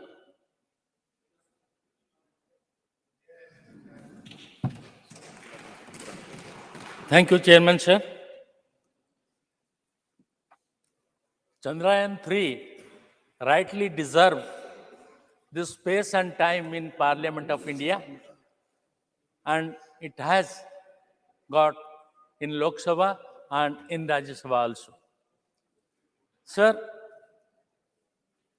all that you are seeing that the gallery was full, or the people everywhere in this country must be seeing this academic discussion of our Rajya Sabha regarding Chandrayaan 3 to listen about the total story of Chandrayaan 3 from 1962 till today. And in that deliberation, they must have been happy by listening to Srimati Nirmala Sitharaman ji and Jairam Ramesh ji and also other people. लेकिन इस बातचीत में, ये total debate में कौन किसी की नानी को याद कराने चाहते थे हमको नहीं मालूम, पर हमें इतना मालूम है कि मुझे अपनी मां याद आ गई। 74 साल पहले जब मैं खाना नहीं खाता था, मेरी माँ मुझे छत के ऊपर लेके जाती थी और कहती थी, बेटा मामा को देख ले, खा ले, नहीं तो मामा गुस्सा हो जाएगा, वो घर नहीं बुलाएगा। मैं खाना खा देता था, लेकिन घर नहीं बुलाते थे मामा, कभी घर नहीं बुलाया। और इसी दुख को दूर करने के लिए जो 62 साल से शुरुआत हुई, वो 23 अगस्त 2023 को हो गया। और ऐसा हुआ जो निर्मला सीतारमण जी बोल रही थी कि 100 वीमेन साइंटिस्ट, मैडम वो 100 साइंटिस्ट नहीं थे, 100 माँ थे, 100 माँ थे जो लाखों करोड़ों माँ को उनका वादा पूरा करा रहे थे और उनका वादा पूरा हो गया। अब यहां हमको सिर्फ बोलना है उसी के बारे में, उन्हीं के बारे में। कौन किधर है, कौन पावर में है, कौन पावर में नहीं है, इसके साथ हमारा कोई लेन देन नहीं है। भाई देखिए, सीधी सारी बात है, एक रिले रेस चल रही है 4x400 मीटर्स। अब 4 आदमी भाग रहे हैं, जो फास्ट होता है, लेकिन ओलंपिक में मेडल मिलता है तो चारों को लेके खड़ा कर देते हैं, बोलते हैं सबको मेडल मिलेगा। तो 62 से लेकर अब तक जितने साइंटिस्ट, जितने प्राइम मिनिस्टर इस पे लगे थे, मेरे हिसाब से सबको एक एक मेडल चाहिए। They deserve it, they deserve it. और ये भी मैं बोलना चाहता हूं, आज अगर इसरो में जितने हैं उसमें 16,000 फीमेल्स हैं, काम कर रहे हैं, मां हमारे हैं।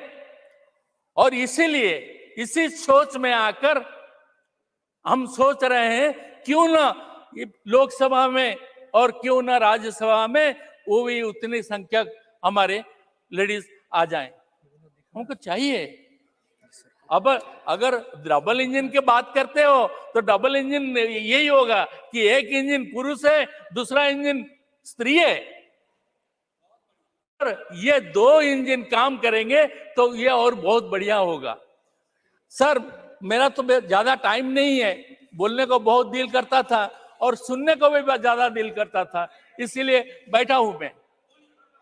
बोलने का यह है कि देखिए, हमको आज यह है कि देखो, इतना पैसा तभी मिलता था और आज हम ज्यादा पैसा देते हैं। भाई, मेरे पिताजी 30 रुपया उनको तनख्वाह मिलता था, हम आराम से खाते पीते थे और उतना आराम करने के लिए अपने आज को 3 लाख रुपया लगेगा। तो डिवैल्यूएशन हुआ है पैसों का।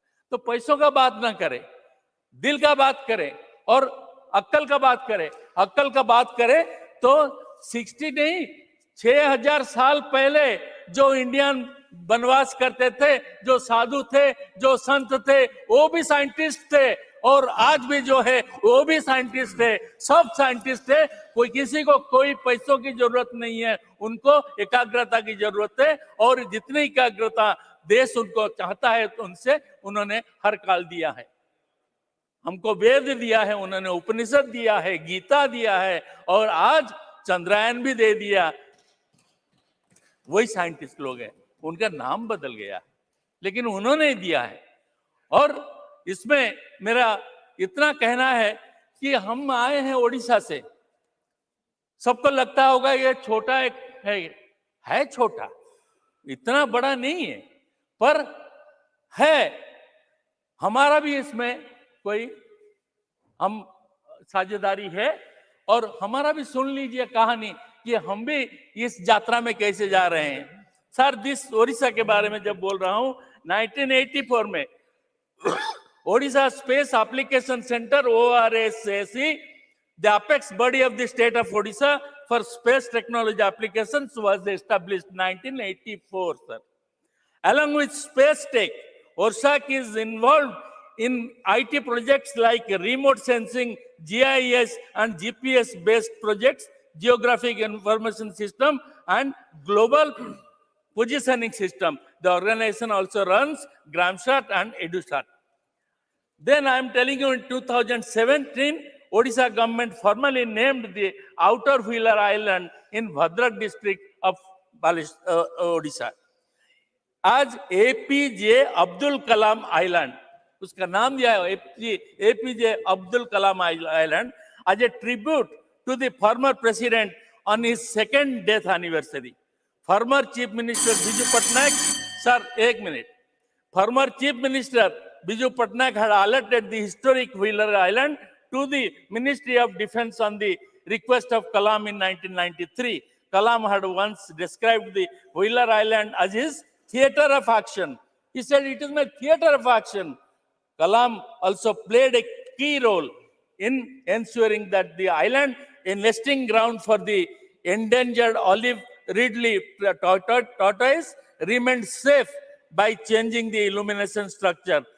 और लास्ट में इतना है, हम उड़ीसा के लोग इतना चाहते हैं कि ये हम कर सकते हैं। क्या है ना, if everything was well, a made in Odisha miniature satellite CubeSat will soon support the state in managing natural calamities like cyclone and enhancing cyber security. जिस साइक्लोन से हम लड़ रहे हैं, साल में 10 बार लड़ रहे हैं, उस साइक्लोन को, उसके लिए जानकारी के लिए वो जो सैटेलाइट होगी ये ओडिशा की अपनी होगी। इसीलिए हम बोल रहे हैं कि हम भी ये जो यात्री है, ये जो सफलता है और ये जो गोल्ड मेडल सब लोग लेने के लिए खड़े हैं, उसमें हमारा भी शामिल है, ओडिशा का भी। हमने भी कुछ प्रतिदान दिया है, ओडिशा के औरतों ने भी कुछ प्रतिदान दिया है। और इसी, क्योंकि मेरे पास बहुत सारा समय नहीं है, फिर भी इतना याद रखिए, ये एक नेशनल गर्व है। This is the proud of our nation. This is the day of the scientist who Please have conclude. made it so. Please conclude. I'm concluding. This is a concluding chapter again. अभी Now I have to call the next speaker. अभी मैं ये बोलता हूं, अभी ये हो गया तय कि आज हम गर्व से छाती उठा के बोल सकते हैं कि कितने देश है जिसमें हमको बोल सकते हैं कि India is not Thank you, Prashantananda ji. comparable to other scientists. Thank you. Thank you. We can and we say that हमारा जो अगले जो है गगनायन है या हमारा जो आदित्य है वो भी आएगी और वो भी करके दिखाएगी इंडिया क्या चीज है. उस दिन के लिए इंतजार करें. जय Jagannath. Next speaker, Dr. M. Thambidurai. Thank you, Vice Chairman, sir. On behalf of ADMK party, I like to participate in the discussion on India's glorious space journey marked by successful soft landing of Chandrayaan-3. Question, Chairman, sir. From morning onwards, we listened from the most of the speakers. First initiated by the Industry and Commerce Minister. It's the Industry and Commerce Minister. He started. Then afterwards, Space Minister also intervened in that. Then afterwards, Finance Minister. She also intervened in that. Now we are fake end of that. We are going to participate in that. I am thankful for that. But Chandrayaan journey, that first Chandrayaan 1, Chandrayaan 2, Chandrayaan 3, all are described by the various people. It is a success for Indian scientists. We have to remember all the scientists like Sir C.V. Raman, Nobel laureate, is the man who gave this kind of physics, that is the science. That is the base for our things, for all development that we have to think about Dr. Sir C.V. Raman, Nobel laureate. Next, we know Vikram Sarabhai, Homi Bhabha, our Abdul Kalam. Abdul Kalam studied in MIT in Chennai, you know very well. That is famous institute where our Chennai is the base for education also. In that place he studied. And also, as others said, there are so many people contributed the development of this space research. 100 women scientists also participated. And also, so many prime ministers done so many efforts. But our Prime Minister, Narendra Modi, in his period is successful over. That is why when many of the people appreciated our Modi ji, then during, and also it is a success in his period, Chandrayaan 3 safely landed and started research and gave so many information to our country, through the world. That is why we are appreciating. And also, our minister, space minister, then go on explaining about education, also very important thing for the success of thing in India. Before education, super beliefs are there. Super beliefs, everything explained in the health and even material work, whatever things have superstitions are there. But all these are removed. Your time is over, sir. So what is time is over? Can't understand. Just say a few minutes, please. This is not because we are by say 4 members or party, single members all spoke. But now time is.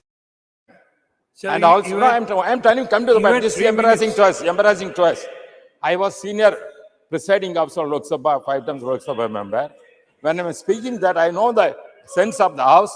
Then when I'm saying something, because this is a successful story we are explaining, means when starting itself is over, means how can I conclude that? Please listen to me, sir. When whatever say, okay, I want to restrict that. The success of education, what he said, at that point, only point I want to say, education means science education, also very important. Especially in Tamil Nadu, Dravidian movement is the root cause for the giving good education for our country. That is why, even in the name, in Chennai, Gindi Research Center, Periyar Kolarangam. That is Periyar Space Research Emporium as established. Why I'm telling is where the space things, whatever developed in the country, whatever journey, that is successful technique. And also technical education, if you take, for example, MGR, our founder leader of the ADMK party, who started many education institutions, especially technical education. IITs and ITIs, so many polytechnics. That kind of science education Please is given. conclude, sir. That Please is why conclude. so many scientists you have to create, especially the Tamil Nadu people. I want to mention because the name of the people we have said we are for Veeramuthu has come. Veeramuthu, well said. Our minister said. Then Vanitha Muthiah, then Sir, you have Abdul already Kalam, taken 2 Nega minutes Shaki, extra. so many people are educated means because of good Please education conclude. given by Tamil Nadu. Thank you. They all contributed Thank the space journey. And also, once again, I thank for our Honorable Prime Minister Narendra Modi ji. In his period, he successfully Thank has you. taken Thank you very place. much. And also, I thank other prime ministers also, others also, and scientists, our Indian scientists who Sri contributed so much for Abir that. I Ranjan thank you very Biswas. much. I thank you. Sir, at the very outset, let me start by congratulating heartily our great scientists who successfully executed the Chandrayaan-3 mission, making India the first nation to land on the South Pole, near the South Pole of the Moon. Sir, our scientists worked hard for the success of Chandrayaan, and just at the crucial moment when the Chandrayaan was about to land, the entire nation was deprived of the chance of seeing the landing or our scientists congratulating each other because the official TV feed got cut to a video showing the PM waving the national flag. It's shameful, sir. The camera was turned on the PM while the nation waited with bated breath to see the actual landing of the video and the celebration of our scientists. Sir, the scientists, I reiterate, were the real heroes because despite the Department of Space having a budgetary cut of more than 8% this year compared to the last fiscal of 22-23,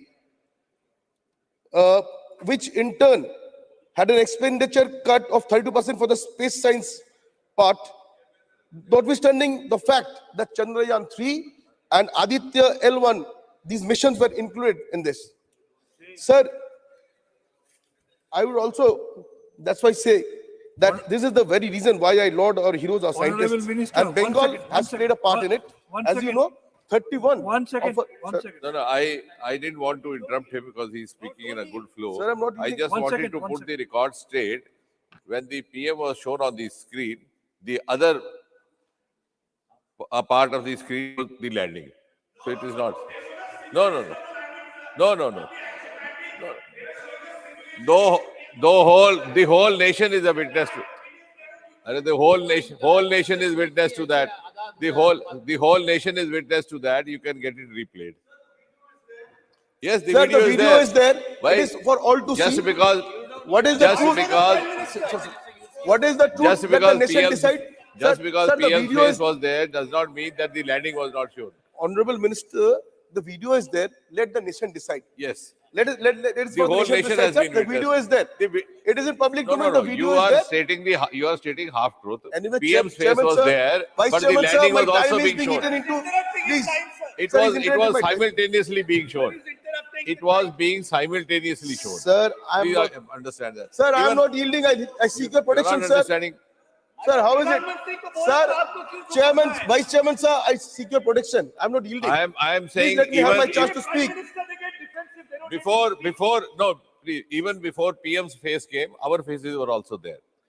Vice They were Chairman, showing, sir, Vice Chairman, Chairman, sir, my sir, they time were is showing being eaten into. they were showing the He'll be team, given time. No, the team ISRO was there, the mission team was there. We were watching from one location. We were there, and that slot went to PM. Where Sir, he I have was not there. yielded. But Please the give me landing my was chance to continuing speak. simultaneously. Mr. Biswas, continue. Sir, much of my time has been eaten into. You please give me the due time. Firstly, I'll say it is on public domain and it is for all to see and decide. Okay? Sir, I would like to say, since I laud the scientists, 31 of them, we proudly say, have come from Bengal as part of the mission. And as you know, Anuj Nandi, he was from Islampur of West Bengal. He also played a very crucial role in this mission, working as the chief of designer of the cameras attached to the primary body of Chandrayaan-3.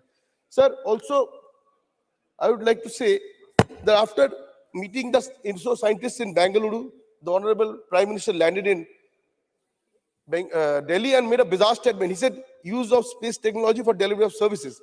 This statement has not been clarified as yet. And then we see the governor of Bengal wrote to ISRO asking for help of space technology to curb ragging of students in colleges. Sir, it is most astonishing to see and agonizing also the achievements of our scientists being mocked in such illogical statements which seeks to take away their success and seems to undermine them. Sir, further, I would like to say that during the 2019 Lok Sabha elections, our Honorable Prime Minister was suddenly seen addressing the nation on Mission Shakti. The sole purpose was to take credit for success of our scientists for political and electoral gains.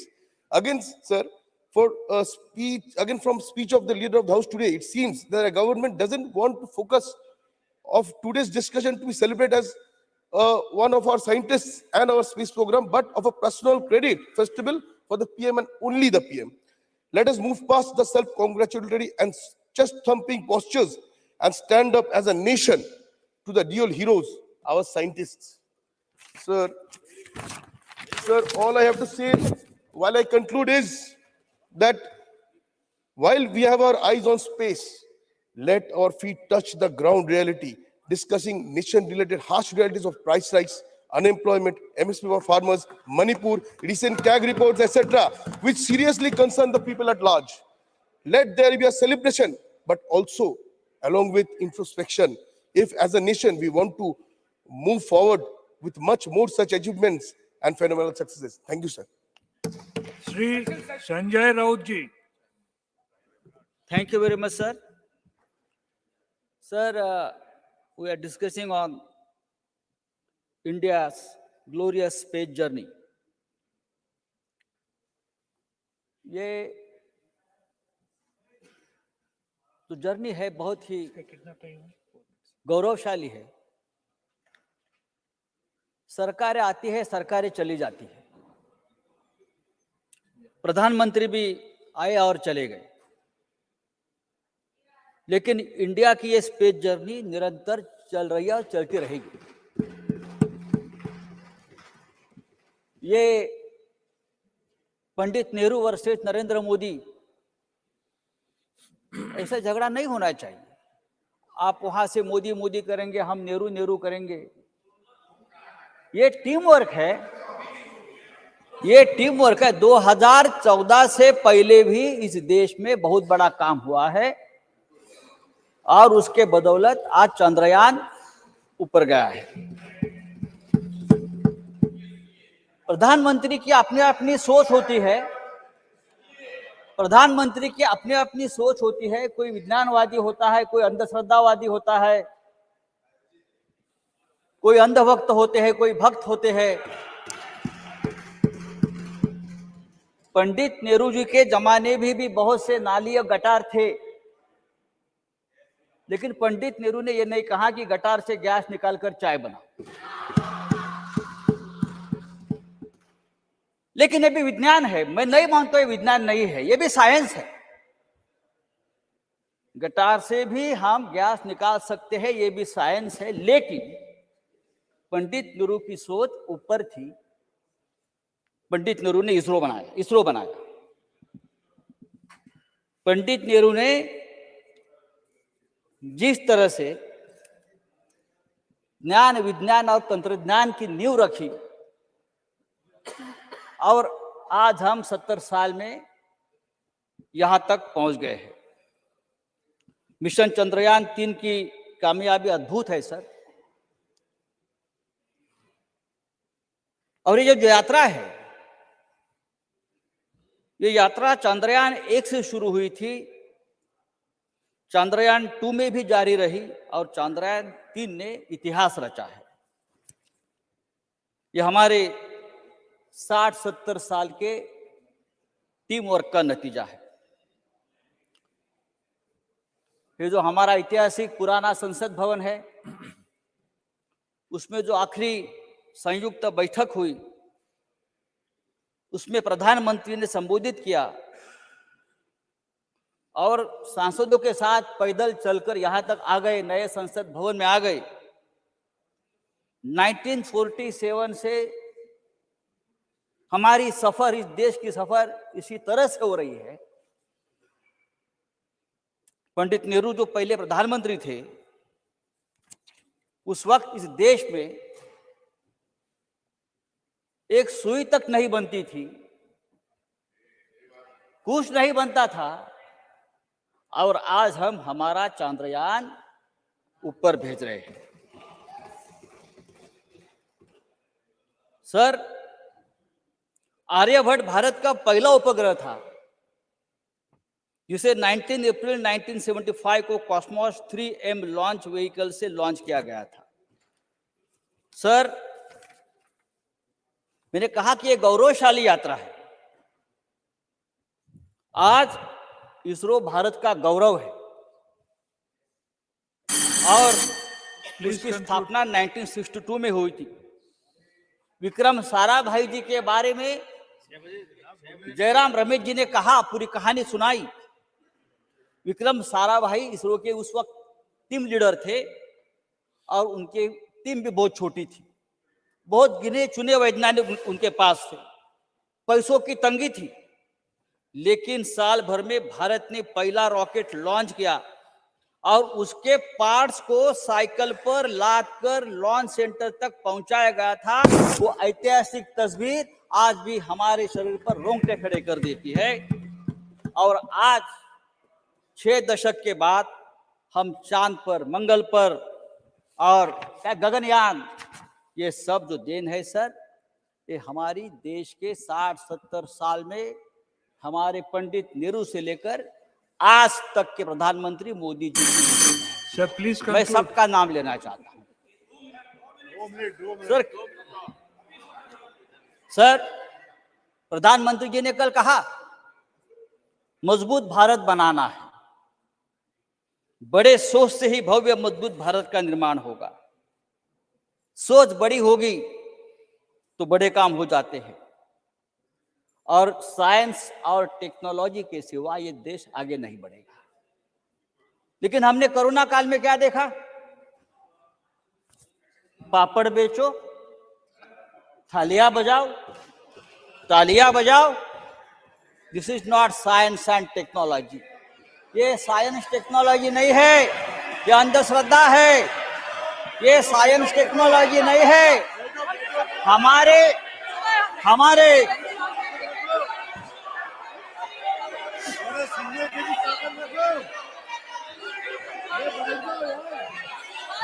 इस देश संजय के Raut ji please वैज्ञानिकों ने conclude. Sanjay Raut ji please vaccine बनाया। Conclude. इस देश के वैज्ञानिकों ने वैक्सीन बनाया, और वैक्सीन बनने के बाद उस संजय राउत जी वैक्सीन के प्लीज कवर कंक्लूड। पर प्रधानमंत्री प्लीज ने कंक्लूड। सिर्फ अपना फोटो लगाकर प्रचार किया। थैंक यू संजय ये राउत जी ठीक प्लीज नहीं है। कंक्लूड। हमको आदर करना चाहिए हमारे conclude. साइंटिस्ट का, हमारे विज्ञान का, हमारे टेक्नोलॉजी का। Thank you. Sir, next speaker. Sir, ये देश बहुत बड़ा है। Please conclude. You have taken sir, almost 3 minutes. Science technology ये राजनीति करने का विषय नहीं है। राजनीति करने के लिए बहुत से विषय है, लेकिन कुछ लोगों ने इस विषय में भी राजनीति लाई। हमको राजनीति नहीं करनी चाहिए। कुछ लोगों ने यहाँ इस साइंस एंड टेक्नोलॉजी में तेलंगाना वर्सेस आंध्र का झगड़ा लगा दिया। ये कब तक चलेगा sir? Doctor Anil Jain. Sir, आज के इस मौके धन्यवाद उपसभापति महोदय। लोकतंत्र के इस ऐतिहासिक प्रथम सत्र के, लोकतंत्र के इस नए मंदिर के ऐतिहासिक प्रथम सत्र के दूसरे दिन मुझे बोलने का मौका दिया, आपका बहुत बहुत धन्यवाद। मैं अपने आप को बहुत गौरवान्वित महसूस करता हूं, और इस नए लोकतंत्र के मंदिर से भव्य भारत की नई तस्वीर निकलेगी। महोदय, भारत के लोकतंत्र की जरूरतों को ध्यान में रखते हुए हमारे दूरदृष्टा प्रधानमंत्री ने आगे आने वाली पीढ़ी के लिए ये भव्य लोकतंत्र का मंदिर प्रस्तुत किया है। और यहाँ से नई भारत की तस्वीर निकलेगी। मैं माननीय प्रधानमंत्री जी का धन्यवाद करता हूँ। हमारे प्रधानमंत्री जी ने कहा है, अमृतकाल की सुबह हमारा भारत नई संसद भवन में भविष्य के संकल्प के साथ आगे बढ़ रहा है। मान्यवर, आज पहले हम कहते थे चलो दिलदार चलें, चांद के पार चलें। हमारे साइंटिस्ट ने कहा चलो हम हैं तैयार चलो, और साइंटिस्ट ने तैयार चलो कर चांद के पार पहुंचने का काम किया है। मैं इस पूरे सदन के माध्यम से और अपनी तरफ से इस देश के साइंटिस्ट को तहे दिल से शुक्रिया अदा करता हूं, उनका वंदन करता हूं, उनका अभिनंदन करता हूं। और ये परंपरा जो विक्रम साराभाई जी ने प्रारंभ की, तब से लेकर आज तक चाहे एम्स सोमनाथ तक ये परंपरा जिस साइंटिस्ट ने की है, हम उनका अभिनंदन करते हैं, वंदन करते हैं, और उस नेतृत्व का भी अभिनंदन करते हैं, वंदन करते हैं, जिसने साइंटिस्ट को ये करने के लिए माहौल प्रस्तुत किया, व्यवस्थाएं दी, बजट दिया। ऐसे प्रधानमंत्री का भी हम वंदन करते हैं और अभिनंदन करते हैं। हम सत के चांद के पार तो जा चुके हैं, और ऐसे चांद के पार गए। अब तक हिंदुस्तान के साथ 3 और देश ने सॉफ्ट लैंडिंग की थी, लेकिन चांद के पार जाकर साउथ पोल तक पहुंचने का काम हमारे देश के साइंटिस्ट ने चंद्रयान 3 को पहुंचाकर किया है। ये केवल और केवल भारत ने किया है, और भारत के लिए ये बहुत गर्व की बात है। हम सब लोग गौरवान्वित होते हैं। चंद्रयान 3 चंद्रयान 2 के बाद बना, और चंद्रयान 2 के साथ में जब देश ने देखा चंद्रयान 2 किन्हीं तकनीकी कारणों के कारण अंतिम स्थान तक नहीं पहुंच सका, तो उस समय के इसरो के डायरेक्टर सेल्वन साहब जब आंसुओं से विवल हुए थे, तो उनको कंधा देने का काम इस देश के यशस्वी प्रधानमंत्री ने किया था। और उन्होंने हौसला बढ़ाया साइंटिस्ट का, वैज्ञानिकों का हौसला बढ़ाया कि वैज्ञानिकों हम तुम्हारे साथ है, चट्टान की तरह पीछे खड़े हैं, और तुम अब आगे बढ़ो, हम चंद्रयान की सफलता को भी देखेंगे। चंद्रयान 3 का ये कॉन्फ़िगरेशन मिशन प्रोफाइल तैयार की गई। चंद्रयान 3 को प्रोपल्शन मॉड्यूल, लैंडर और रोवर मॉड्यूल से कॉन्फ़िगर किया गया है। इसके प्राथमिक उद्देश्य हैं चंद्रमा की सतह पर सुरक्षित लैंडिंग, इसके चंद्रमा की सतह पर घूमना और यथास्थान वैज्ञानिक प्रयोगों का दुनिया से परिचय कराना। चंद्रयान की लैंडिंग भारत की स्वदेशी तकनीकी शक्ति का प्रदर्शित करती है। इसके वैज्ञानिक मनोवृत्ति को नई शक्ति प्रदान करती है। चंद्रमा पर लैंडिंग की सफलता के साथ हमें उम्मीद है कि अंतरिक्ष के क्षेत्र में भारत की कंपनियां नए सिरे से दिलचस्पी बढ़ेगी, और अन्वेषक, घटक निर्माण, नेविगेशन, मैपिंग, अवलोकन डेटा, विभिन्न गतिविधियां जिसमें शामिल हैं। चंद्रयान 3 के सफल समापन से भविष्य के सहयोगी मिशनों और अंतरिक्ष अन्वेषण में लगे अन्य देशों के साथ भारत के साझेदारी के द्वार खुलेंगे, और भारत वैश्विक अंतरिक्ष पहलों में सक्रिय रूप से भाग ले सकेगा, और भविष्य के गहन अंतरिक्ष अन्वेषण कार्यक्रम में योगदान दुनिया को दे सकता है। सितंबर 2015 में राष्ट्रीय बैठक के बाद अंतरिक्ष प्रौद्योगिकियों का उपयोग 60 मंत्रालयों तक बढ़ाया गया, जो कि पहले कुछ मंत्रालयों तक सीमित था। अब औद्योगिक प्रौद्योगिकियों का 60 मंत्रालयों तक इसका उपयोग बढ़ाया गया। मनरेगा, पीएमजीवाई, पीएमकेएसवाई, अमृत, पीएमएफबीवाई, स्वामित्व, यूआईडीएआई आदि सभी जनभागी कार्यक्रम बेहतर प्रशासन के लिए अंतरिक्ष डेटा का उपयोग कर रहे हैं। हमारे सूर्य मिशन आदित्य L1 ने अंतरिक्ष से पहली सेल्फी भेज दी है, और वह सूर्य देव के चक्कर लगा रहा है। आदित्य सूर्य के क्रोमोस्फीयर, कोरोना और हेलियोस्फीयर के में सूर्य के प्रभाव का अध्ययन कर रहा है। यह सौर वायु और ज्वालाओं पर भी नजर रख रहा है, ताकि हमारी अंतरिक्ष संपत्ति सुरक्षित रह सके। इस सदन के माध्यम से मैं भारतीय अंतरिक्ष अनुसंधान संगठन अर्थात इसरो को देश के महत्वाकांक्षी मिशन गगनयान के लिए भी शुभकामनाएं देता हूं, जो हमारे देश का पहला मानव मिशन होगा। हालांकि उसमें पहले अनमैन्ड जाएगा, फिर जिसमें अंतरिक्ष यात्रा करने वाली व्योममित्र नाम की ह्यूमनॉइड महिला रोबोट, उसके बाद मानव रहित और अंत में मानव मिशन सफल होगा। ऐसे में भारत की अंतरिक्ष उपलब्धियों पर संसद में बोलना मेरे लिए गर्व की बात है, क्योंकि पूरे विश्व में लोग इसी मुद्दे पर बात कर रहे हैं।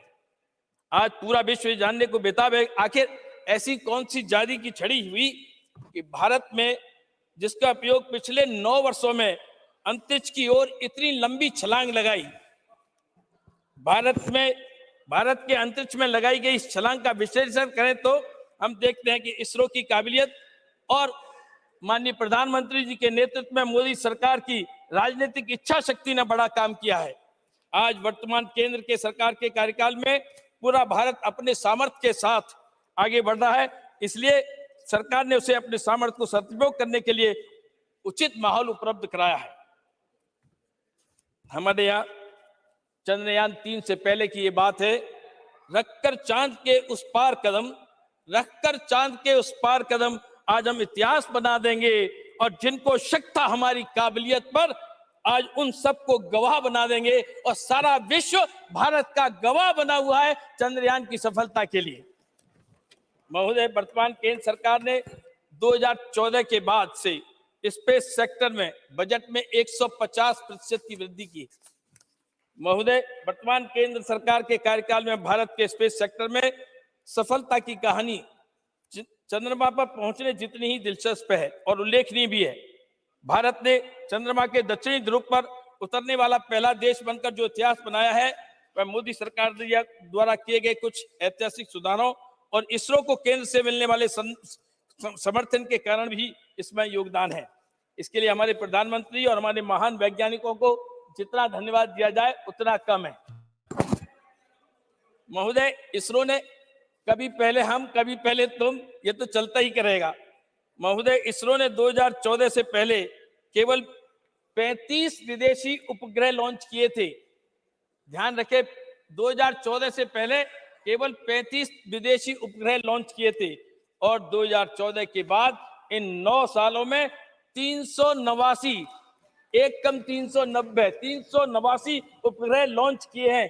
और इन उपग्रहों के लॉन्च करने से भारत को 3300 करोड़ रुपए की आमदनी भी हुई है। इसरो को ये काम 9 सालों में हुआ है, जो 35 थे 60 सालों में और 9 सालों में 389 हुए।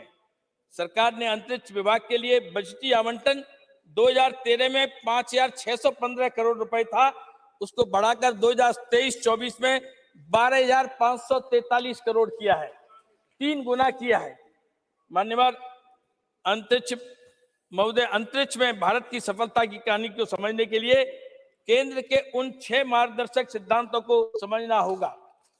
जो सरकार ने 6 मार्गदर्शक सिद्धांत रखे, उनमें है निजी उद्यमों को सक्षम बनाना, स्वतंत्र अंतरिक्ष गतिविधियों को बढ़ावा देना, तीसरा इसरो के बुनियादी ढांचे और प्रौद्योगिकी को मजबूत करना, सार्वजनिक क्षेत्र को अनुसंधान और विकास कार्यों के लिए संसाधन उपलब्ध कराना, अंतरिक्ष संपत्तियों के विकास के लिए मांग संचालित दृष्टिकोण अपनाना और छठवां युवाओं को बड़े सपने देखने के लिए प्रेरित करना। इसके साथ ही भारतीय अंतरिक्ष नीति 2023 को मंजूरी देना।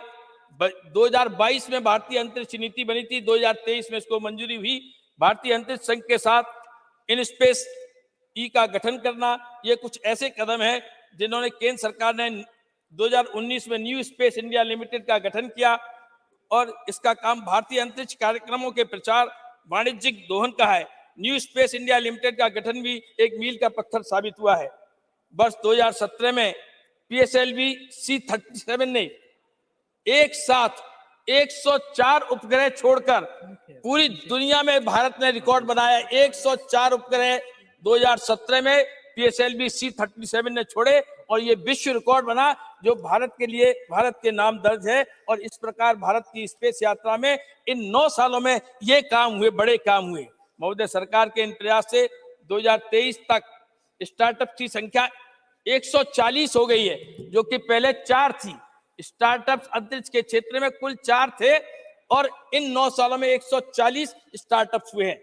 आज अंतरिक्ष उद्योग का विस्तार $16 बिलियन हो गया है और ये विस्तार 40 बिलियन डॉलर की बात हुई और अंतरिक्ष और अन्य देश के लोग इसको $100 बिलियन तक कहने की बात कर रहे हैं। इस प्रकार भारत अपनी अंतरिक्ष यात्रा को माननीय प्रधानमंत्री मोदी जी के नेतृत्व में आगे बढ़ा रहा है। पिछले 9 वर्षों में भारत सरकार ने अंतरिक्ष जगत की बड़ी संख्या में युवाओं को जोड़ा है। हमारे प्रधानमंत्री के देश के युवाओं को हमेशा से बड़े सपने देखने के लिए प्रेरित किया है।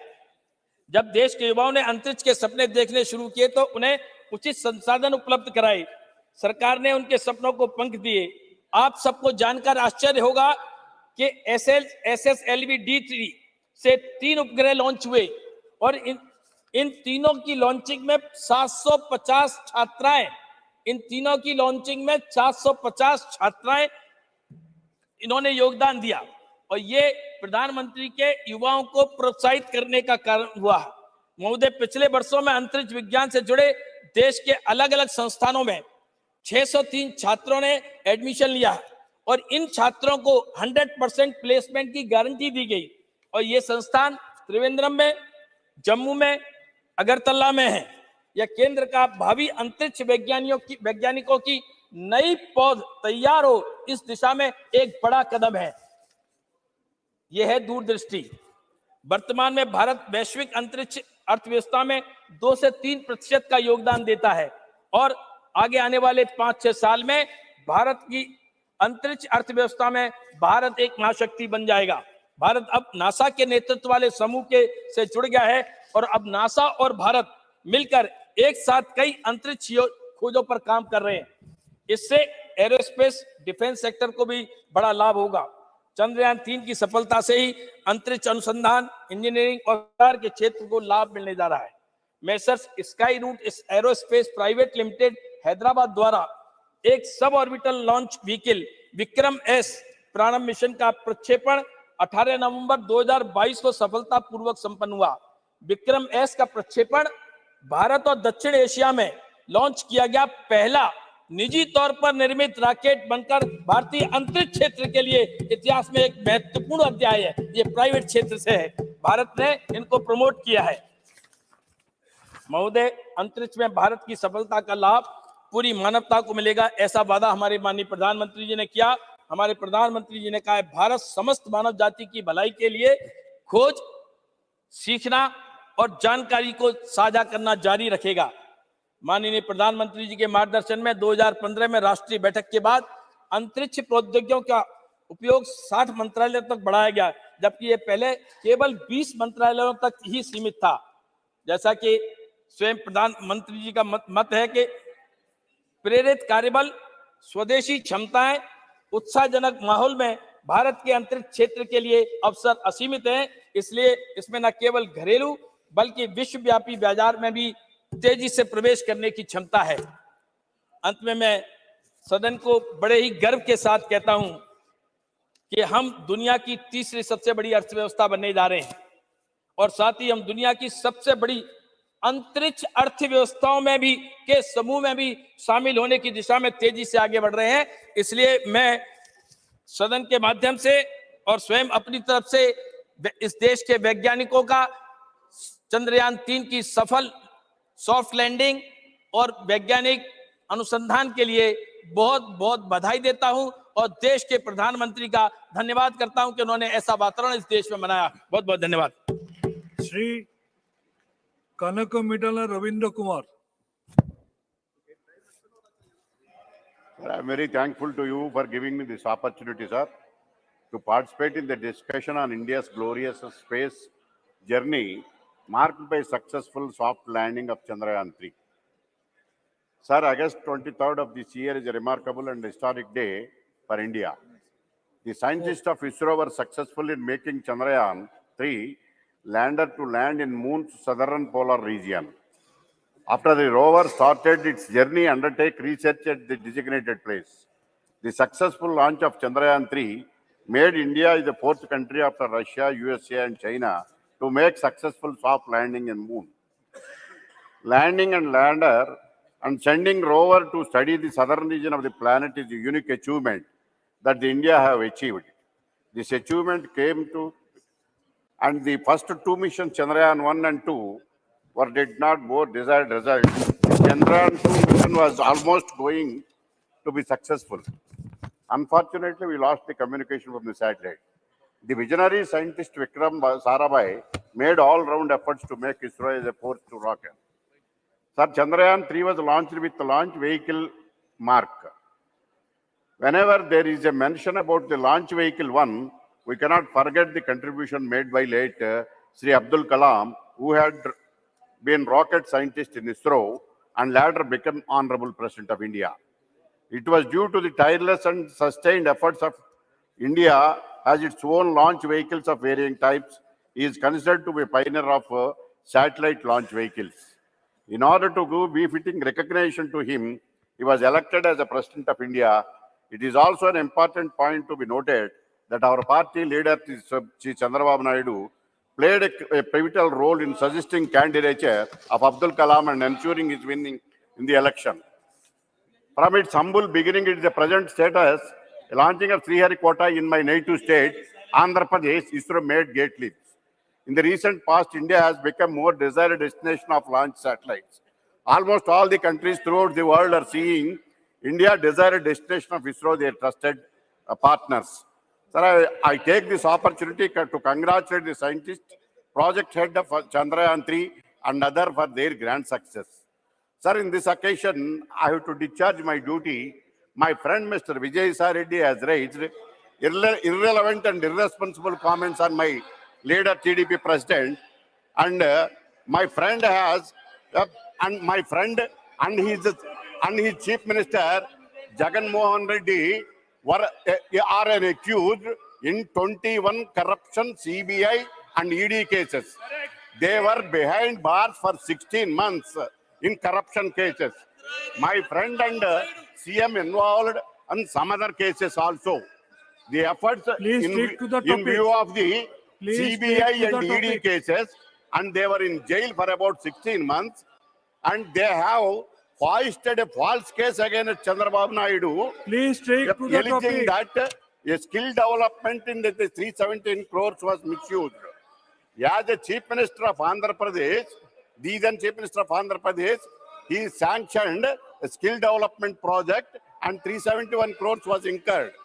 Now, since they are accused in corruption charges, they wanted to malign our leader Chandrababu Naidu as an accused in this case. They put behind bars.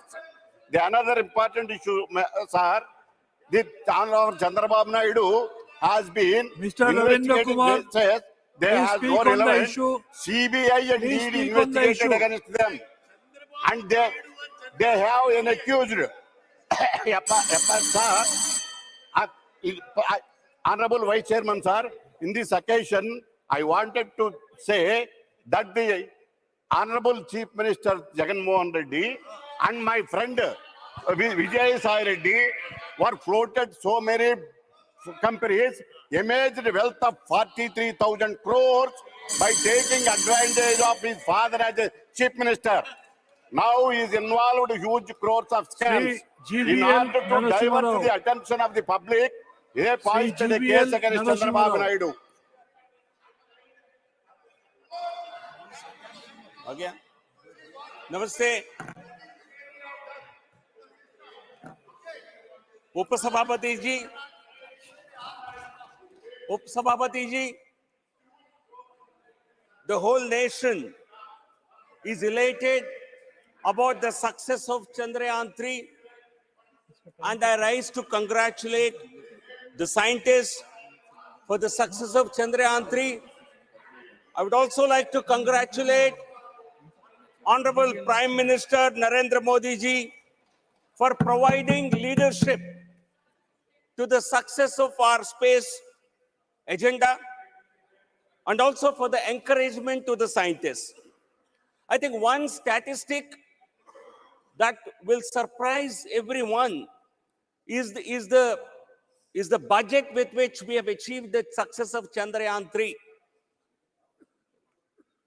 We have spent only 600 crores on Chandrayaan 3 mission, while Russia which launched their lunar mission around the same time, which did not succeed, they spent 16,000 crores. So that tells us how effectively, how cost effectively we have launched our space mission. So, in the speeches of some of our opposition friends, particularly Sri Jairam Ramesh, rather than elation, I saw a sense of disappointment and a jhalak of jealousy.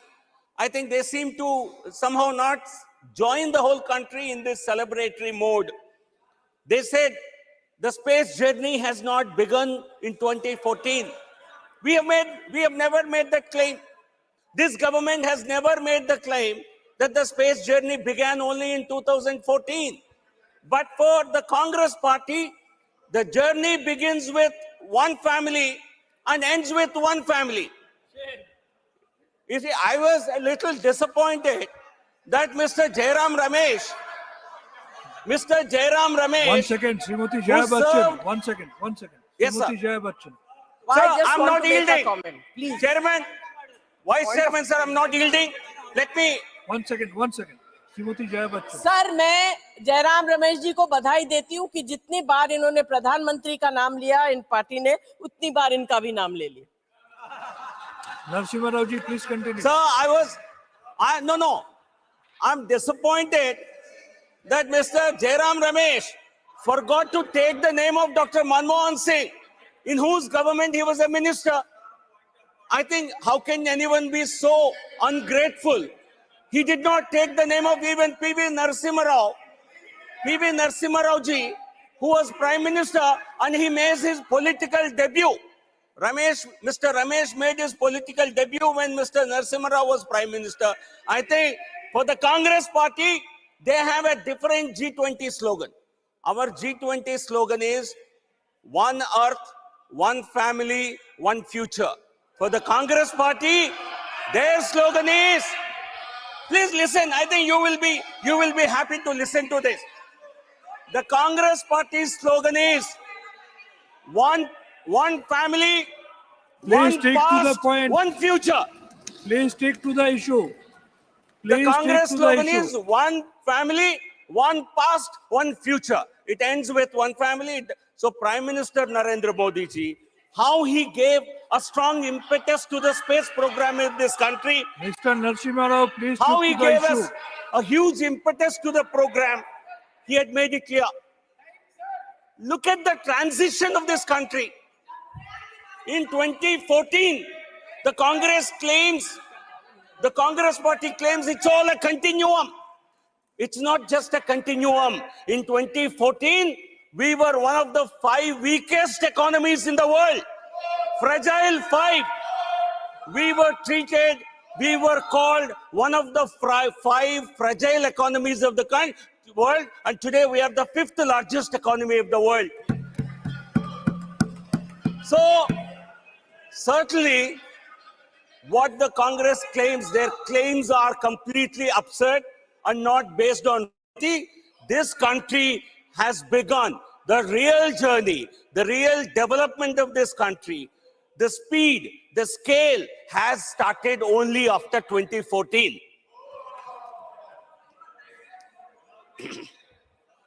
So,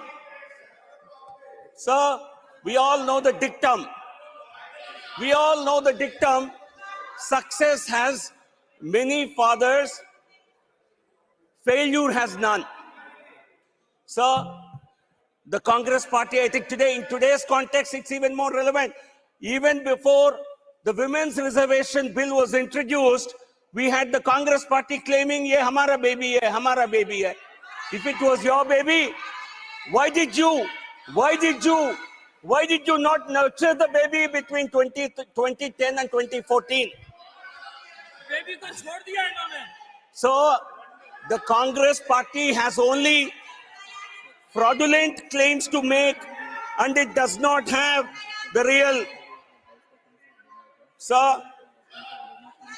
after the failure of Chandrayaan 2, Prime Minister, not as a एक second. as it is already 6 p.m. If the House approves, we will continue till the debate ends. Please continue. Thank you, sir. Sir, Modi ji is not a politician like the country had seen in the past. He is truly a statesman. That is the reason why he, after Chandrayaan 2, he motivated the scientists. This is what he said. After the loss of contact with Chandrayaan 2 lander Vikram, Prime Minister said, "We are with you. The country is with you. Every obstacle teaches us something new. It inspires us to do more." Prime Minister said there is no failure in science. There are only experiments and efforts. This is what a truly a statesman. Please conclude. Sir, I think I need, please give me 3 more minutes. Sir, I have a few more important points to make. Please conclude. Already you have taken extra time. Please conclude. We have in 2000, as part of the Atmanirbhar vision, government came up with a new space policy which allowed participation of the private sector and massive investments. We came up with what is called a space policy, Bharatiya Antariksha Niti 2023. And the Antariksha Niti, this policy clearly outlined the vision of the country. Thank you. It created the institutional framework. It provided the ecosystem for the space industry, the space industry to flourish. So let me just conclude by saying this. A spurious dichotomy was sought to be drawn between nationalism and development. It is not a dichotomy. Nationalism,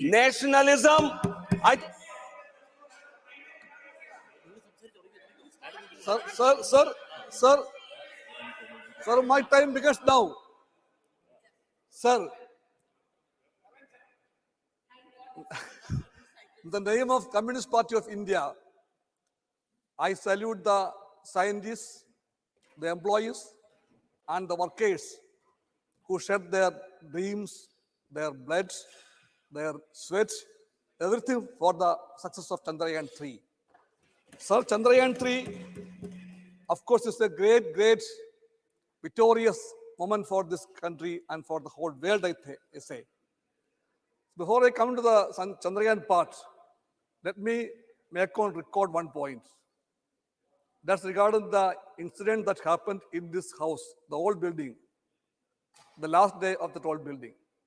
On that day, when this house discussed the 75 years voyage of the Indian Parliament, the Communist Party of India, the TDP, the RLD were not allowed to speak. And the SP also was denied the time. And the TMC was also, half the time was denied to them. Sir, this is not the way, not the real way to run a meaningful parliament. We talk about great, great things, but when the action comes, we forget it. So I register my protest with all seriousness in this house. Sir, I remember a moment when a scientist of the world-renowned fame, that is Vikram Sarabhai, going to a bishop in Trivandrum. And that bishop's name was Bishop Pereira. He went there. Tumba is a place with its own geographical importance. On the equator it stands. It has the magnitudes which has some relevance on scientific launching. So the plea was that allow us to build a launching place somewhere near the church. The bishop responded, I cannot say it my own. Let me give some time. You come tomorrow. I will have a meeting with my people here. The next day morning when he came there was a big gathering there. To that gathering, Bishop Pereira told, he is a scientist of renowned fame in the country. He is so-and-so. he came with a request to you that he needs some place from our property to have a scientific center for launching a rocket from here for the country's future. What will you say?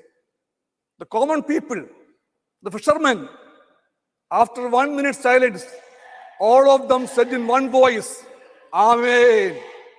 Amen means we are for that. Thus began the Tubba rocket launching station.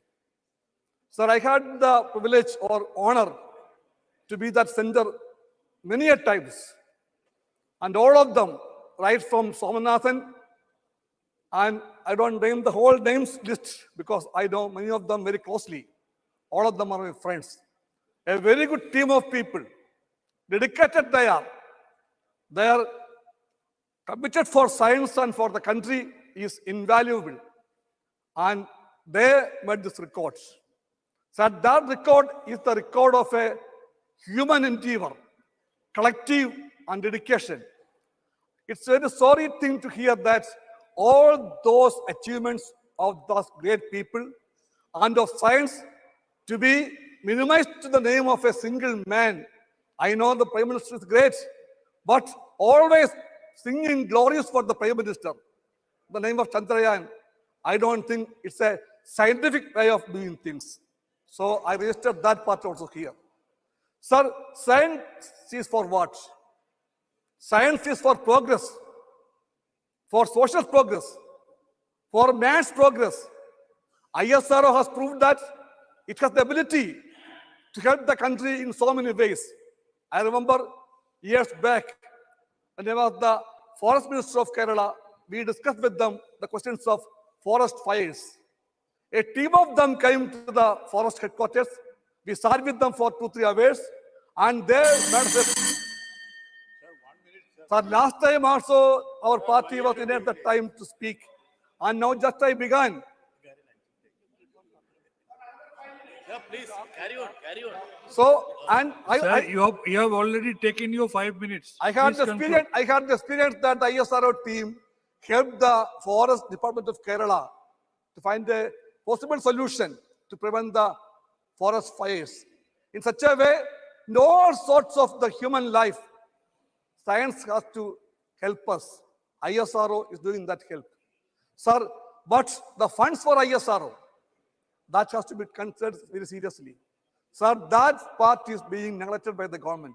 I request you and to the government also, please take it seriously that the funds to ISRO has to be increased because that great institution has to do a lot for the country and its future. Sir. Thank you. Please conclude. Sir. India is a country of great advancement, but a country of poor people. The people are poor, sir. And 1% of the population is still controlling 80% of the wealth of the country. In such a country, we need that the people of the country should be fed properly. They have the right to education and the right to employment. For such rights, science can play a role, and that role has to be emphasized. In the name of science, sometimes we promote superstitions. The government has come to a conclusion that we can replace science with superstitions. I emphatically say that science is science, not superstitions. When we talk about cow dung, I know cow dung is great, but cow dung is not the fuel for the whole progress of the country. Sir, one more thing I can tell you. Science is most important than anything else. But what we say today, we are going to the... Thank you. We are going to Please the conclude. priest and decide the time for launching. You are a doctor. May not be good. Sir, science can help us, not the other way of doing things can help us. In this way, I believe that the government has to learn from ISRO a lot. ISRO will help the government also to function in a scientific way and allow them, give them the freedom to work scientifically and properly with all autonomous way of doing things. Thank you, sir. Sri Arun Singh. धन्यवाद sir, आपने मुझे बोलने का मौका दिया। सभी देशवासियों के लिए 23 अगस्त का दिन था, समय का लगभग 6 बजे थे। और चाहे छोटे कस्बे का कोई व्यक्ति हो, वहां से लेकर के गली मोहल्ले तक लोगों ने सभी टीवी पे आंख गड़ा करके देख रहे थे कि अब चंद्रयान 3 की सॉफ्ट लैंडिंग होगी नहीं होगी, कैसे होगी, एक एक मिनट की उत्सुकता थी। और यह सभी ने देखा कि चंद्रयान 3 की सॉफ्ट लैंडिंग हुई तो कश्मीर से कन्याकुमारी तक चारों दिशाओं में पटाखे बजे, लोगों ने मिठाइयां बांटी और सभी देशवासी एकजुटता के साथ, हर्षोल्लास के साथ साइंटिस्टों को भी बधाई दी और प्रधानमंत्री जी को भी इसके लिए अभिनंदन व्यक्त किया। यह बहुत अच्छा हुआ कि इसके बारे में आज संसद में चर्चा करने के लिए आपके माध्यम से सरकार ने इसमें एजेंडा रखा। यह इसलिए भी जरूरी था कि देश के कोने कोने में लोगों को इसके बारे में जानकारी मिले, क्योंकि हमको ध्यान है कि जब इसकी लैंडिंग हुई तो राजस्थान में कांग्रेस सरकार के मंत्री ने लिखा कि चंद्रयान 3 की लैंडिंग में जो 3 साइंटिस्ट गए थे उन्होंने सुरक्षित लैंडिंग किया, तो उनको यह भी नहीं मालूम था कि उसमें साइंटिस्ट नहीं गए थे, वो राजस्थान सरकार के मंत्री थे। आंदर रिकॉर्ड है।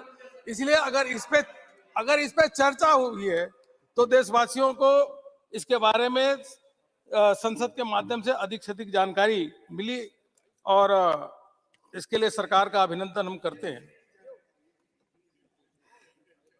मान्यवर, यह वास्तव में गौरवान्वित करने वाली उपलब्धि है और यह ऐतिहासिक उपलब्धि है, ये कोई सामान्य उपलब्धि नहीं है। ये ऐतिहासिक उपलब्धि जब मैं कहता हूं तो हमारे वक्ताओं ने भी बोला पहले कि अमेरिका, रूस, चीन के साथ हम जो विशिष्ट क्लब है उसके अंदर हमको शामिल हो गए। उसी के साथ साथ साउथ पोल पे जाने वाला भारत एक पहला देश बना और रूस का, चाइना का, जहां हजारों करोड़ रुपए एक खर्च करके लूना 25, चाइना E4, वह जितना पैसा खर्च करके उन्होंने इसका जो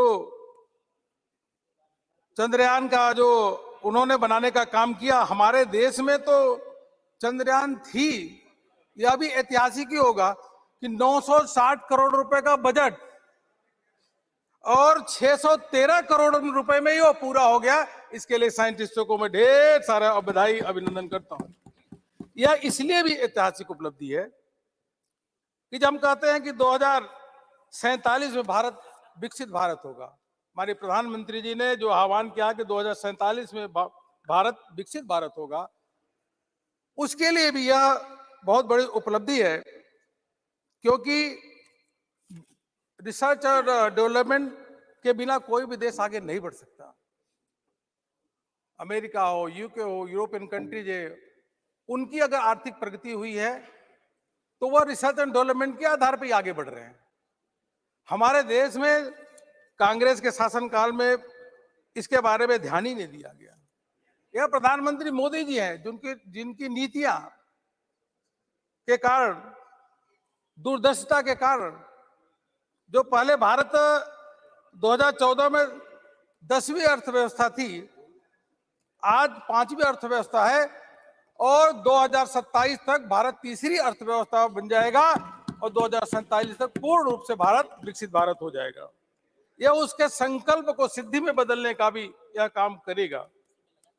इसके साथ साथ यह इसलिए भी गौरवशाली उपलब्धि है, ऐतिहासिक उपलब्धि है कि इसके जितने भी पार्ट्स हैं, वह इक्विपमेंट्स है, वह मेक इन इंडिया भारत के बनाए गए हैं। कुछ पार्ट्स को HL ने बनाया, बेल ने बनाया, अलग अलग कंपनियों ने इसके पार्ट्स बनाए।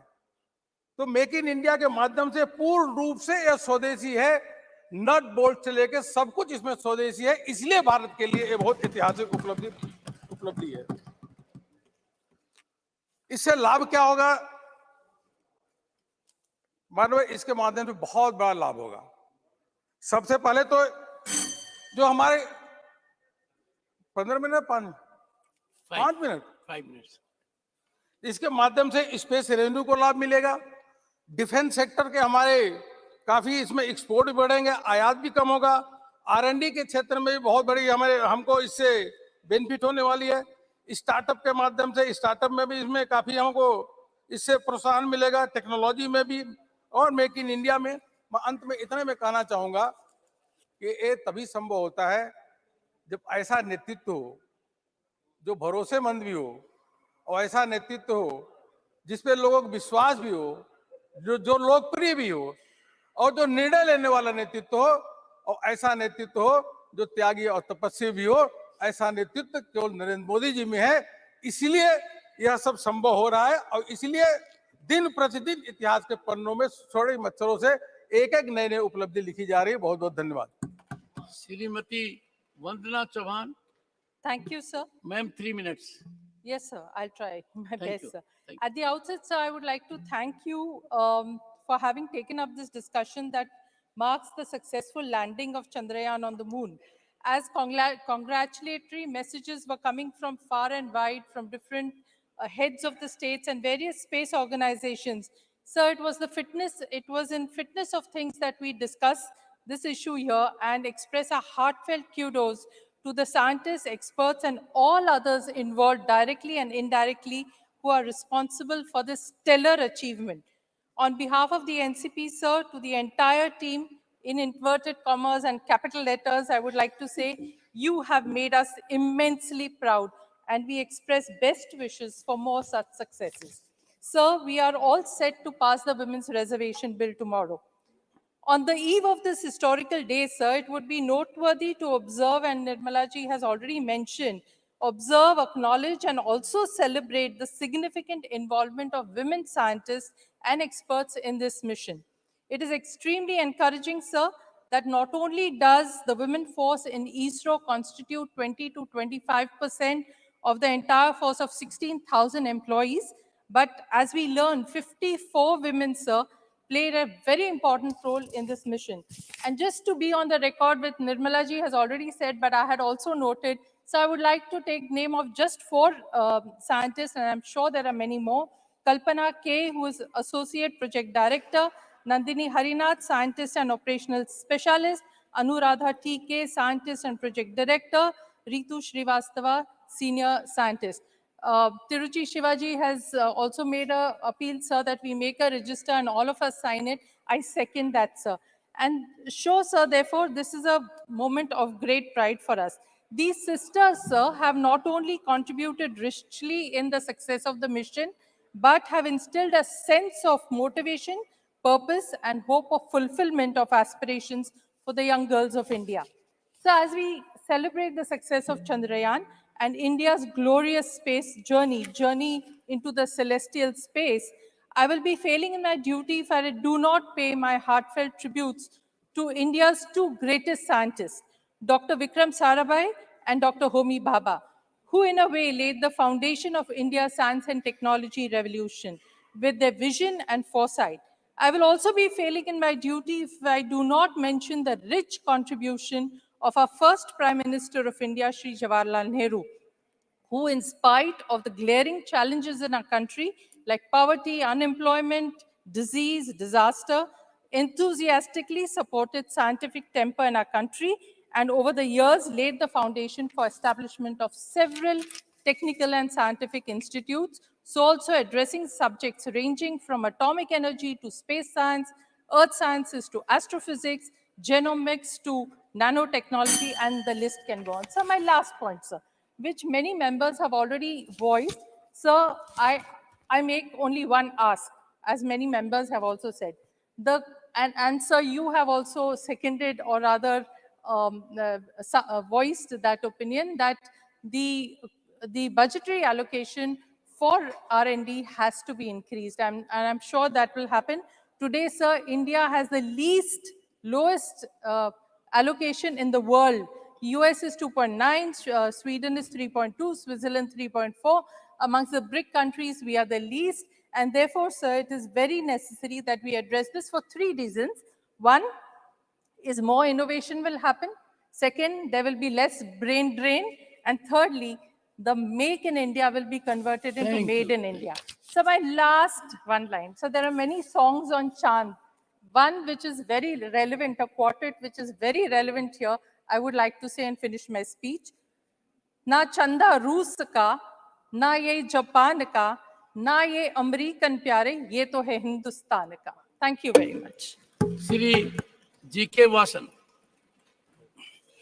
Sir, 3 minutes. Sir, very happy today, sir, to join 140 crore plus Indians to thank our honorable scientists, sir, who have proved because of their commitment, concentration, hard work, and intelligence, and given fame and name for India in the international level, sir, that too in the 75th year of our independence, sir. Sir, India today is equipped in the field of education, farming, healthcare. Now we have proved ourselves in the space sector, sir. I would only like to congratulate all the scientists, sir. At the same time, sir, being a proud Indian from Tamil Nadu, sir, I would like to congratulate project managers, mission managers who have been helping this success from Tamil Nadu, sir. Thank you very much. Thank you. Thank you. Professor Ram Gopal Verma. Verma फिर कह दिया वर्मा ऐसा film देखते लगता आप भी जा रहे Well, I can tell you, it was not deliberate. Sir. So, Professor Ram Gopal Yadav, the earlier part is deleted. Okay? Sir जब भी वैज्ञानिक कोई बड़ा काम करते हैं, उपलब्धि करते हैं, तो सारी मानवता के कल्याण के लिए ही होता है. वो देश की सीमाओं के अंदर भी नहीं उसे बांधा जा सकता. हमारे वैज्ञानिकों ने जो अभी काम किया है, जो ये उपलब्धि है, कालांतर में इससे जो इसकी रिसर्च से जो रिजल्ट्स आएंगे, मुझे उम्मीद है उससे सारी दुनिया के लोग लाभान्वित होंगे. मैं इसलिए अपनी तरफ से, अपनी पार्टी की तरफ से इसरो के सारे वैज्ञानिकों को हृदय से बधाई देता हूं और ये कामना करता हूं कि उनकी उपलब्धियां निरंतर आगे भी जारी रहें और बढ़ती रहें. लेकिन इस अवसर पर अगर मैं जितेंद्र सिंह जी को बधाई न दूं जो संबंधित मंत्री हैं, तो वो भी उचित नहीं होगा, क्योंकि आखिर लीडरशिप तो कहीं होती ही है. वैज्ञानिकों को मैं इसलिए भी बधाई देना चाहता हूं एक और काम के लिए. उन्होंने लैंडर का नाम विक्रम रखा. On a point Vikram of सारा भाई. Professor, on a point of fact, Honorable Prime Minister is the cabinet minister for this department. That Go I ahead. know. I am his student. A अच्छा, student can always put sir, across ऐसा है. a situation. बड़े पेड़ के नीचे भी वाले पेड़ों को छाया मिलती रहनी चाहिए, हवा मिलती रहनी चाहिए. They should ये not आपने be बहुत ठीक overlooked. कहा. When our first Prime Minister, a giant of a person, तब कहा गया था, nothing grows under the banyan tree. It is heartening to note क्या कहना कि यहाँ चाहते हैं? बनियान ट्री के नीचे आप इन लोगों से क्या कहना डॉक्टर चाहते हो? जितेंद्र भी हैं. Please go ahead. उसके नीचे एक भी नहीं पनपेंगे. सर,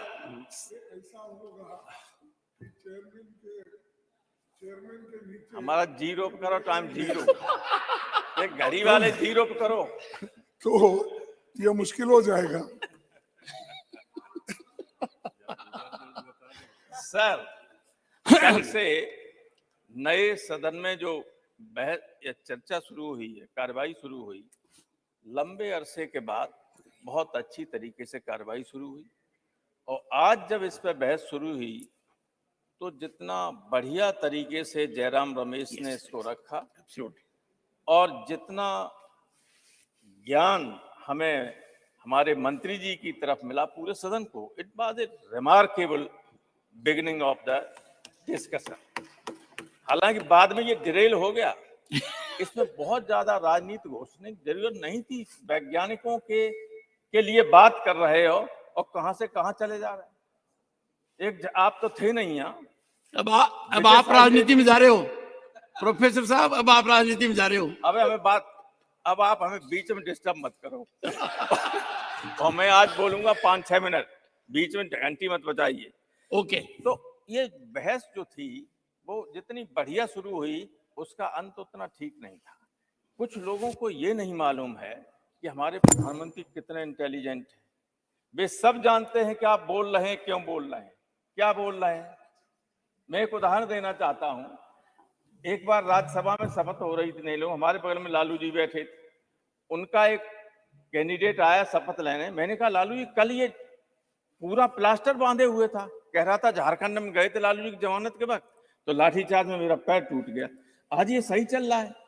बोले राज्यसभा में आने के लिए ही कर रहा था। तो मैंने की फिर टिकट क्यों दी आपने, फिर टिकट क्यों दी आपने।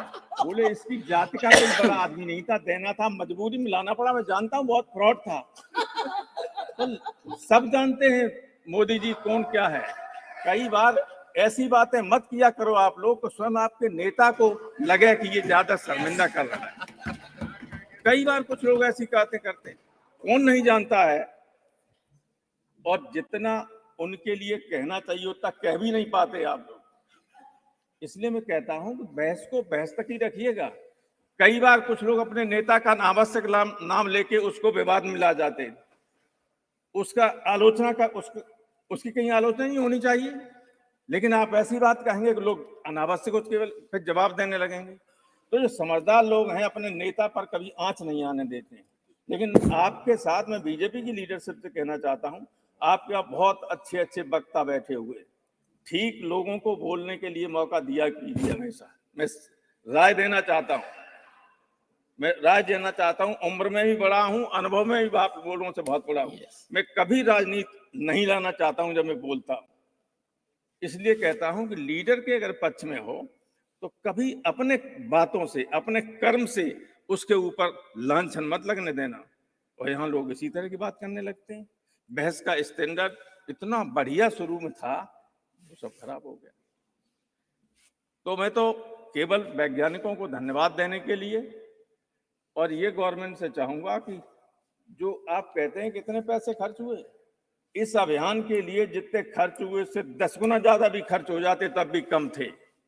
ये कोई मामूली उपलब्धि नहीं है। सारी दुनिया इससे अचंभित है। बड़े बड़े चाहे अमेरिका हो चाहे सोवियत यूनियन, भले ही उन्होंने 1969 में नील आर्मस्ट्रांग को उतार दिया हो चंद्रमा पे, चाहे भले ही यूरी गागरिन, वैलेंटिना तारस्कोवा और तमाम उनको भेज दिया हो अंतरिक्ष में, लेकिन ये हिंदुस्तान की उपलब्धि सारी दुनिया के वैज्ञानिकों को, राजनेताओं को चकित करने वाली थी। कोई मामूली उपलब्धि नहीं थी। इसलिए मत कहिए कि 6,600 करोड़ में या 15 करोड़ हुए। जितना भी खर्च हो जाए कम था इतनी बड़ी उपलब्धि के लिए। एक चीज और मैं कहना चाहता हूं, आप पसंद करेंगे, जब चंद्रमा की फोटो भेजी गई तो कुछ साहित्यकारों को, कुछ लोगों को बहुत दिक्कत हुई। और दिक्कत स्वाभाविक थी, क्योंकि हमारे यहाँ तो करवा चौथ पे महिलाएं चंद्रमा को देखी और बहुत खूबसूरती का वो माना जाता था। मैं बताऊं, केशव जी एक बहुत बड़े हिंदी के कवि हुए। ये बैठे हो, कहाँ गए वो, सुधांशु, सब जानते हैं उनको कठिन काव्य का प्रेत कहा जाता है। एक बार वो यूनिवर्सिटी के गेट पर बैठे हुए थे, कुछ बच्चियां आ रही थी, उन्होंने कहा लड़कियां आ रही हमारी तरफ आई, तो आके उन्होंने कहा था बाबा लाइब्रेरी किधर है, और चली गई। तो उन्होंने 2 लाइन लिखी कि केशव केसन अस करी जो अरिहून कराय, चंद्र बदन मृग लोचनी बाबा कह के जाने। केशव ने कहा कि इन बालों ने, सफेद बाल थे, इन बालों ने ऐसी दुश्मनी निभाई कि दुश्मनी भी नहीं करता है कि चंद्र बदन, चंद्रमा जैसे चेहरे वाली, हिरनी जैसी आंखों वाली लड़कियां बाबा कह के चली जाती। तो चंद्र बदन मन चंद्रमा जैसा बदन। अब एक लड़की का नाम है शशि, उसने कहा साहब चेहरा इसका बहुत खराब है चंद्रमा का, हमारा नाम तो शशि, शशि माने चंद्रमा। कोई शशि प्रभा है, कोई चंद्र प्रभा है, इस और तमाम आदमियों के नामों के पीछे चंद्र लगा हुआ। सुभाष चंद्र, मानिक चंद, तिलक चंद, फला चंद, चंद्रमा से ही तो लगा हुआ था।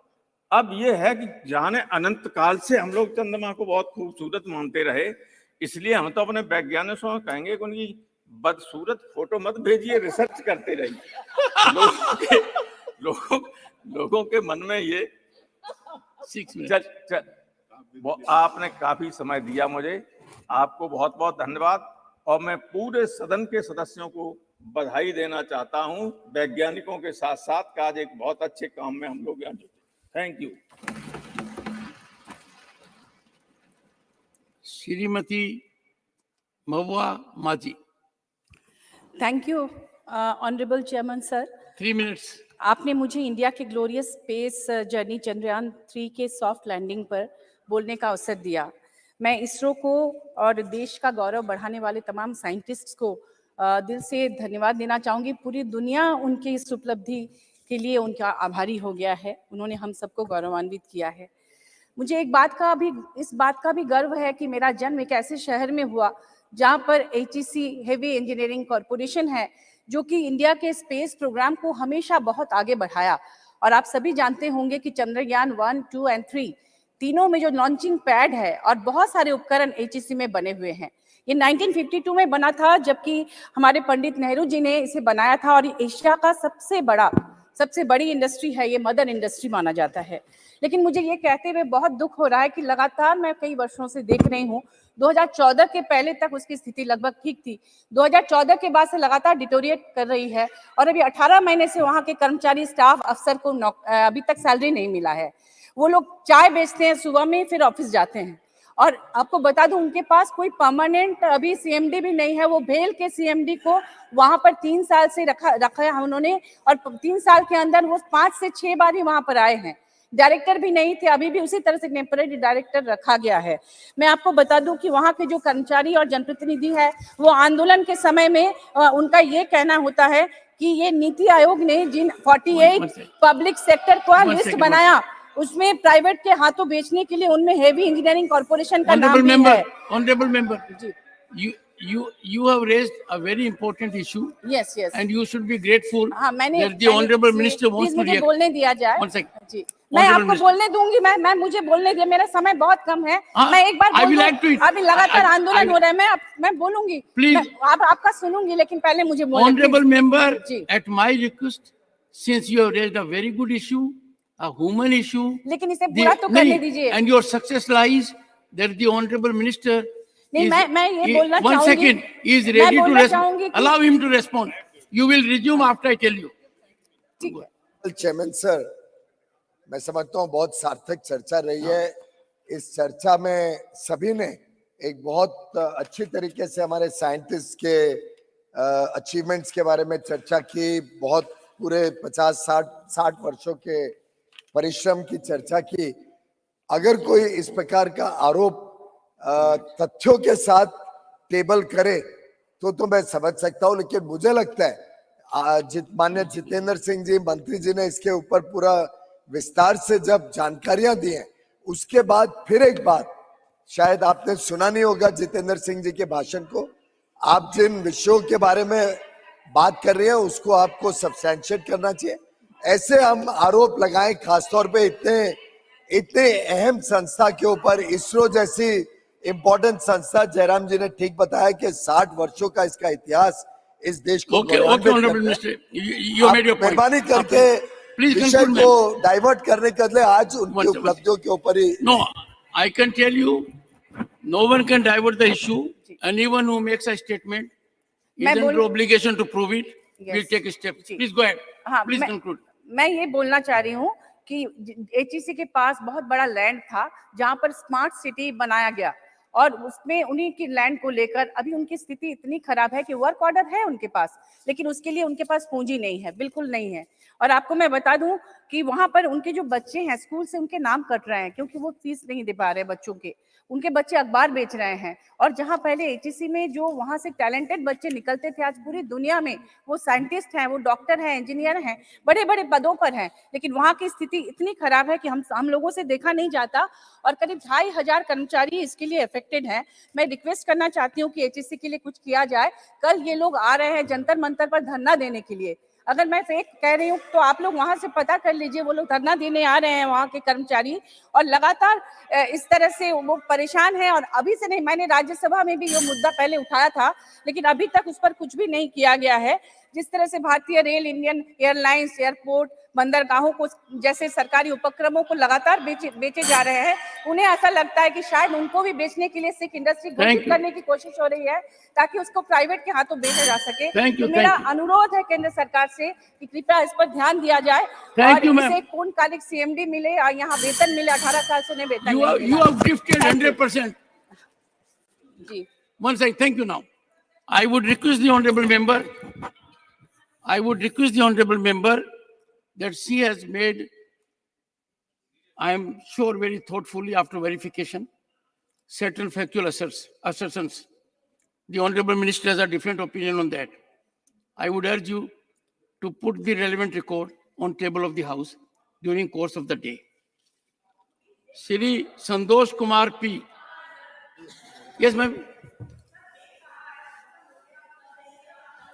Okay, I think it's a very valid point and reasonable point. You do it by tomorrow till end of the house session. Shri Santosh Kumar P. Thank you, Chairman Sir, for allowing me to take part in this important discussion. I join with the members of this august house to congratulate those scientists and workers who made this spectacular achievement. No point in making a lengthy speech. Jairam Rameshji made an absolutely brilliant speech. How mesmerizing is the history of Indian space science. It all started with the statement leadership of Jawaharlal Nehru, who has friendship with Albert Einstein and even many other scientists. So I would like to take this opportunity to point out one thing, sir. I am from a state, from Kerala, a state which introduced science policy in the year 1972 for the first time in the history of India. And I am sorry to say, when I asked a question to the minister concerned about the Indian state which introduced the science policy for the first time, the answer was so shocking that the answer stated that it is Gujarat in the year 2018. So this shows how the ruling dispensation is creating new history. They're absolutely disconnected from history and reality. In their mad race to praise Modi, they even forget Vajpayee. So this is what is happening. So I request the chairman to take care of this thing. So kindly correct that answer, because it was C.H. Menon, one of the great statesmen of this country, who introduced the first science policy in country, and not in Gujarat in 2007. It's absolutely not true to the facts. And sir, it is important to note that our country is moving forward, and in the coming years, we will achieve more and more things. And science and technology is not the monopoly of anyone. Science and technology will continue, and there is no point in comparing the lunar, Aditya, and Chandrayaan. Speed. The minister was comparing the speed of lunar, Aditya, and Chandrayaan. So time has changed. Technology has changed. So obviously, new technology will help us to move forward. So that reality has to be accepted. It is not because of the political leadership, but political leadership has an important role to play. But don't undermine history. Don't try to eclipse others' contributions. This is what I would like to say. Thank you for allowing me. Thank you. Shri Jayant Chaudhary. Thank you, sir. I stand to express my deepest admiration and gratitude to the scientific community, to the institution of ISRO, and of course, to the leadership which the government of today, whether it is a minister in charge, like you rightly pointed out, cabinet minister is himself the prime minister of the country. Undoubtedly, credit goes to him, to the entire cabinet, to the government, to the institutions, that in one swoop, we landed on the dark side of the moon. But I think we have lit a fire of imagination. We've illuminated the possibilities that exist for the youth of our country when we apply ourselves, when we put our entire focus and resources, when we take our scientific ideas forward. So again, a great discussion today, sir, from Jairam Rameshji, who made very forceful points. Of course, we appreciated the intervention of Nirmala ji, Honorable Finance Minister, who brought out many facets and informations that were perhaps not there in the public domain. Sir, at the same time, while we give credit to the leadership of this government, and of course to the visionary leadership of governments in the past, because like another member said, it's a baton race, it's not a singular race, it is a team effort. We must also recognize that if Team India cricket team wins the World Cup tomorrow, our spectators are not going to thank the chief of BCCI. A large part of the credit will go to Team India, to the players, to the coaches, to the management. Similarly, largest effort should go to provide more courage, more resources, to foster an open learning environment for our youth, for our students, and open the minds of the generations to come. Sir, Nobel laureate Sri Ramakrishnan has said that science flourishes when real, freedom exists in terms of ideas and opinions and minimal ideological interference. I remind this august House of our constitutional mandate. I remind the citizens of this country of our constitutional mandate, our fundamental duty to build our scientific temper. But what is happening? We are also seeing mob temper. We are seeing deaths at the hands of mobs. We are seeing more incitement for hate, using religious identities, using caste identities, using biases that have existed for thousands of years in our society. We must rid ourselves of these things. And here I remember the rationalists, Sri Narendra Dabholkar, S.S. Kulbargi. No civilized society can tolerate such murders. Whoever was responsible, the ideology that was responsible, should be brought to book, sir. We talk about scientific temper. हम यहाँ क्यों बैठे हैं? ये समय, ये तारीख कैसे चुनी गई, क्यों चुनी गई? अगर सरकार शुभ अवसर की तलाश में, शुभ तारीख की तलाश में फैसले लेगी और टालेगी, ये सदन तैयार था, इसका उद्घाटन हो गया था, और अंतरी मन में हम सब लोग जानते हैं कि तारीख चुनी गई क्योंकि एक त्योहार है, सबको लगा शुभ अवसर। लेकिन ज्योतिष के जो विद्वान हैं या कोई पर्ची निकालने वाला बाबा है, उनके इशारे और कहने पे आप फैसला मत लीजिए। जब जो सही है, आप जहां आप सक्षम हैं, आप फैसला लीजिए, पूरा देश आपका साथ। Sir, talking about resources, our Minister for Science, Shri Jitendra ji, who is very well aware of the facts, he asserted that we have increased the budget for ISRO. Whereas our eminent member of parliament pointed out, and I reiterate, that if you look at the last budget, compare it to the budget estimates of the last year, budget of 2023-24, look at the Department of Science, you've actually cut the budget by 8%. ISRO is achieving so much, and they need so much more. We've spent partly amounts on this mission, which is a great achievement. But look at this grand environment in which we are sitting and debating. We are spending thousands of crores on convention centers, on facilities, for ourselves. So I think we must stand and salute our scientists, provide them more resources. And I'll close my thing. I know I'm aware of the shortage of time. I'll quote two eminent people, two eminent thinkers. One is Isaac Asimov. He said the saddest aspect of life right now is that science gathers knowledge faster than society gathers wisdom. Science will not wait for us. Scientists cannot stop. They will continue their work. But society must continue to evolve and assimilate those ideas at the earliest. And in the end, sir, ISRO की बात हुई है. आखिर में खुसरो की बात कर ले तो कोई बुरा नहीं मानेगा। छोटी सी कहावत है जो बताती है कि हम अलग अलग बात करते हैं, आखिरकार तो प्यार की बात हावी होगी, एक ही बात चलेगी। छाप तिलक सब छीनी रहे, मुंह से नैना मिला के। धन्यवाद।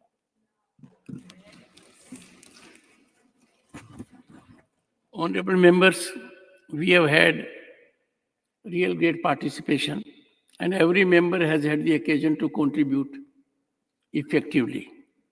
We must now have someone who can contribute to it in a poetic manner. I now call upon Shri Ramdas Athavale as the last speaker on this issue.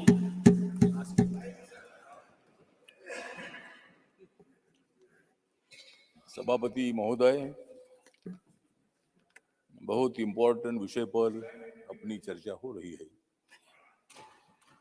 और सभी पार्टी के जो मेंबर ऑफ पार्लियामेंट है ये scientist की स्तुति कर रहे हैं। अभी मैं 4 दिन लंदन में था तो वहां मुझे बहुत सारे लोग मिले। उन्होंने मेरा अभिनंदन किया कि भारत के साइंटिस्ट ने बहुत बड़ा काम किया है और हम जानते हैं हमारे जयराम रमेश जी हमारे पुराने मित्र भी है, बहुत क्लेवर आदमी भी है, कांग्रेस को बढ़ाने में उनका बहुत बड़ा योगदान भी है। लेकिन मैं इतना ही बताना चाहता हूं कि कांग्रेस के बड़े नेता है रमेश जयराम, कांग्रेस के बड़े नेता है रमेश जयराम, लेकिन सभी का आपने नाम लिया, लेकिन आपने नहीं लिया नरेंद्र मोदी जी का नाम। आज के बहुत ही सुंदर है शाम, आज के बहुत ही सुंदर है शाम, अब तो नरेंद्र मोदी जी को याद करो रमेश जयराम। हम जानते हैं कि इसमें पूरा साइंटिस्ट का हिस्सा है। आदरणीय जवाहरलाल नेहरू जी ने इसरो की स्थापना की है, ये पूरा इतिहास है। साइंटिस्ट ने बहुत बड़ी कोशिश की, लेकिन चंद्र पर चांद पर जाने की सफलता अपने को नहीं मिली थी। लेकिन आदरणीय नरेंद्र मोदी जी के नेतृत्व में जब अपना देश काम कर रहा है, तब जो चंद्रयान 2 था, तब हम सब लोग तो देख रहे थे, एकदम चांद पर उतरते उतरते थोड़ी सी गलती से वो चंद्रयान वहां नहीं पहुंचा। लेकिन 1 साल बाद ही हमारे साइंटिस्ट ने बहुत बड़ी कोशिश की और उन्होंने पूरी प्रतिज्ञा की थी, इस वक्त भारत का चंद्रयान जरूर चांद पर पहुंचेगा। और जब चंद्रयान 2 में हम सफल नहीं हुए थे तो माननीय नरेंद्र मोदी जी ने बेंगलोर में जाकर उनका अभिनंदन किया था। आपने डरो मत, मैं आपके साथ हूं और चंद्रयान 3 की तैयारी करो। और चंद्रयान 3 अपना सफल हुआ है। जो भारत अभी पूरे देश दुनिया भर में भारत का नाम है, पहले भी नाम था लेकिन अभी और ज्यादा बढ़ गया है। और इसीलिए मुझे लगता है कि इसमें राजनीति करने की बिल्कुल आवश्यकता नहीं है। सभापति महोदय, जो होता है उसमें सभी लोगों ने सहयोग करना चाहिए। जब नरेंद्र मोदी जी के कार्यकाल में हुआ है, उन्होंने मतलब उसमें 13,500 करोड़ रुपए इस चंद्रयान के लिए उन्होंने दे दिए थे और उसमें मतलब नाम लेने में क्या दिक्कत है। रमेश जयराम तो आदरणीय नेता है और आपने मोदी साहब का नाम लिया नहीं, आप मत ले लो, आप नहीं लेते लेकिन हम लोग ले लिए, जनता ले रही है, इसलिए ठीक बात है, वो बात नहीं है। लेकिन जयराम रमेश जी ने बहुत अच्छा इतिहास बताया, पूरा 1952 से लेकर अभी तक का इतिहास पूरा बताया। इसी तरह मतलब चंद्रयान में हम सफल हुए हैं, G20 की अध्यक्षता अपने को मिली है, डेवलपमेंट की दिशा से हम आगे बढ़ रहे हैं। सभापति महोदय हमसे नहीं बोलते कि भाई हमने पूरा क्या किया है, आप लोगों ने भी किया है, लेकिन जो आपने किया नहीं वो करने के लिए हम लोग आए हैं। आप अगर करते थे तो हम नहीं आते थे, जनता हमको आने नहीं देती थी। इसीलिए मतलब ठीक बात है, सत्ता जनता जो तय करती है उनको सत्ता मिलती है। भारतीय जनता पार्टी के 1982 में दो एमपी थे। अटल जी के टाइम पर 182 लोग चुनकर आए। नरेंद्र मोदी साहब के टाइम पर 2014 में 282 लोग चुनकर आए। 2019 में 303 लोग चुनकर आए। और अभी 2024 में कितने आएंगे पूछो रमेश जी। ठीक है, मतलब जो है वो तो 2024 में आप भी तैयारी करो। आप जितने लोगों को इकट्ठा करना है उतना करो। तुम नेताओं को इकट्ठा करो, हम जनता को इकट्ठा कर रहे हैं। Thank you, thank you, thank you, Honorable Minister, thank you. नहीं ठीक है ना, उनको भी अधिकार है, उनको सत्ता में आने का अधिकार है। आप 60 साल तक सत्ता में रहे, मैं भी आपके साथ रहा हूँ, तो इसीलिए मुझे लगता है कि लोकतंत्र में जिनको जनता उनके साथ जाती है उनको सत्ता मिलती है। आपने कई नेताओं को आपने एक साथ लाया है, हमको ज्यादा नेताओं को साथ में लाने की जरूरी नहीं है, क्योंकि और भी ज्यादा पार्टियों को ले लेंगे तो टिकट देना मुश्किल हो जाएगा। Thank you, thank you. नहीं ठीक है ना, मतलब ज्यादा हमको पार्टियों की जरूरी नहीं है। हमारी ताकत है बीजेपी के साथ मेरी आरपीआई है, बाबा साहब अम्बेडकर जी की पार्टी है। गांव गांव में मेरी पार्टी की शाखाएं है। मेरे पार्टी के कितनी एमपी है मत पूछो, लेकिन मेरे पार्टी का एक भी एमपी नहीं है। मैं लोकसभा में चुनकर आता था। मैंने 2014 में जब मैं मोदी साहब के साथ आया, तब अगर मैं आग्रह करता था कि मुझे लोकसभा में लड़ना है, मैं 3 बार लोकसभा में चुनकर आया था। चौथी बार मैं शिरडी से हारा था। तो मैंने सोचा कि और 5 साल के बाद क्षेत्र बदलना ठीक नहीं है, इसीलिए मैंने बीजेपी के पास मैंने राज्यसभा मांगी और बीजेपी ने मुझे राज्यसभा दी। नहीं तो मैं लोकसभा में आता था, लेकिन मैं राज्यसभा में आने के बावजूद भी माननीय नरेंद्र मोदी जी ने मुझे उनके मंत्रिमंडल में ले लिया है। Thank you. और सामाजिक न्याय और अधिकारिता मंत्रालय की जिम्मेदारी थैंक यू, मुझे दी है। Thank you, thank you. इसीलिए ठीक बात है, तो इसीलिए थैंक यू। ठीक बात है, तो इसीलिए हम सब लोग जो है हमारी 2024 की तैयारी चल रही है और हम थैंक यू, आगे थैंक यू, बढ़ते रहेंगे। Thank you honourable minister, honourable members, honorable members, we now come to end of a very fruitful and constructive discussion on the nation's glorious journey in space exploration.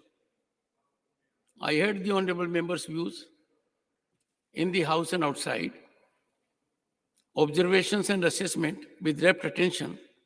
One common thread was evident in the speeches: national interest, and that it is glorious, concerted effort. There was resonance of a shared sense of pride and accomplishment in our space odyssey, made possible by the brilliant minds of our scientists and technicians and visionary leadership on appropriate occasions. The vast expanse of space has enchanted humanity since time immemorial. Members have reflected on that.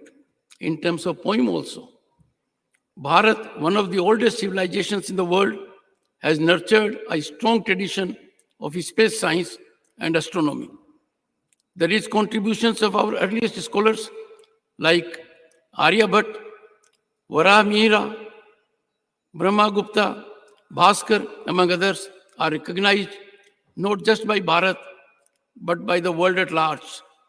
In recognition of their contribution, the very first Indian spacecraft, named after the mathematician and astronomer of Gupta era, about 15 years old, Aryabhat, was launched in 1975. The spirit of exploration built upon our scientific heritage, fueled by courage and innovation, has propelled us to explore the uncharted territories of space and renewed vigor. While doing so, on the one hand, we are showcasing our technological prowess. On the other hand, we remain firmly dedicated towards reaping its benefit for social good and to enhance the lives of our countrymen. Honorable members, you may recall During the mission Chandrayaan-2, our Honorable Prime Minister Narendra Modi was personally present to encourage and motivate the scientists at ISRO headquarters in Bengaluru. This consistent support and belief of leadership in scientific community has undoubtedly been a vital factor in the success of Chandrayaan-3 and our earlier missions. India's space program is a source of national pride. It is a befitting testament to the country's scientific and technological self-reliance. It is our duty as the custodians of people's aspirations and stakeholders in their future to provide steadfast support to the new frontiers of space exploration. Let us be resolved, stand by Bharat as it marches to regain its past glory in Amrit Kal. Honorable members, various leaders, Mr. Tiruchi Siva, Dr. Keshav, Jairam Ramesh and others, I can name all of them. They said it is an occasion and the temper of the debate was very high. It was contributory. Brilliant speeches were made by Jairam Ramesh, by the Honorable Minister, by the Honorable Finance Minister. But I can tell you, I have listened to each and every speech. Every speaker has contributed a perspective to the issue. In that view, I place the following resolution before the House. I'm quoting the resolution. India's space program is a source of national pride. It is a continued testimony to the nation's inherent scientific and technological prowess. Affirmative ecosystem and visionary leadership has enabled our scientists to fully realize their potential, unleash their energy, and attain this historical milestone. This House recognizes and appreciates the scientists, including and particularly the women scientists, for achieving this arduous feat with the successful soft landing of Chandrayaan-3 near unconquered South Pole of Moon. This accomplishment, along with the other space missions, will usher in long-lasting economic and social upliftment. Unquote. May I take that this resolution is adopted unanimously? Thank you. Honorable members, I have to inform you that it has been decided in consultation with the floor leaders that the Constitution 128th Amendment Bill 2023 will be taken for consideration and passing after it is reported to this House tomorrow. Is the sense of the House? Thank you. Yes. Reported, introduced, considered, and passed all in the space of tomorrow. Honorable Leader of the House, it has been worded to categorically convey that Time is 7.5 hours for discussion. That is what has also been agreed. So please reiterate them. 7.5 hours is not the time, not less than 7.5 hours. The House stands adjourned to meet at 11 a.m. Thursday, the 21st of September, 2023.